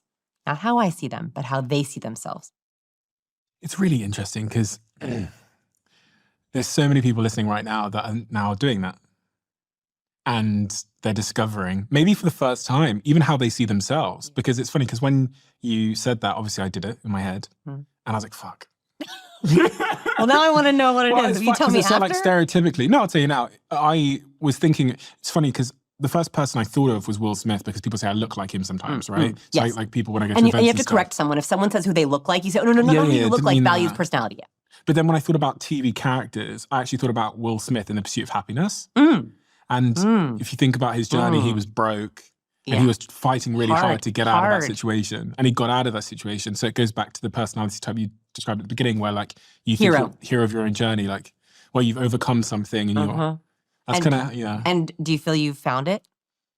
Found it. Happiness? Are you at the end of the movie? I'm at the end of the movie. I don't know if you can ever get to the end of the movie. That's why I'm struggling with that question. Because there's... Like, I think I found it. But I've always... I don't know. Like, not the end of your movie. It's not the end of your life movie. But, like, in that example, we could have a long discussion about, like, what is... have you made it? So the reason why I think I'm hesitating is because I think to myself, if I say I've made it or if I'm at the end of the movie, then I'm like, it kind of robs me of the future in a weird way. In my head, it's like robbing me of like doing anything else with my future. No, because... Do you know what I mean? Yeah, yes. But if you feel like the end of the movie, I'm like, oh God, like I've got... Yes, no, that's true. You're never at the end of the movie. But like, if you feel that you've made it, it means you have freedom to pursue things and do work for meaning. Yeah. As opposed to hitting it. Yeah, of course. Yeah, like I used to work in call centers at nighttime selling hotel rooms and car insurance and artificial grass. And now I get to sit here and have conversations with people like you and like people tune in and stuff. It's like, if I don't realize at this moment how much privilege I have, I think I'd be pretty fucked up. So yeah, I do feel like disproportionate, like unbelievably fortunate in a way that I actually don't think I can understand. I think maybe I dreamed of this, but to be here feels suspicious. Suspicious? Yeah, there's a strange word that came to mind. Yes. It feels suspicious because I don't know, you just think sometimes you think... Are you worried? Maybe it is worry, but it's also just like, surely not. Like, it's so interesting because I had the dream of like being successful in business, but I didn't have a dream of or ever imagine that my life would be like this. Where like people know who you are. I never had that dream. Never imagined it being possible. That was other people. For sure. And so... Also, I that's a very accurate... Like, that's how I think of Will Smith in The Pursuit of Happiness. A little bit is like, you never really see him truly happy in that movie. No, he's always just, running. Like, that's something that that's why I asked, like, did you get it? You know, you pursued it, you're here. Of course, I'm still chasing after something, aren't I? That's what I think. Fucking hell. I don't know what I'm chasing after. I wonder what you're chasing after. I don't know. I actually don't know. But I think that you're interviewing for something. Like when I watch your interviews, which are amazing, I'm like, he's trying to find the answer to something. What is it? Always. Like with every person, it's a different thing. And actually, most of the answers I'm looking for are my own answers. And my general belief is that if I like authentically go in search of my own answers, which requires some level of like being open and willing to be open, even though there's a lot of people watching, then there'll be lots of other people out there that are struggling with the same things or searching for the same answers as well. Yes. This is interesting. I do ask myself a lot, what am I, like, what's the point? Like, what am I, but is it not this is a bit of a tangent, obviously. Is it not the case that we should all be searching forever? Like, we should all be in pursuit of something forever? I do love a quest, and I love pursuing, and I think humans are built to pursue things. But I also think, I hope, and I'm not here yet, I'm getting there, that there's a point in our life where we can stop the grind. Like, I think I'm grinding a little bit in my career. I don't know if you feel like that. Like, I've made it. I feel like I've made it. I'm luckier than I can't believe I get paid to do what I do, but I'm still pursuing. I hope there's a point in my life where I can just be sharing wisdom, where I'm not pursuing anything. It's not a number or a list It's just like all I'm doing is sharing wisdom and giving out public education. Like, I think that I'm hopeful that there's a stage of our life where it's just that. It's number 5 on the one. Oh my gosh. We did lean, which Yes. was number 4. Number 5 is... Actually, I have to pause on lean because I wanted to ask you about something I read in a book about peacocking. Yes. So I read in this pickup artist book that I read when I was 18, and some of the videos that I watched thereafter, and some of the other books that I read thereafter, and some of the other videos I watched thereafter, about this concept of peacocking where you can, if you're like on a date or you're interested in a girl or a guy in a bar, if you lean in too much, you're signaling low value and like over interest. And ever since I learned that, I've seen it everywhere. And I've seen it in my friends. Me and my friends went to like Marbella or somewhere, I can't remember. It was many, many years ago. And there was this beautiful girl there. And we were all pursuing her. Yes, like that, like a Labrador. Yeah. And I was saying to my boys, there's actually a photo of it on my phone. There's me, Dom, and my friend Ash sat there. And we're looking over at some of our other friends. And we're saying, they're peacocking, they got no chance. And that's how the story transpired. And then when this beautiful girl came over to my other friend, he was aware of this peacocking thing. He kept his neck back. He kept his chest back, all these kinds of things. He didn't lean in, even though it was loud. And Closed. Okay. Here's why. Too much of a lean is a bad thing. It's called a bow, right? If you lean too far over, you get very quickly into bowing or submissive behavior. We don't like people who are submissive to us. We want equals. And so you're absolutely right. What triggers in the brain if you're leaning too much is literally, I am subservient to you. And that makes someone who does not want to be in control or in an unequal relationship feel very uneasy. So that is why too much of a lean, always with these nonverbal cues, is too much of a good thing. You lean too much, it's considered a bow. You also don't want to lean the entire time because then you look like a hunchback, right? I'm lowering my value by leaning in too much. And it's distracting. Like, I want to lean in as a bold or a highlight. If I were to be reading a book and highlight the entire page, the highlight means nothing. If you lean in when someone's like, what? Really? And then I lean back, then it's powerful. Every single one of these cues we are using as a bold or an emphasis or a highlight. Just enough of a good thing. Okay. Not too much leaning. Just use it as a party trick. I mean just use it like infrequently. As a highlighter. Okay, as a highlighter. Okay, You're cool. highlighting. Got you. Yes. Fine. Number 5. Okay, 5, nonverbal bridge. So this is a concept that I learned on the road. So I saw this in action in a lot of our experiments. We did a big speed networking experiment in our lab where we had 500 speed networkers try out different conversation starters. We recorded them, we coded their conversations, and we looked for patterns of good and bad conversations. And we found there were certain questions that worked better than others, and there were certain questions that did terribly. And one thing we found is that when people rated a conversation on a 5 scale, like 5 amazing, best conversation I had, we're going to connect on LinkedIn, I think I like them, the best ones, they used a lot of nonverbal bridges. Nonverbal bridges are when someone is trying to bridge the distance between you. So that could be a lean. Lean is one of them. But it also could be a reach out. We noticed that in the good conversations, people were trying to physically close the distance between them with hand gestures, with leans, with nods, with foot movement, with drinks. And when they were close enough, they would often do very light touches on the arms and on the shoulder. So have you seen this like on a really good date? Have you ever been in a restaurant? Like my husband and I like to play this game where we look and we try to guess if a couple is very like new couple, old couple, how they're doing. In a very good date, they are looking for as many opportunities to touch as they possibly can. That's a nonverbal bridge. So even if I were to be like, oh, let me tell you something, like that slight reach out, tap of the knuckles, tap of the arm, that's a quick saying, I'm going to reach into your intimate zone, but I'm not going into your intimate zone. And really good relationships, really warm people are those, they are bridging all the time. They walk by you, they touch your shoulder, they say, how's it going? Hey, I was thinking about you. Like they're constantly doing these very small bridges, and that might not be actual a physical touch. It could even be the look of a touch. Like one thing that I teach my students who are uncomfortable with touch is you can even touch without touching. That sounds really weird, but like put your arm closer to me so I can demo it for you. So let's pretend that we're at dinner. I could be like, oh my gosh, really? Okay, so you didn't touch me, I didn't touch above my hand. But it did the same thing. Yeah. Not quite oxytocin. No, but it kind of did. Yeah, but kind of you're like, oh, I get it. Yeah. She's trying to close the intimacy of the distance.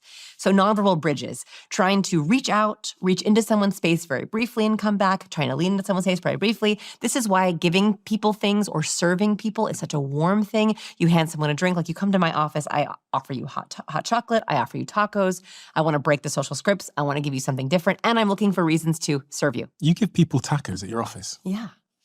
I'm in Austin, Texas. Strange. You would like it. You would like it. If you were hungry, I would like you'd be it. like, give me that I taco. would like it, but give me that taco. I don't know if that's office food, but each to their own. So hugging and stuff like that, there's this thing that people talk a lot about, which is awkward hugging. And sometimes you hug someone and you just feel like, oh God, they didn't like that. I didn't like that. That was bad for both of us. Yeah, horrible. Can we address the hug issue? Please. Okay. You need to signal what kind of greeting you want from the moment someone first sees you. You can stop awkward greetings from happening with simple nonverbal cues. Here's what they are. You want a handshake? So good to see you. I want you to be doing this from 10 feet away. So good to see you. Oh, come in with it. Yeah, you're literally far. signaling to someone, so good to see you, right? This immediately signals their brain, don't try to give me an awkward hug. Don't side hug me, don't hug me, we're handshaking. It is a very clear way to be like, it's called blading. So we angle our body a little bit forward and we put one hand out. You know I'm coming in for a handshake. If you want a hug and you're a hugger, it's so good to see you, it's so good to see you. Okay, arms out. Arms out, and that's also gonna prevent the awkward side hug. The worst thing you can do is like this. Which is a kind of one arm up. People are like, "Huh, do I shake it? Do I side hug? Are we gonna hug? Are we gonna high five? Are we gonna fist bump?" If you want a fist bump, you're coming in with a fist bump. From Should very I be far a away. hugger? Because or is it context dependent?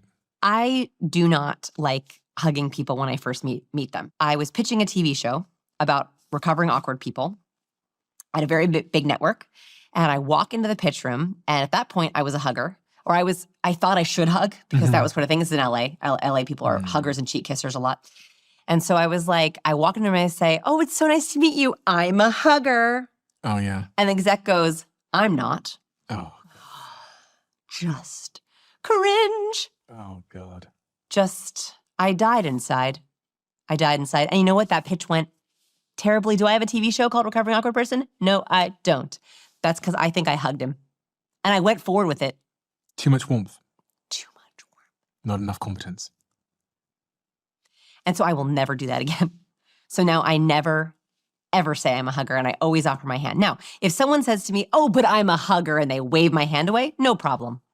No problem. That's interesting. If we take that back to the charisma framework of warmth and competence, it is signaling a little bit too much. A lot of warmth.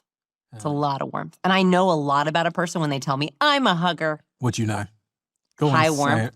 High warmth, probably a people pleaser, overeager, really want to connect, probably feel lonely, a little bit afraid, and I want to make them feel as liked as possible.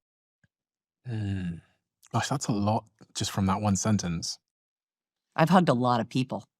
No, it is. Also, I have amazing students. We have millions of views on our YouTube channel, and they feel like they know me. And so if they want to hug me, I'm totally okay with it. Because I've been in their bed, I've been in their living room, I've been in their kitchen TV, on their phone. I've shared my stories with them, and I understand why they want to hug me because we feel like friends. And that actually is a compliment. And you like it? I do like it. Like when a student says, oh my gosh, I love you, I love Captivate. I'm like, come here. It feels like a friend. So on the hugging point then as well, is there a great way to hug someone? I mean, yeah. How is that? Have you been told you're a good hugger? Because then you might not be. I've tried to work on it. So I think I am now.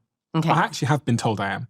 Okay. But it's part of the reason why is because I've learned a lot from doing this podcast, and someone told me don't tap on the back. Don't tap on the back. And they told me to we don't like being tapped on the head. We don't like being tapped on the back. It's a submissive cue, right? It's like you'll notice power players in politics will sometimes demean someone by going, hey, bud. Yeah. So definitely don't hug.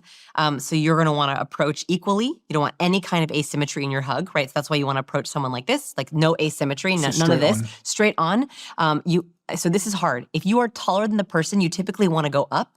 Like you want to avoid who's going up, right? So the taller person should always try to go up, and you want to literally angle up. The lower person's going to angle down, and you're going to try to go torso to torso. Okay. And I like a 2-second hug. By the way, there is research on the length of handshakes. I haven't seen research on the length of hugs, but a handshake should be between 1 and 3 pumps and 1 and 3 seconds. So for example, we're looking at 1, 2, 3. That's good. And typically they found that if we do a 3-second shake, it's with a new person. So our first shake was about 3 seconds because we didn't know each other. But if I were to see you again, oh, it's so good to see you. That's a little faster. You do. Okay. So typically, if you already know someone, you're just doing a quick reading, it's a 1 second. And if you don't know someone, it's a 3 second. What if I... You're face as I got to 4 seconds. You were like offended. You're like, not my person. You were like, you like cussed me out in your eyes. Yeah, it was like horrible. That's how I feel. What is he giving my arm back? You also want to make sure that when you're doing a handshake, you're offering thumb up. Thumb up is really important. You'll notice that certain political power players will they'll flip you. Oh, Donald Trump. Yes. And he really pulls. And he'll as well. pull you. He'll pull you off. I've never shaken hands with him, so I don't know. But I've watched many a video, and he'll shake your hand, turn you up. It's a very vulnerable place to be. We don't like it as humans to have these arteries up. So he'll flip. So he'll flip, and then he'll pull you off there. It doesn't feel good, does it? But what does that signal? Does that signal competence and strength? No, I don't think it's either. I actually think it's a danger zone cue. Okay. Because it's purposely, none of the cues I teach are manipulative in that way. Like, that is purposely trying to get someone off balance, like to give them disequilibrium. I like relationships to be equal. That's why I want you to offer thumb up.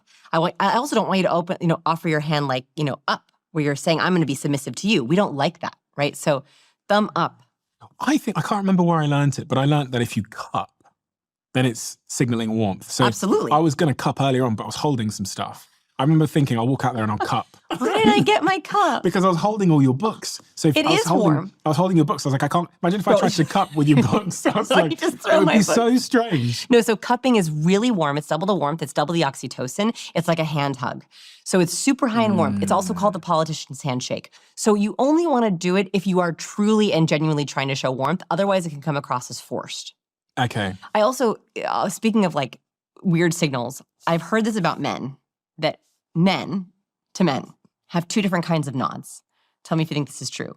So if you walk down the hallway and you see a man you know, you go, hey, nod up. If you see a man you don't know, you go, morning, and you nod down. Oh, that's interesting. And supposedly it's because a person you know, you're willing to expose this part of your neck. But if you don't know someone, you want to keep your chin down, but you're still acknowledging them. Is that true? Well, do you know what's funny is the way that I think about it is if I see a black guy Okay. out and about, Okay. pretty much anywhere, and they know me, whatever, they'll typically do that. Up. There's something about, I don't know if I'm just making this up, but there's something In-group. about like being part of, I can see them from across the room, have no idea who they are, and In group. it's like I see you. me and you are And I trust boys. you. It's a way of being like, I'm willing to expose this. I trust you. Oh, okay. So interesting. Interesting. So I've noticed that women don't do that. Okay. So, That's yes, nod down is Yeah, I see you. stranger. Okay. Morning. So Yep, interesting. got noted. So interesting. So interesting. I'm a CEO. I do speaking on stage. You speak on stage as well. You're very, very good at it. Is there anything that I should know if I'm a leader in a business or I'm a public speaker that I should be thinking most about when I'm up on stage to signal, I don't know, whatever I want to signal to get whatever I want? Yes. Purposeful movement. A big mistake I see CEOs make on stage is they either don't have purposeful movements, so they pace the stage back and forth, or they're stuck in one point and they don't move from that point and it makes them look very stiff. I believe you should block your speeches, just very subtly. So for example, I always, when I deliver, I start in the middle of the stage. Always, always. So when I'm being introduced, right, your first few seconds on stage is the most important for your entire talk. So as you're being introduced, you walk on stage, pick a point and walk purposefully to it. Don't meander onto stage. You're walking right to the middle of the stage or the left of the stage, however you pick, and you're delivering your first opening lines, opening story in that middle point. That's where I like it. And that intention walking on stage is going to make you look so much more confident and not disorganized or ambiguous. Then, if you can, this is for the advanced speaker and this is you, I think, you want to help your audience with your stage movement. So in my presentations, when I'm sharing science or fact or research, I'm on the left-hand side of the stage. When I'm moving to personal story, gifts, anecdotes, or a funny video, I'm on the right side of the stage. That is a way I'm helping my audience organize and categorize my talks. I've also noticed in the audience, there are highly warm people and there are highly competent people. I've noticed if I train them that way, if I'm doing a 60-minute keynote, they begin to subconsciously recognize it. My highly competent folks perk right up. When I get to the left side of the stage, oh, this is for me. And my highly warm folks are like, my turn. And it really helps them know when to pay the most attention. So you should think about, for your talks, you also can do this chronologically. So some of my students are like TED speakers and they're telling more of a chronological story as opposed to like making points. I will often teach them to start, like we like to, in Western cultures, we read from left to right. I like them to actually start on the left-hand side of the stage, or the audience's left, because the beginning of their story starts here. And they share their childhood, there's pictures of their childhood on the slide, and they slowly begin to move over to the middle when the middle part of their journey happens, and they finally get to their arc, their knowledge, their aha moment, they've made it over to the far side of the stage, the far right side of the stage. And in terms of what I'm saying, we talked a little bit about the actual content of what I'm saying, because this applies not just to when I'm on stage, but also to emails and WhatsApps. And Yes. I think most of our communication these days is on a screen. So if I'm trying to be a master of structuring a sentence on a screen to set people up for success, okay, what have I got to be thinking about? What emotion do you want your person to feel when they see your name in their inbox, on stage, in LinkedIn? That is the emotion that you want to label yourself. So, for example, in your talks, like for example, in my talks, I am trying to acknowledge the pain of awkwardness. I don't want people to feel like they are unseen. So when I say you're overlooked, you're misunderstood, you're underestimated, you feel awkward and out of control and anxious and overwhelmed, I hear you, you're not alone, I've been there. And then the solution to that feeling, the where it gets better, is confidence and presence and memorability. And the mechanism is blueprints and formula and hard skills. That helps me gift to the audience a solution emotion. So for you, I would say, what are the pain points you want your audience to resonate with so they feel heard by you, seen by you, understood by you? What's the goal emotion that you want to give them from your talk, from your podcast, from the email that they're subscribing to? And then what's your mechanism? What's your way that you do that? Imperfection. So imperfection. I was watching a video of yours, I think from 10 years ago, where you were sat with two lovely people talking about charisma. And one of the things you said early in the video is that, I think it was like TV shopping or something like that, where like a lady made a mistake. Smoothie. She like spilled a milkshake or something. Yes. And she did more sales because she spilled a milkshake? Yes, that's it. Explain this to me. Yes, another study by Dr. Richard Wiseman, who wanted to know, do you have to be perfect? Which for many years, I wanted to be perfect. And then I realized, oh, there is no such thing as perfect, and I don't want to be that way. Very simple. He had a model selling a blender in a mall. And in one version, she had the perfect pitch. And I'll take your strawberries and your bananas and just hit the button, and here you have perfect smoothies. In the second one, he had same smoothie, same pitch, same verbal, but she spills the smoothie on the table as she's pouring it. People bought more of the blender when she spilled the smoothie. Now, does this mean I want you to purposely spill your smoothies? No. I did have a piece of kale in my teeth earlier, and I really considered coming in with it just to see what would happen. I didn't. I did think about it, but I didn't do it. But I do think there's like, stop trying to be perfect. Own your authentic vulnerabilities. Don't purposely smell a smoothie. Don't purposely spill your coffee. By the way, that experiment was repeated with coffee and job interviews. If I remember correctly, they had an audio clip and hirers were rating job candidates on performance. And in one of the audio clips, they had him spill his coffee. Oh, whoops, oops, sorry about that. I spilled my coffee, let's get that. And then go back to the interview. And they rated that candidate as a better candidate, even though he spilled his coffee. Why? It's called the other shoe effect. We know that no one's perfect. We know this, it's impossible. And so when we're interacting with someone, even on a commercial, even an interview, we're like, what's wrong with you? What is your imperfection? And it kind of distracts us. This research, the other shoe effect, found that the longer the interview goes on without something dropped, like without the other shoe to drop, the more the interviewer is like, what's going on here? And the more they'll try to ask questions to try to find it. You are better off in an interview or on a date dropping your shoe.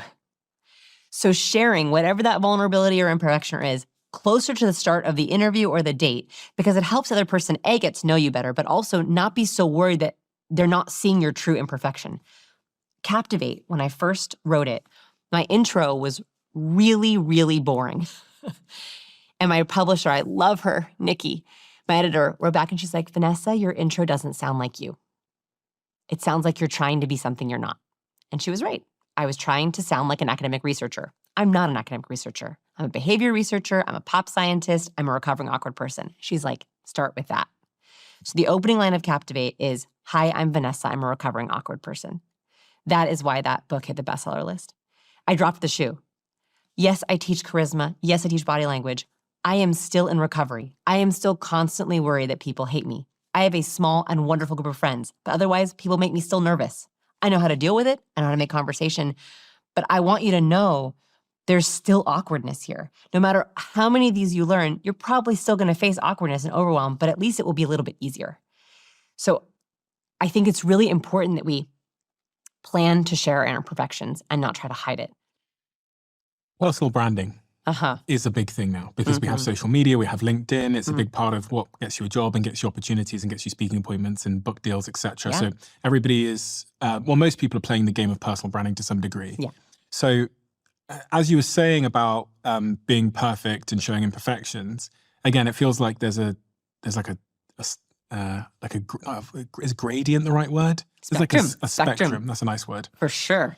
You can go too far with imperfection. Oh, yeah. Me and my friends call this deficiency promotion. What? And then on the other end of the spectrum, you've got ideas promotion, which is like when you're all about like, look how smart I am and these are my ideas. And deficiency promotion is look how traumatized, broken, sick, ill I am.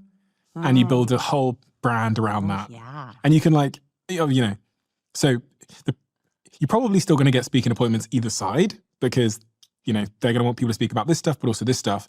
But I think you have to be quite intentional about how you show up on this spectrum. Well, first of all, what's true? Right? Like the very first question is like, don't purposely spill the smoothie. But you know what's interesting is when you build a brand, it becomes self-reinforcing. So I see people on both sides of the spectrum. Maybe they started in the middle and then they got likes and followers And they that are had like, to get toxic. go further. Like, what else is wrong with you? That's why we love you. You're so broken. Totally. I think that there are people who are locked into being broken and being messy and people don't want to see them triumph. However, I think it is important to show people if you are very broken and in a bad stage in your life, like show it and then show them how you're a hero out of it. That can inspire other heroes. I agree. But is there such a thing as spending too long in either camp? Do you know what I mean? Because we like a little bit of, oh, you had a bad day. Great. But you have a bad life is... Different strokes for different folks. I think there are people who would stay over there forever. Yeah, but if you're there for 10 years where you're just, every day you're showing up like another shit day for me... For 10 years. I think they would still get likes. I think they would. Of course they would. I think it would be okay. Constant source. I mean, it would be miserable for you as a person, but if that's your brand, that's your brand. I guess you said the most important thing, which is like, who are you? Yeah, like if that's the truth, if you're having a decade of... Then be honest. You got a decade of it. It's interesting with social media that I think social media started in a place where it was, the margarita on the beach. And that was in such high supply that something else became in greater supply, which was being a bit more honest and open about. Stretch marks on the beach. Yeah, exactly. Stretch marks on the beach. That's exactly what happened. And those are people who've gone viral from those kind of posts. I do want to say something about personal branding. I think about it a little bit differently. So in the very last section of cues, I talk about visual cues. We have to remember that the cues in our brand, the colors we wear, what's behind you in your background, the props you're holding in your picture, what's behind you in your videos, they're triggering neural networks. So for example, they've researched this. If I say free associate to fire truck, you might say red, engine, dog, and you might start to associate different words. There are really common neural networks. So what you want to think about is what neural networks are you triggering in your personal brand? So, for example, I like you to create strong neural networks. All of my single students, my students who are dating, I say, your profile picture should be triggering all kinds of neural networks that you like. So if you love skiing, you should be on a slope holding skis because for some people that will trigger a fear neural network, right? Like I'm not a skier. I see skis, I'm like cold, scared, alone, right? Like knees hurting. Like that's what I think when I see skis. I would not be a good partner for them. But someone else is going to be like adventure, family, fun, vacations. That's your person. Every picture on your profile should be creating allergies and attractors, should be activating neural networks for your person. You want them to have similar neural networks to you. My husband and I think if you were to show us both pictures of the same things, we would have very similar neural networks for different vacations, different props, different foods, different activities. And that's because we have similar ways of thinking. We are very different, but we activate the same similar neural networks for pain and pleasure. Okay, I had a conversation with a really good friend of mine about this. Okay. They are looking for a partner. Okay. And they are approaching their 40s. Mm-hmm. And they were asking me about their Instagram. And the first thing I noticed about their Instagram is, I would say 80% of pictures, they're holding a cocktail or a drink of alcohol. Now, as I looked at the Instagram, I go, oh, party girl. Totally. I don't think settle down and let's have a family. Absolutely. Does she want to have a family? Yes. Okay, wrong pictures. Okay. She is activating the wrong neural networks for men. She's dating men? Yeah. She's dating the wrong. Men are going to look at that and be like, party girl, fun, out, not the mother of my children. So those are creating allergies for the ideal man. So what does she need to change? She needs, okay, so what kind of husband and father does she want? Does she want an outdoor lover? A good one that can, she said to me, I want a good one that can help me with some of these overheads. Overheads? Bills. Oh, God. She doesn't want him to pay all the bills. She just wants some help with the fucking bills. Okay, so a hard worker. She earns a lot of money. Okay, so that's pictures of her, working hard at a conference. What kind of way does she spend her weekend? She's hiking, or she's biking, or she's running across the Brooklyn Bridge, or she's running a marathon, or she loves dogs, or she loves cats, or she's eating big waffles and pancakes. Like, she should be taking pictures of what she wants to do with her partner so that they look at that and they're like, I want to join her for that. Mm. And you also want to create allergies. You don't want to appeal to everyone because you're going to go on bad dates. The other thing I know about this person is something you said about earlier. It's just their body language, as I think about it, is just so, it's like trying to take up less space. It's the only way I can describe it. Contracted. Exactly like that. Right, so when we talk about distance between, earlobe and shoulder, distance number one. Second distance is important, between your arm and your torso. In a good conversation, we have distance that's fluctuating a lot. Right, I'm talking, my arms are going out, you're seeing distance between my torso and my arm. People who are very anxious.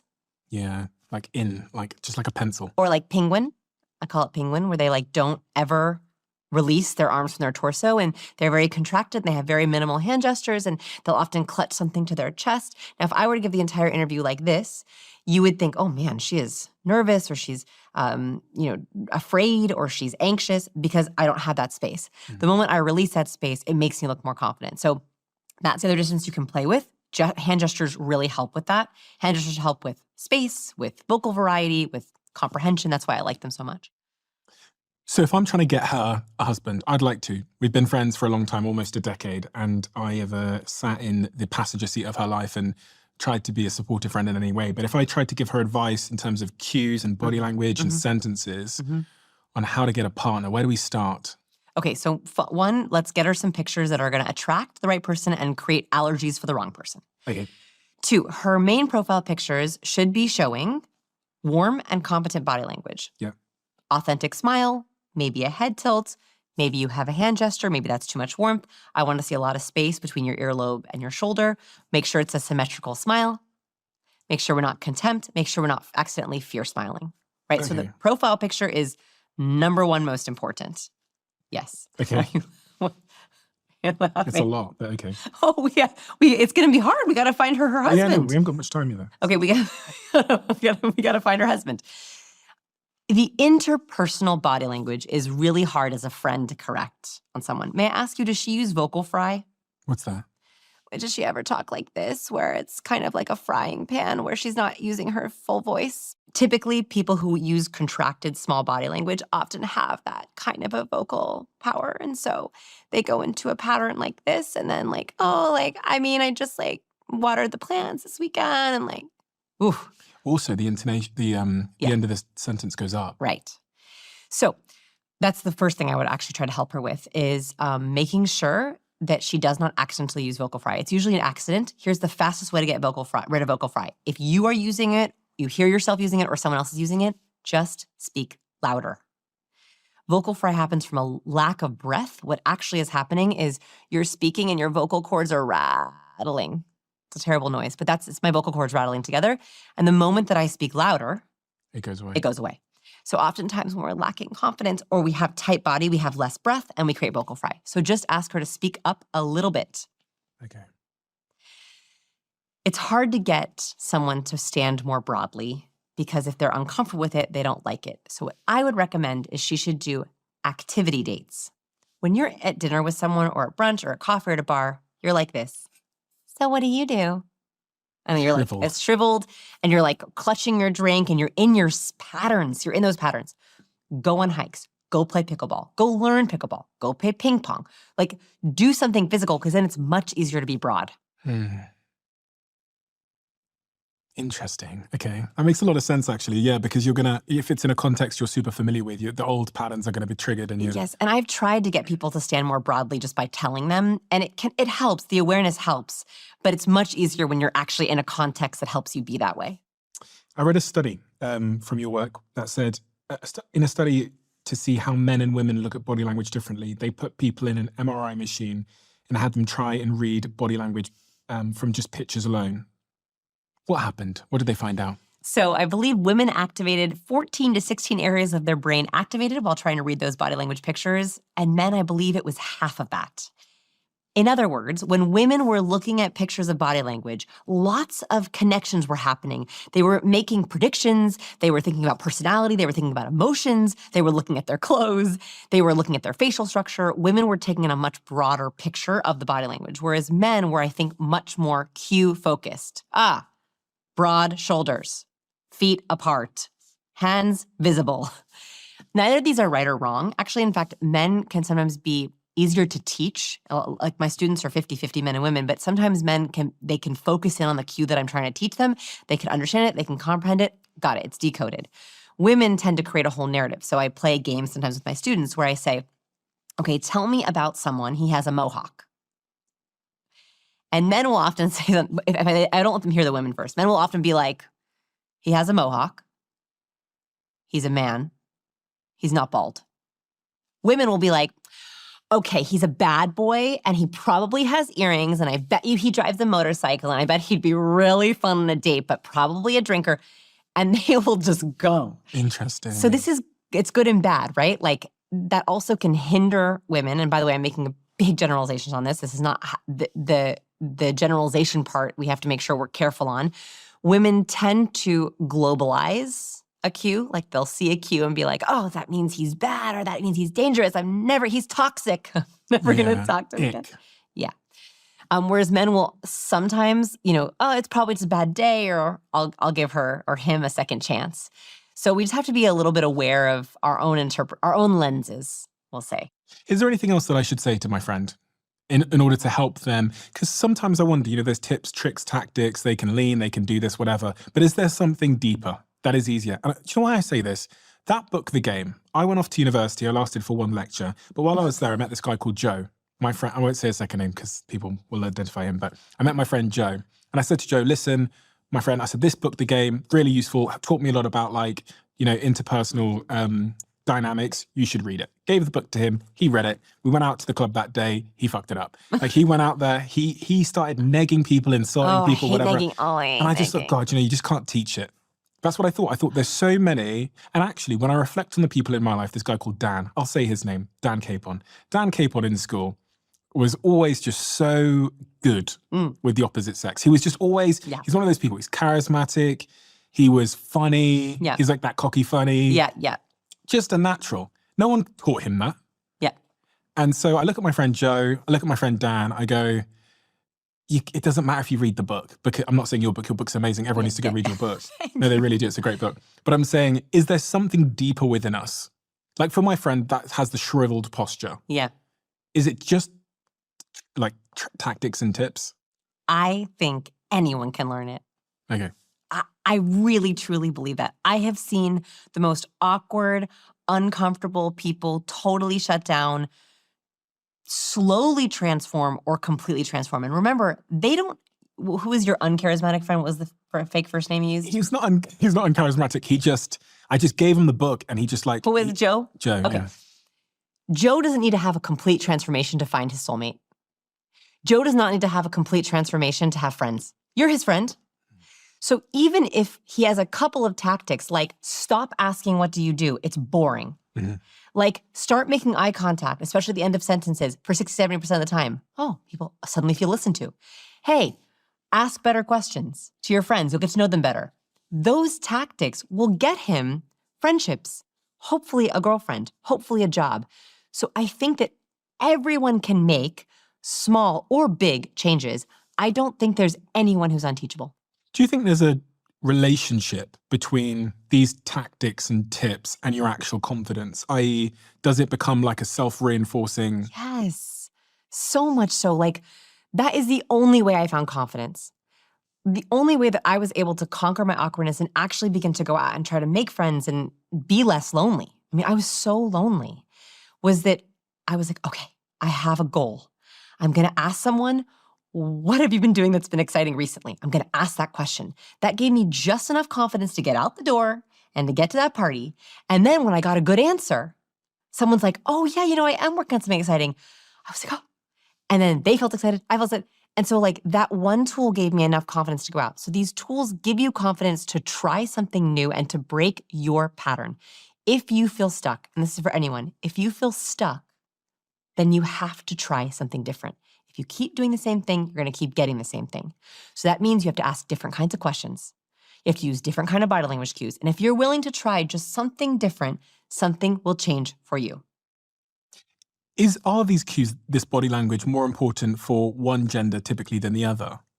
Not that Or I've seen. is it The research has important not for found both? that. Good for both. And in terms of attraction, what is, do you think, the most important thing? Is it competent? Is it strong? Is it? Okay, so this is research. So I believe it was Monica Moore who did this research. She found that the people who got approached the most at clubs, the people who got approached the most, had the biggest signal of availability. So they weren't the most attractive men and women. She did this for both men and women. They were not the most attractive men and women. In fact, the most attractive women in the room, if they had closed off body language, they were not approached, they did not get dates, they did not get out their number. It was the men and women who signaled, I'm available.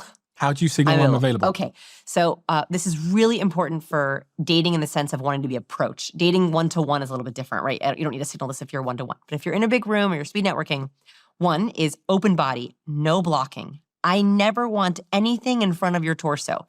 I don't want this. I don't want arms crossed. I don't want cup in front of you. I don't want you clutching your computer or your iPad or your phone. I want you to make sure that your torso is open and angled out towards the room. I like croissant feet. Parallel feet are like what we're doing right now. Yeah. In a dating situation, I want you to have croissant feet, which is your feet are angled toward the biggest part of the room, saying, I'm open, come and approach me. Okay. That signals to both men and women, oh, maybe that person is literally physically open to someone coming in and breaking this conversation. It also means small, darting glances to everyone around the room. Everyone? Everyone you want to approach you. Oh, everyone you want to approach you? Yeah. How many times does someone got to do a glance to get someone to come over? So Monica Moore actually studied this. I believe it took 8 glances to get someone to approach. Don't quote me on that. It was way higher than I thought. Like, I was like 2, maybe 3.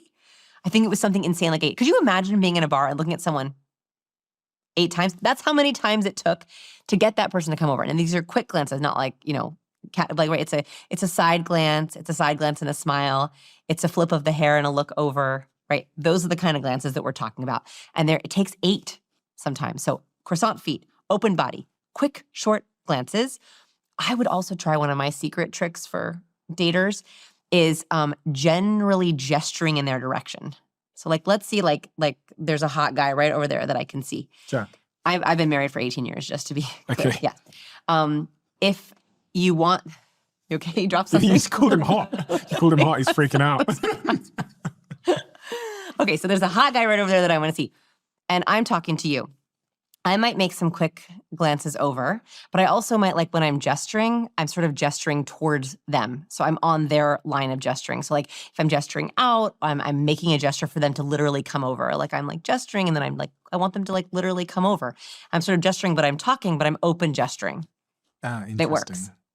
It works. If they are attracted to you at all, they will come over. If they don't come over, they're probably not attracted to you. Try someone else. What about men? How do men same signal in this? Oh, sorry. Same. So a man can do the same thing. Now, women are less likely to approach men in a crowded environment. Culturally, that's not as accepted. So it's going to be harder for a man to get a woman to come over. But it does work very well for men to warm a woman up that she is about to be approached with those things. Quick glances, open gestures, croissant feet towards her. That way, when you do approach, she knows that your attention has been on her. And look at her responses to your gestures and your glances. If she meets your glance, great. If she turns away from you, turns her feet away from you, she's not probably very receptive to your approach. So it's a good way to kind of test the waters before you actually approach. It's difficult in this day and age, isn't it, to know if you can roll up on someone, because there's a lot of like, you know. Too cool for school. That's what I see. And also there's like a big culture now of inappropriate advances. Yes, but I'm going to be optimistic and say, look, I'm not single, so I know that's different. But I think people are lonely. And I think people so want to meet their person. So if you are actually in person and you're interested in someone, it is such a gift to go up to someone and be like, hey, I like you. I saw you across the room. Do you know, I think I said this on one or two podcasts before, but I didn't really get an answer from anybody. I had this kid at this event that I spoke at. Okay. And he was in the front row. And it really moved me, because it made me realize that there's so many people out there, especially in the world we live in now in 2024, 2025 or whatever, who want friends.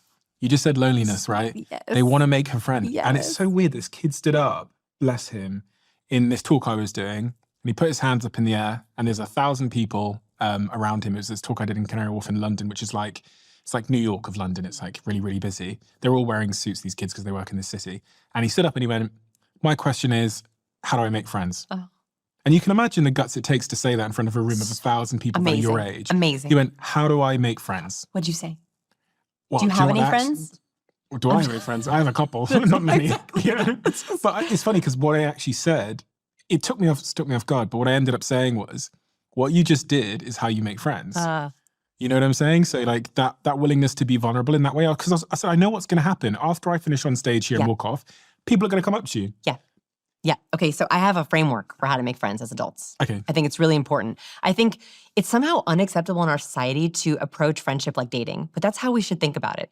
Is meeting 2 or 3 amazing people is so important for your health, for your happiness, for your success. It is so important to date your friends. Like, that is incredibly important. One of my best friends is Cody Sanchez, because she is incredibly inspiring, incredibly smart, incredibly funny. But I dated a lot of people in Austin, a lot of girls in Austin to find her. I know she did too. It was my Bachelorette for Friends era where I was looking for girlfriends. And we just like hit it off, and like we've been able to grow our businesses together. So one is, you should change your mindset. Finding friends is like dating. You are looking for your friend's soulmate. And then you should approach those friends just like you would a potential partner. You want someone with similar values. You want someone who activates the same neural networks as you. They like the same activities. And you want someone who you test it out. You would never move in with a friend or never move with someone who just started dating. Same thing with a friend. You don't want to get too close too fast. So I highly recommend go on friendship dates, and you want them to be different every time. Take them to places that you love and try to make them a little bit allergic. So for example, there's a place, this is gonna sound crazy, but it works. So there's a place in Austin called Casa de Luz, if anyone's been there in Austin, and it's a vegan hippie spot. It's been there forever. And you go in and it's one meal, you can't customize it, and they plop it down on your tray and you eat it like a cafeteria food. And I love it. And I love taking really high maintenance women there just to see what they're gonna do. Because the women who are like, can I please get a man, not a man? I'm like, we're not gonna be friends. We cannot be friends. You don't like those people? Nope. That modify That's why I left LA. I mean, you can modify a little bit, but like there's a way that you kind of do it. And here you can't. You literally cannot modify. And so it's interesting to see how people deal with that circumstance. And I found my best, closest friends are like, cool, let's go with it. Like that's a way that I see very into their personality. That's like a very weird story. People are gonna be like, she's so weird. No wonder she doesn't have any friends. True, I don't have a lot of friends, but the friends I love. We go to Casa de Luz all the time. So you should think about activities or places with your friends where you're gonna be able to test out a value or something that you really appreciate in friends. What if you don't have friends? I'm thinking about this kid, like, and especially if you're a man, because men just struggle more. It actually feels awkward sometimes when. I make dates for my husband. I have to make friend dates for my husband as well. No, I totally get it. I see it. Activities. So like, where's the place you like to hang out? What's the thing that you do? Is it, axe throwing? Is it going to soccer games? Is it crazy mileage runs? Is it hiking group? Is it pickleball? Like, find the activity you love and then just slowly, just like we're talking about dating, slowly hit them up. Work on anything exciting these days? What's your big goal for 2025? Like, those are the questions. The reason I have these questions is they're dating questions, but they're also friendship questions. If you live in that activity for long enough, you'll find your people. What are you seeing in terms of interpersonal relationship shifts in the sort of 15 years, has it been since you've been 18. 18 years? You must have seen societal level shifts in our interpersonal skills, our friendships, etc. What are you seeing? AirPods are killing friendship. AirPods are going to ruin our interpersonal interactions. And here's the difference I've seen, the biggest difference in the last 18 years. 18 years ago, you could maybe wear a Walkman around campus or around the city or on a subway, but really your ears were open.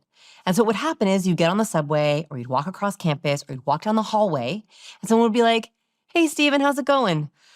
You know, pretty good, crazy week. Oh, really? What you working on?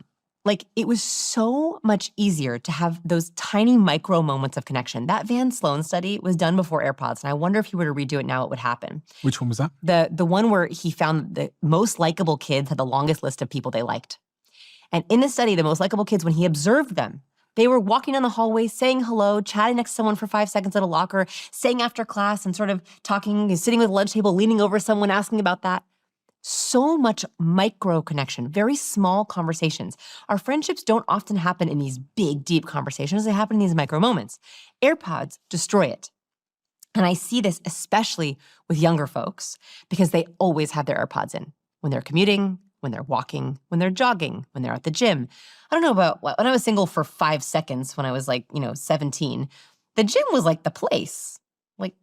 At the gym, no one really was listening to anything at the gym. At least I can remember, the rare person would have their Walkman in, but everyone was AirPod free. And so there was a lot of micro moments of connection happening. It was so much easier to talk to people. Now, if someone's working out with their AirPods, they're insane. I'm like, what are they doing? They should go home. It's weird. It's weird. Or they're with a friend working out together, and then that's intimidating. So I'm worried about this because we need weak ties. Weak ties are in the research these very casual connections of someone you see at the gym once a week and you kind of know them. Oh yeah, Stephen, nice to see you. You recognize their face that if you were to see them at a restaurant later in the week, you'd be like, hey, don't you go to that gym? Oh yeah, we do. So what are you doing this weekend? Those weak ties are incredibly important for our happiness. That's how we build big friends. That's how we can find a soulmate. That's how we can make good business contacts. And I'm seeing less and less of that because of AirPods and because of hybrid work. So we're just not in the office that much. So we're having less of those little micro moments in a hallway or that 5 minutes before a meeting starts. The 5 minutes before a meeting start is really critical to your career success. How you talk to your boss, the small talk you make. Are you asking boring questions? It's telling your colleagues and your boss a lot about who you are, and it's proven. Likeable people make more money. Likeable people get more promotions. Likeable people have more friends and more friends at work.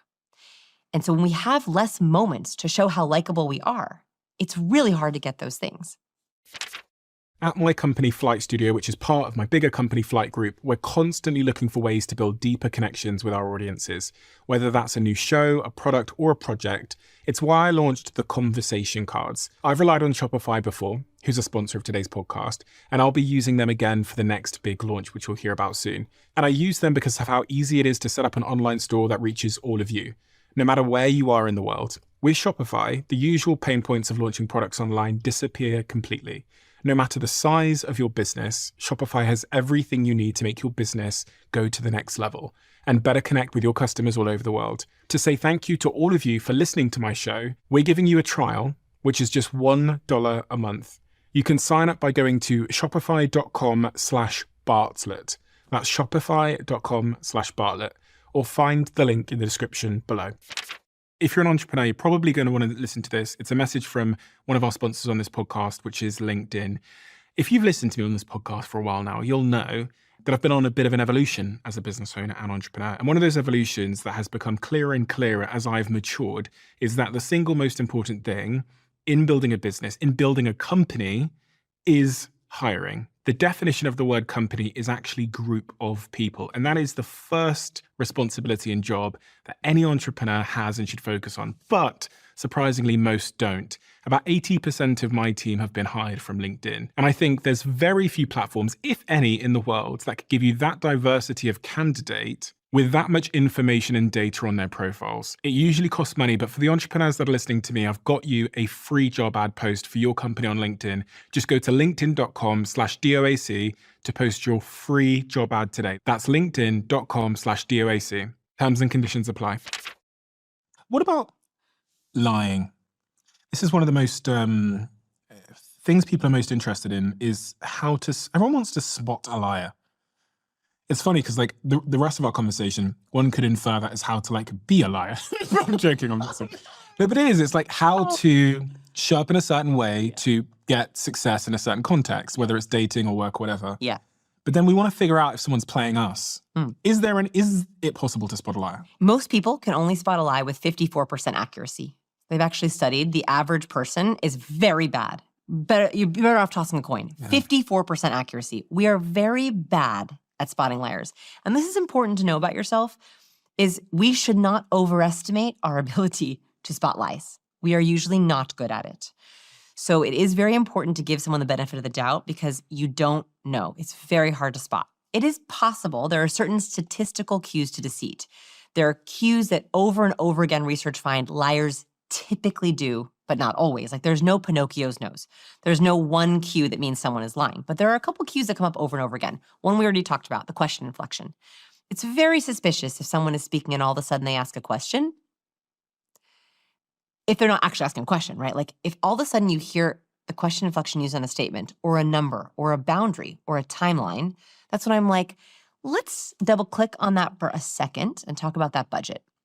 So you mentioned the number was 500,000. Where does that number come from? Let's talk about more. And I want to hear if I'm going to hear it again. Interesting. So that's a double click for me. That's like, let's make sure that I heard that right. Let's make sure that you feel confident about it. Where does that come from? So that's just a little red flag that says dive deeper. Nothing is a sign of lying. It's just a sign that you should dig deeper. So question inflection. A volume drop is another vocal cue of deception. So when we're anxious or nervous, we will lose volume and we lose breath. So if you hear someone who's speaking, I hear this a lot in sales calls, so someone will, I always know what part of a sales presentation makes my entrepreneurs the most nervous because they lose volume during that part of their presentation. So it sounds like this. So let's move on to our team. So our founding partners are me, myself, Joe, Jimmy, and we all met at NYU. And we're going to now talk about, like I'm making it obvious for you, but if you're listening for it, you'll hear where someone is like, they literally lost fuel. They literally lost breath. So a sudden drop in volume is a very interesting cue to like double click, like what just happened there? How do you feel about your co-founder? How long have you known each other? Anything we should know about that? How's their relationship? How do you fight? How do you communicate? Right? Like that's where I would aim most of my investor questions if I was hearing that volume drop on that specific area. That's vocal. Nonverbal. So nonverbal, what you're looking for is incongruencies, where the verbal does not match the body. The biggest and most obvious one is when someone says yes, but shakes their head no, or says no, but shakes their head yes. So I might say to my daughter, "Did you clean your room?" Yeah, I did. She's shaking her head no. In Western culture, so there's a cultural exception to this one, India, Bulgaria, and Pakistan. They nod a little bit differently. The research actually shows that. But in countries outside of India, Bulgaria, and Pakistan, when we agree with someone, say yes, or telling the truth, we typically agree with ourselves and shake our heads yes. Mm-hmm. When we don't agree or don't like something, we'll often shake our heads no. We can sometimes also do this in disbelief, like, wow, I cannot believe that just happened. So I'm always looking for incongruent nods. This happens a lot if you ask someone, do you like the new girl? Yeah, she's great. Right? You see that 100%, yeah. all the time. Yeah. And people, they don't realize they're doing it, but they're shaking their head no. They do not like that person. You'll also see this with mismatched facial expressions. And the biggest one for liars, the research finds, is disgust. So disgust is an expression that people make without even realizing it. And this is across cultures. When we don't like something or when we smell something bad, we crinkle our nose up and we flash the upper whites of our teeth and we go, ugh, that. So you'll notice that liars typically feel dirty when they lie. So oftentimes they'll show disgust with themselves for lying. So you'll ask someone, so what do you think of the proposal? Yeah, It's really good. And they might even sniff. Really? Yeah. What's a sniff? Um, What does it signal? Oh, it's a disgust activator. Like when we are disgusted, our nasal cavities want to close because we want to take in less of it. And so even though it's not about food, it's about a preference. Liars will often show a little bit of disgust when they are lying because they are like a little bit disgusted with themselves. And so you'll see this activation here. By the way, no one does that naturally. Like, right, this is a very unnatural way to hold my face, but we do it when we feel disgusted. It's the nasal cavities. When we nasal dilate, our nasal wings dilate, that's what it's called. Like these nasal wings dilate and we begin to scrunch them up. It's like don't like what we're seeing, smelling, hearing. So what I will do is I will share a proposal to someone. I will talk about something and I watch for any disgust. So I'll say, here's the plan for 2025. Here's what we're going to do. And if I see I know that team member or that person is like not that into it. And that's when I double click. Any questions? How do you feel? Stephen, do you like this idea? Yeah, I love it. Yeah, no. Horrible. Horrible. You look like you're about to throw up, by the way. I heard you say that the most toxic relationships are the ambivalent relationships. Oh. The word ambivalent means, what does it mean? Okay, so ambivalent is actually not toxic. So toxic is like, we know it's bad, we don't want it, we're creating boundaries around it. Ambivalent means we're not sure. Ambivalent relationships are the relationships in your life that are the most damaging. They're the relationships where you wonder, does she like me? Do I like her? Ugh, I wish she would cancel this dinner we have. Am I tired after that? I'm dreading it. Do I have to go? Gosh, I wish I was home. Those are ambivalent relationships where you're not sure. And they are so energetically draining. Because a toxic person, they're toxic. You're like, I don't like that person. They're not serving me. I'm not going out to dinner. I'm going home. No thanks. Not going to text you. Not going to tell you I'm thinking about you. Or an ambivalent person, you're like, I should check in with that person. I really should go to this dinner. Oh, it's been 5 months since I've gone to dinner. Oh man, do I even know what they're up to these days? Do I even care? And then most importantly, do they like me? Do they support me? That's why I asked about that friend that you were like unsure about. I was like, are they jealous? Do they have a problem with you? Because you might be picking up on they are ambivalent towards you. And you're picking up on that. There's a research study that was done with police officers, and they wanted to know what makes for a thriving workplace. So they asked police officers to rank the people in their precinct. And they found that the police officers who had the most ambivalent ties were more unhappy in their job, had less work-life balance, had more workplace stress, more than the people who had toxic relationships. In other words, the police officers who said all 10 of those people are toxic were happier at work than the police officers who said, I don't know if I like that person and that person. I don't know if that person likes me. I don't know if I want to go out to lunch with that person again. I kind of would rather be alone because it is so mentally draining to have ambivalent relationships. So it's really important if you're making that list of people, going back to the very beginning, the people you're really close, not very close with, kind of close with, really close with. If you're not sure, put them at the bottom. And in the next 30 days, try to ask them the questions that we shared. Working on anything exciting? What's your biggest goal right now? And see if you like their answers. It's important to either move them up or move them out. Don't let them be ambivalent. One of the things that is highly searched on Google, I was looking at Google to figure out what the most searched questions are. There's some tools that I use to figure out what people want to know. And one of them was just, funnily, how do I start a conversation? So what my next book is about, so I'm happy to hear that. Okay, one is don't overthink your opener. Starting a conversation is like, hey, I'm Vanessa. Like literally your opener can just be that. My youngest sister, she was like, the best advice I ever gave her, ever. And I was like, what is it? She was like, you just told me to say hello to people. And that is it. Your opener is just, hey, I'm Vanessa. Hey, nice to meet you. So don't overthink the opener because that opener, your body is actually doing a lot of things. Your brain and body are like competence, warmth, facial expressions, voice tone. If you're like, what's your biggest goal in life? It's way too much. And so one is your opener should actually be basic. So the other person's brain is like, gives them a chance to like, safe. Okay, friend, we're friend. Hey, how are you doing? Right? I did my friend cue. I held up my hand. So don't overthink your opener. Hey, nice to meet you. Hey, I'm Vanessa. Your first question is where things get more interesting. Okay, so if you don't know their name, you want to say like, oh, what's your name? Great, I'm Vanessa. Then you have a choice. And I like to take the better route. You can say, so what do you do? But I really don't like that path. It's autopilot. So what I like to do instead is ask a version of the excitement question. Do anything fun and exciting this past weekend? If it's a Monday. So Mondays, I always ask, you do anything fun this past weekend? Fridays, I always ask, have any exciting plans coming up this weekend? And then Tuesday, Wednesday, Thursday, I don't talk to anyone. No. What is the most important thing we haven't talked about that we should have talked about? For the person sat at home, the typical question, the most prolific question that you get. There's one story that I love that I try to keep front of mind, which is about Harry S. Truman, former US president. Most people don't know about him is that he was actually severely introverted. And when most people think about US presidents, they do not think about introverts. In fact, most presidents have to be kind of a booming extrovert personality, and he was very introverted. And he did something very interesting at the Democratic National Convention back in, I believe, 1944. He knew he was not a good public speaker, which also is very rare for a US president to become president without being a good public speaker. He knew he could not cut it on stage with the very charismatic people, and he was behind. In the polls, he was not the preferred candidate. So he was like, I'm not going to compete on stage. I'm not going to try to outspeak them. I'm not going to try to go work the floor and shake hands. It's not my way. What I am going to do is try to find a way to do what I'm best at, which is one-on-one conversations where I can win people over with an argument. So in the Democratic National Convention, it was really hot. It was in Chicago in the middle of summer.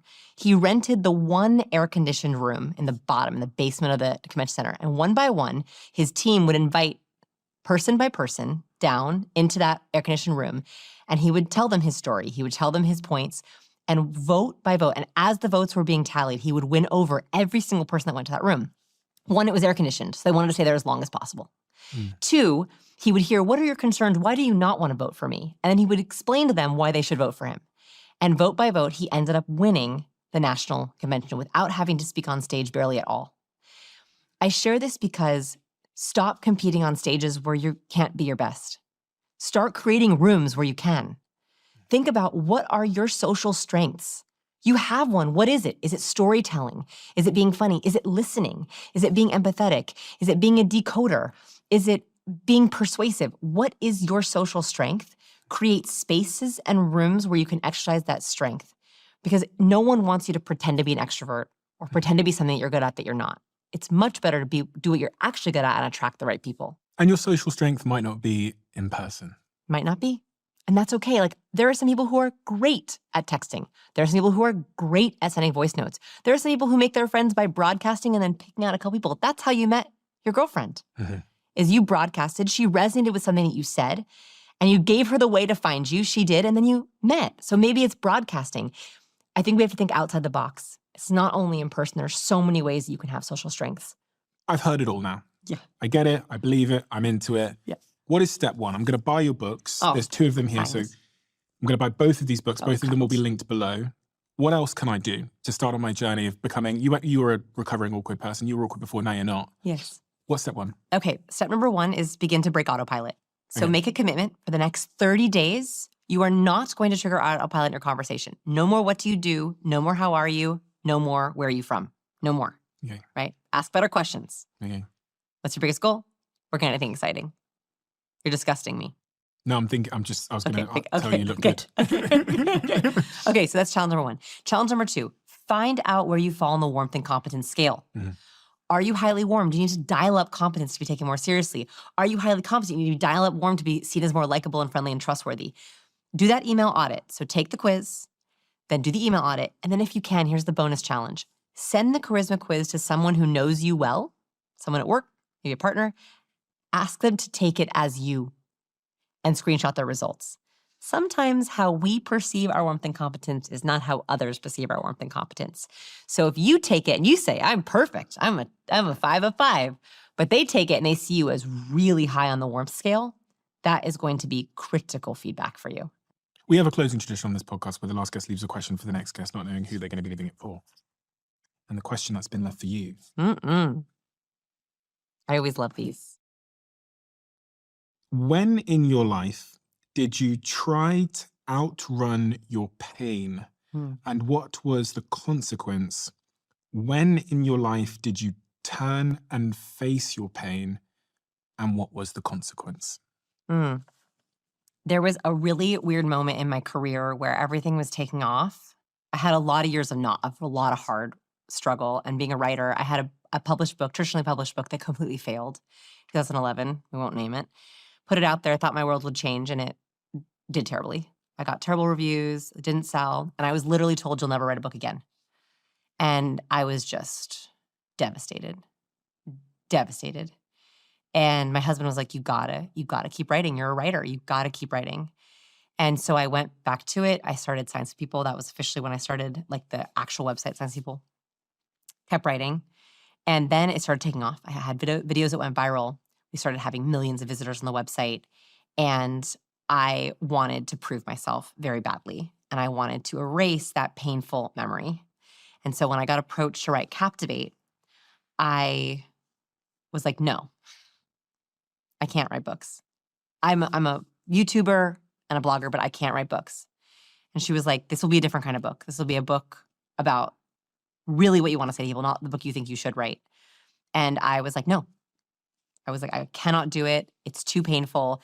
I will not survive if that fails. I will not survive if that fails. And it took Nikki months of telling me, this will be different. This will be a different kind of book. You can write the real book that you really want to write. And so I said yes. I started writing it. And that was when I think I don't know how the end of the question was, but decided it would be worth the pain. If that failed, it would be worth the pain of at least saying that I tried. That was a very hard choice. Thank goodness it did not fail. It did really well. And I'm eternally grateful for that. When anyone buys a copy, I'm like one click further from that failure. Horrible failure. Vanessa, thank you. Thank you so much. What you write about and what you educate people on is a subject that's probably more important now than ever. And I say that because of the sort of macro climate of society where we're more lonely than ever. We're struggling with connection. It's not coming naturally to us as it once probably did, or at least more natural than it does now. And so many it's crazy. I've only been a podcaster really, I think, for about 4 years. Like I think I started in 2017, but really it's been 4 years since I've been uploading. And it's crazy just in that time alone, how many more of the questions I'm getting are about all the things you write about. They're about like how to make a friend and how to show up in a certain way and all these kinds of things. So what the work you're doing is so unbelievably important. There's so much more that needs to be done as well.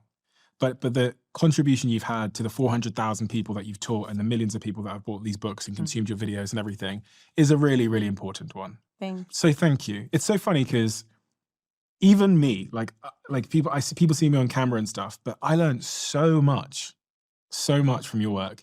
So much. Thank you. So much. So many things as well that I think a lot about, and you know, things you can take or leave. You've got to say like, who do I want to be and like, who am I? You know, truly to then apply these things, because there's no point, like I just have no interest in building a facade or anything, but there's things about me where I go, fucking hell, I didn't even know I was doing that, you know? Yeah. And like, what kind of friend do I want to be? What kind of partner do I want to be? What kind of way do I want to be in conversation? Like you get to choose. Thank you, Vanessa. Thanks for having me. Thank you.